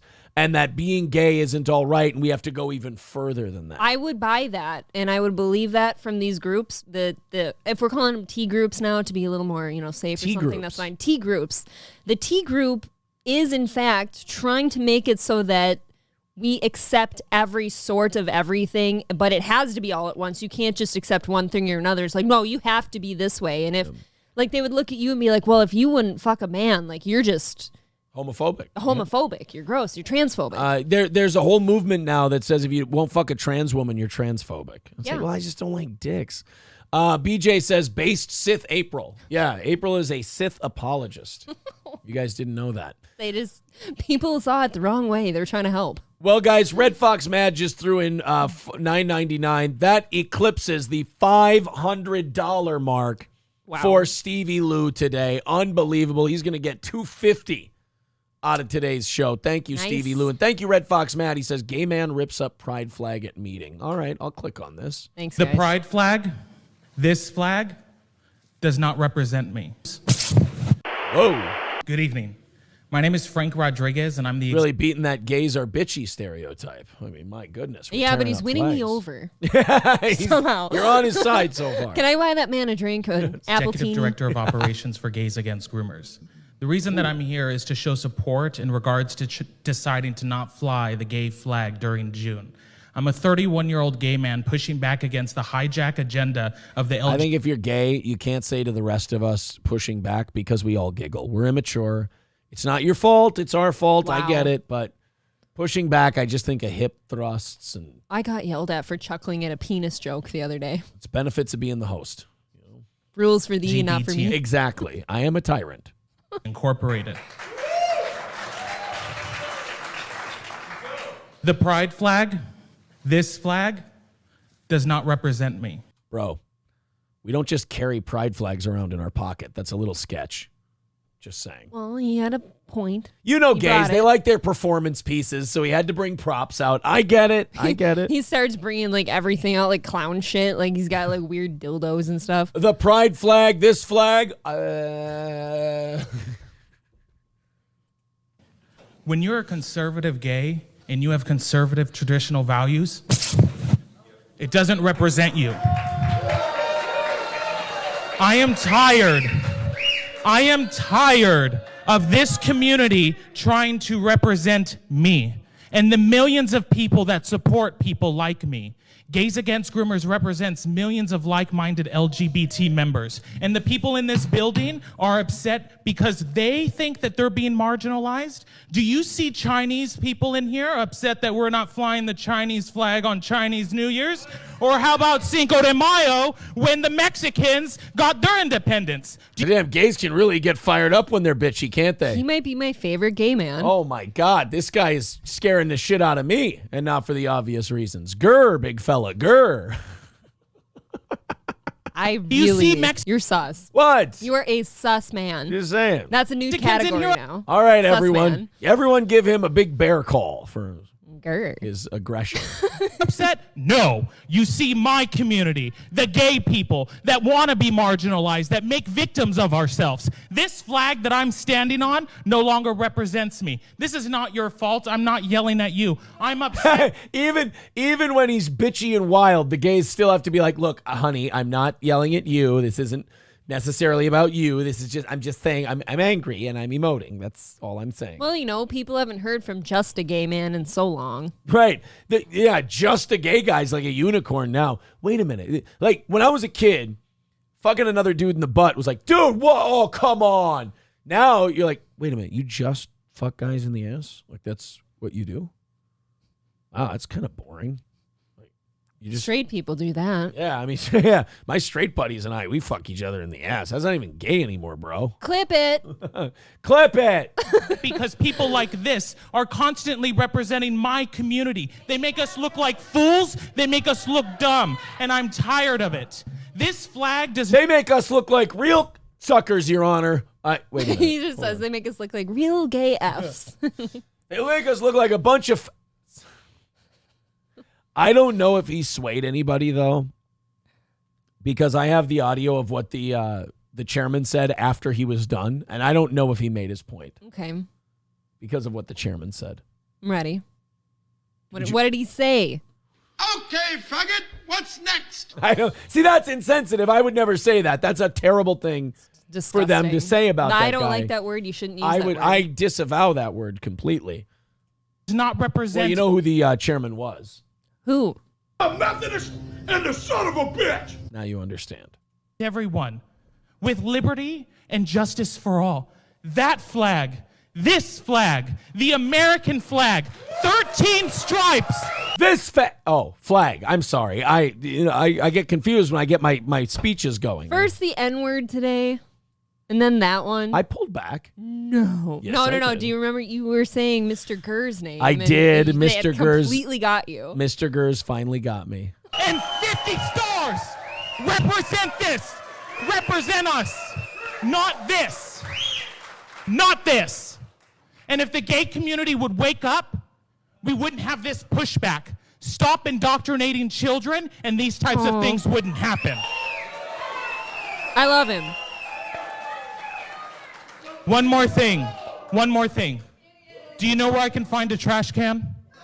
Oh, the gays always got. They gotta get have a little bitchy at the a little end. bitchy little ending there. Brought it in for a bitchy landing. That guy. I want that broadcast in the sky is like the Hunger Games. I want that shown around the world. I like that. I want more people in support of that video. Zen Rhino calling me a sussy baka. I don't want to be a sussy baka. We don't say that. Adults just say you're sus. Oh, come on. Being gay is no longer cool, says Scotty McFabulous.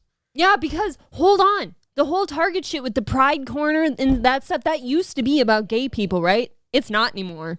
Oh. That's just not about gay people. I'm sorry. That's like, if you're not trans, you're out. People are pointing out that he looks like Steve C. from the old Opie and Anthony show. Yes, I would like to protest against all the gays here today.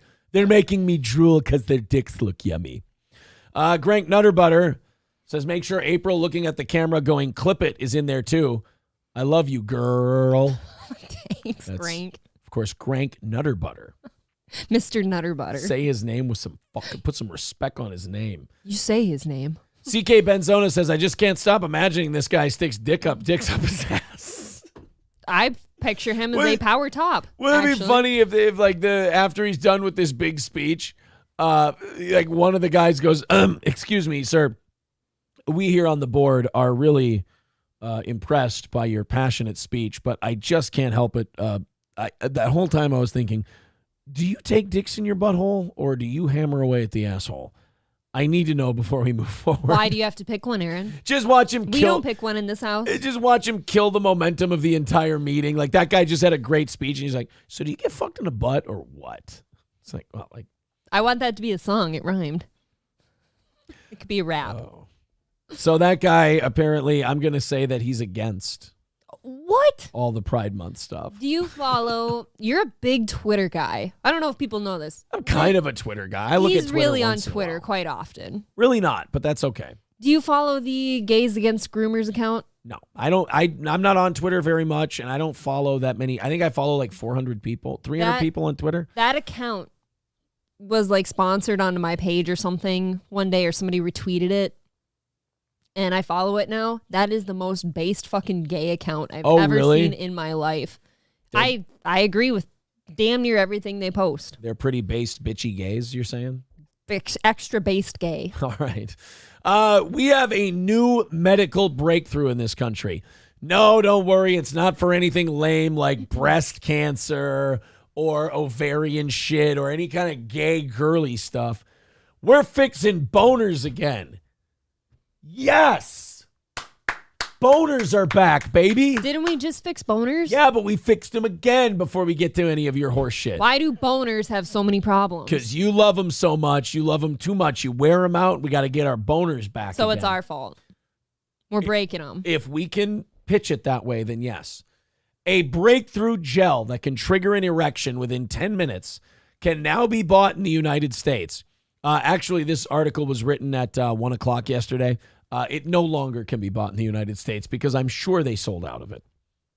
Did you get a bottle? I did not get a bottle. Well, damn it. You don't even need a prescription to get it. It's an over-the-counter boner cream. Yeah, but what if the lady or the gentleman, depending on what type of relationship you're in, goes and rubs it on you while you're sleeping and you don't know? That's like then we get into some weird gray area. Bro, that's the funniest prank ever. You know how many colleges they're going to be doing it at now?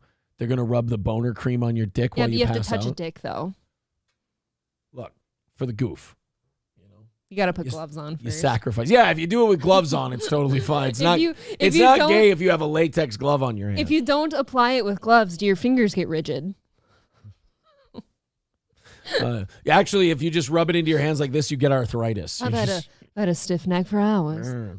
The FDA signed off on the treatment, and we know that if the FDA says something's safe, you can take that to the bank.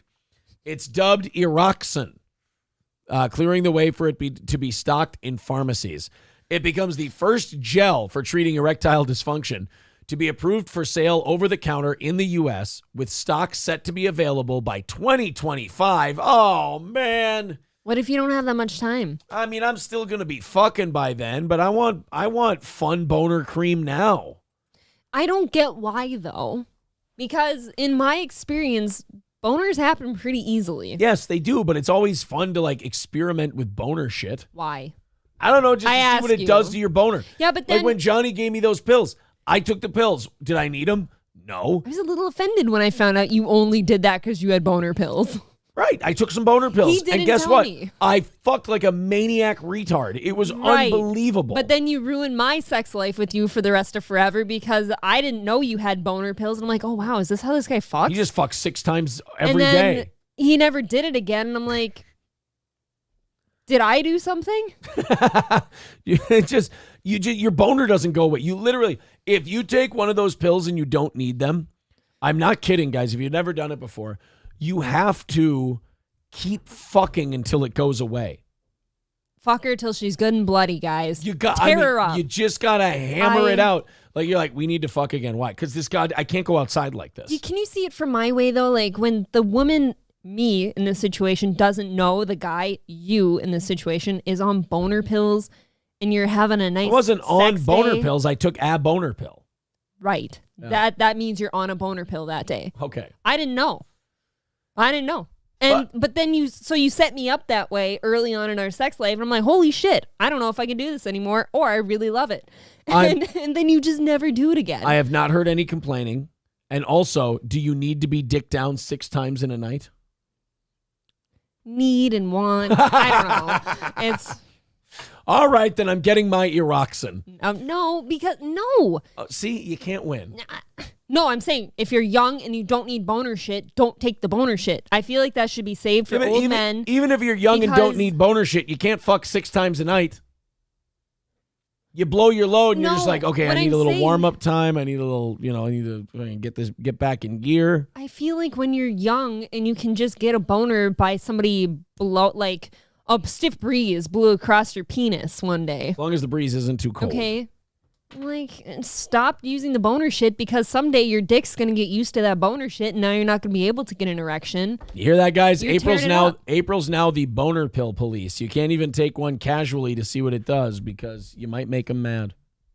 Listen to you. As a man, if you can get an erection, why do you want to medically stimulate your erections? I mean, I did it once and I got to say, it was for fun. Didn't you say, though, when you find... Here's what it was. It was, I had a date and I wanted to make sure that I was in tip-top shape. And so I went, well, Johnny gave me one. If I hadn't already had them, if Johnny hadn't given them to me during a radio show once, I wouldn't have thought about it. I wouldn't have done it. But I was like, you know what? I got something going on tonight. Let's see what happens. So are you saying that Johnny did not give it to you specifically for having sex with me? I don't believe so. I believe we were talking about something on the show, and then he gave me some Blue Chew stuff, and I had an uncle who got like a blister pack in the mail. That doesn't sound good with sex pills. And he gave me some. No blisters. So I don't know where the rest of my boner pills that people, because it was after. I know where that pill is. Really? Oh yeah, I've made sure that it's hiding. Is it your in case of emergency break glass pill? That's why I hid your Flova Scotia. No, I didn't want to be lied to like that again. That Wow. does seem like lying if the woman doesn't know you're doing that. That shit fucked April up.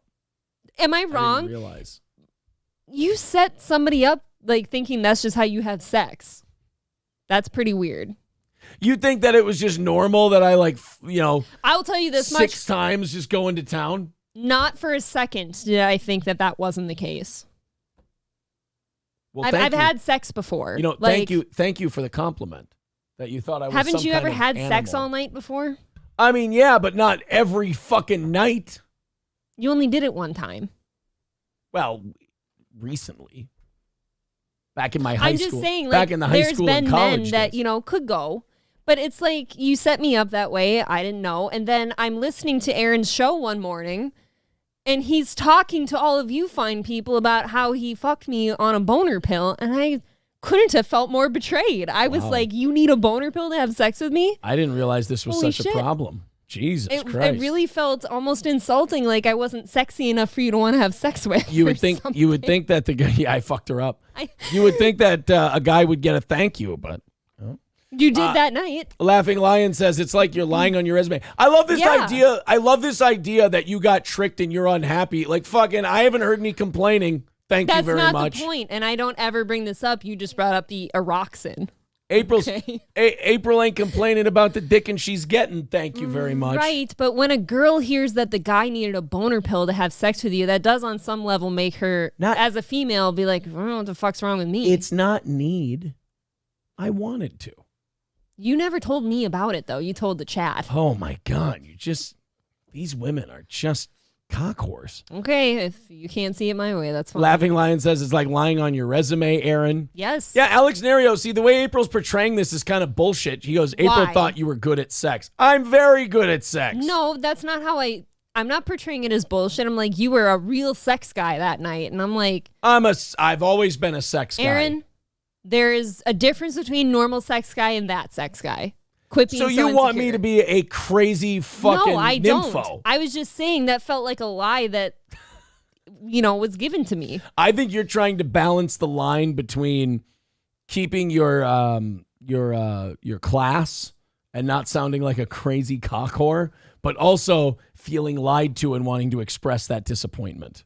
Take a sip, if all that's true. Jasper with $10 says, April, anti-anxiety meds and blood pressure pills take out your bone. Well, I don't have either of those things. Oh, he is loaded up on Xanax and fucking what's a blood pressure pill? Could you I don't imagine? know. Could you imagine throwing all that shit in your body and then throwing a fucking blood thinning, fucking heart attack giving boner pill on top of it? Oh, are you a dead man? Stevie J says Aaron tricked April into this marriage.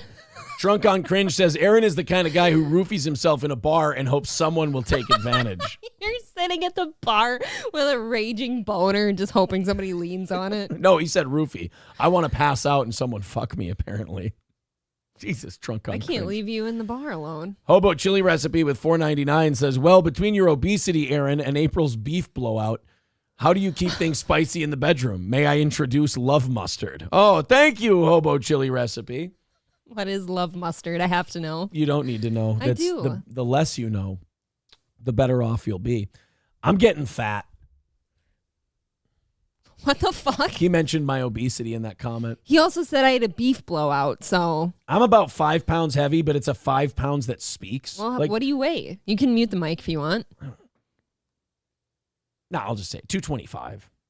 You've weighed that for like a year now. No, I've been between 220. I've been about 220. 220? Yeah. 5 pounds on somebody your height It's is like showing up. a sandwich. The 5 pounds is showing up. I'm Where? noticing. Like in here. This?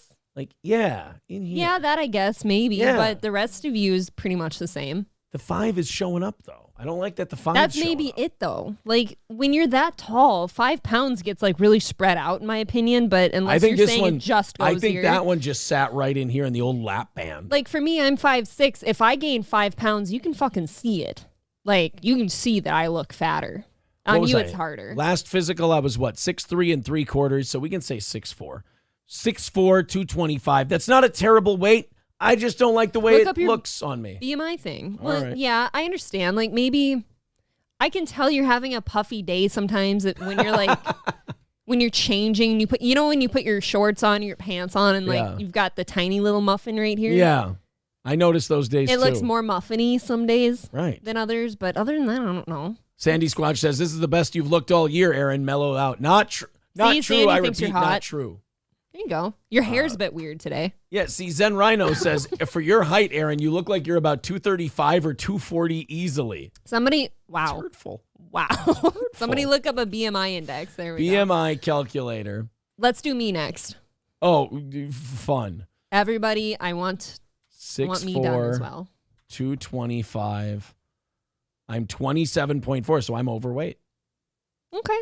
I'm overweight. Since I've been working out, I've gained a little weight. I almost said 224. See, now now this is interesting. My fighting weight is still overweight. If I was 6'4", 215, that's what I weigh in at when I fight. Okay, so I'm 5'6". Of course. Let's take a look. 5'6". Just under, but you rounded up as well. And I've gained weight since lifting weights. I'm about 123 to 4, so we can say 124. Just all on right, the 124. heavy side. You're 20. You're normal. You're in the normal range. I used to be underweight. Like I think when I was about 116, before I started really weightlifting a lot, I think that's considered underweight. That's too bad. You really have got serious problems that I'm sure a lot of people empathize with. I've gotten meaty. I got some little meat cakes. Magic 8 Ball says, do not believe those charts. It's propaganda. I don't know. I feel I think overweight. there's something to it. I think, overweight. if you're feeling overweight too, I think there's something to that. Yeah. I felt really bloaty yesterday. Tucker Carlson says the cable news business is controlled and has a limited future.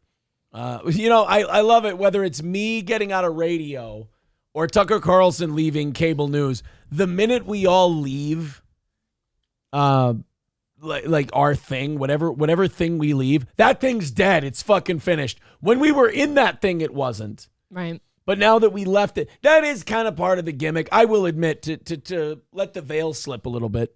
Whether it's Tucker, whether it's when we left radio and we started saying radio's dead, radio's horse shit. I mean, with us gone, it was a little more dead than it was the day before, but it's certainly not dead. I mean, statistically, it's like, 85 to 90% of people listen to the radio every week. I don't think that can be a dead thing. Radio sucks. It's not any good. That's true. But like Tucker left Fox, and then a couple weeks after he leaves Fox, cable news is fucking dead. It's terrible. It's not going to last much longer. But Tucker never said that when he was on cable news. Yeah, right. I feel like you have to say that now. In fairness, I did shit on radio and say that it was dying while I was on radio. We shit on that hard enough that we did billboards that said that. But what I'm saying is, like, I shit on it while I was doing a show. Yeah. At the same time. Mm-hmm. But like, we all do that thing. It's almost like a pro wrestling thing where we all go, yeah, it's bullshit and it sucks and it's going down. And it's like, okay, are you telling me that because you believe that or because you want me to believe that because you're not there anymore? By the way, Red Fox Matt has a clip. Let me let's play this real quick. I'm scared. Think that it was just normal that I I'll tell you this 6 times just go into town? Not for a second did I think that wasn't the case. Well, I've had sex before. Thank you. Wasn't I've had it sex before? It's a 1-minute clip. I'm not gonna play the whole 1 minute. That's a long But clip. what did you mean? Like you didn't think that was the case? You knew that was a special. What I'm saying is in that night when there was a lot of sex, I wasn't sitting there thinking to myself, oh, he took something. There wasn't a second of me that was like, oh, he took something. I thought we were just having sex because it was exciting. Brittany G says them titties really popping in yellow. Oh, thank you very much. They're still smaller than Chad and Melton's, but like and Opie's, they're smaller than Opie's too. But in the podcasting space, I look at those 3 guys and I go, oh, I can't look like these fucking losers. They're gross and He's dying. gonna hit me in a second. Yeah, I can't look like guys that are dying. I can't look at like morbidly obese people. So we got to nip this thing in the bud. Well, a little fear is healthy. It keeps you straight. No, I'm glad those guys exist in the streaming universe because if they didn't, I wouldn't know what gross morbid obesity looks like and how to avoid it. And I'm glad. I legitimately thank them for it. I have something to say. Thank God they don't take care of themselves. Go ahead. I forget about at least half of those 2 until you bring them up again. Well, you can't miss all of them. You'd only have to be able to forget. Well, they're big. Drunk on Cringe says April looks like the kind of woman that Louis C.K. would ask to leave the room. Excuse me, I'd love to watch him jack off if I was there. Wow. What? That is something. Just for the story, I want to see his face. He's saying Louis wouldn't jerk off in front of you. That's pretty shitty, actually. Wow. I feel if you wanted to hurt me, you've done it. Addicted to Mazda Miatas says you have massive tits, Aaron. What are you talking about? No, they're not really massive. Well, I don't even think they would fill up an A. Now to make be honest yeah, with they you. would. Yeah. Thank you. Now to make Well. myself feel better, I'm gonna say Chris's comment. He had said that he found me on Simcast and he loved it, and now he subscribes. Definitely, if you're talking about tits, mine are far smaller than anyone else doing the whole podcast thing. Oh, only because the other guys are fucking gross, unfuckable, massive beasts. They're just disgusting, and they look like they don't give a shit about themselves. So I get it.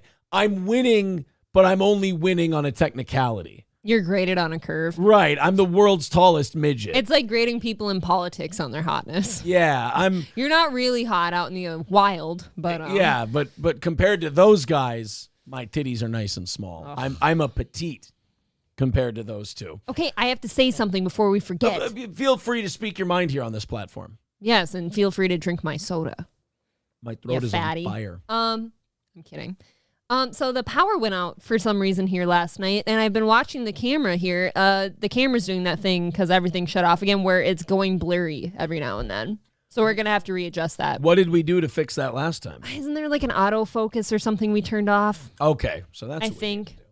Okie dokie. Can't forget though, because it keeps. See, it did it again. Yep, you're right. Well, boys and girls, we have to get the hell out of here. We are out of time for today. I want to thank the wonderful and talented Stevie Lew. The beautiful. Yes, the beautiful Stevie Lew. I want to thank April for coming down for this last half hour.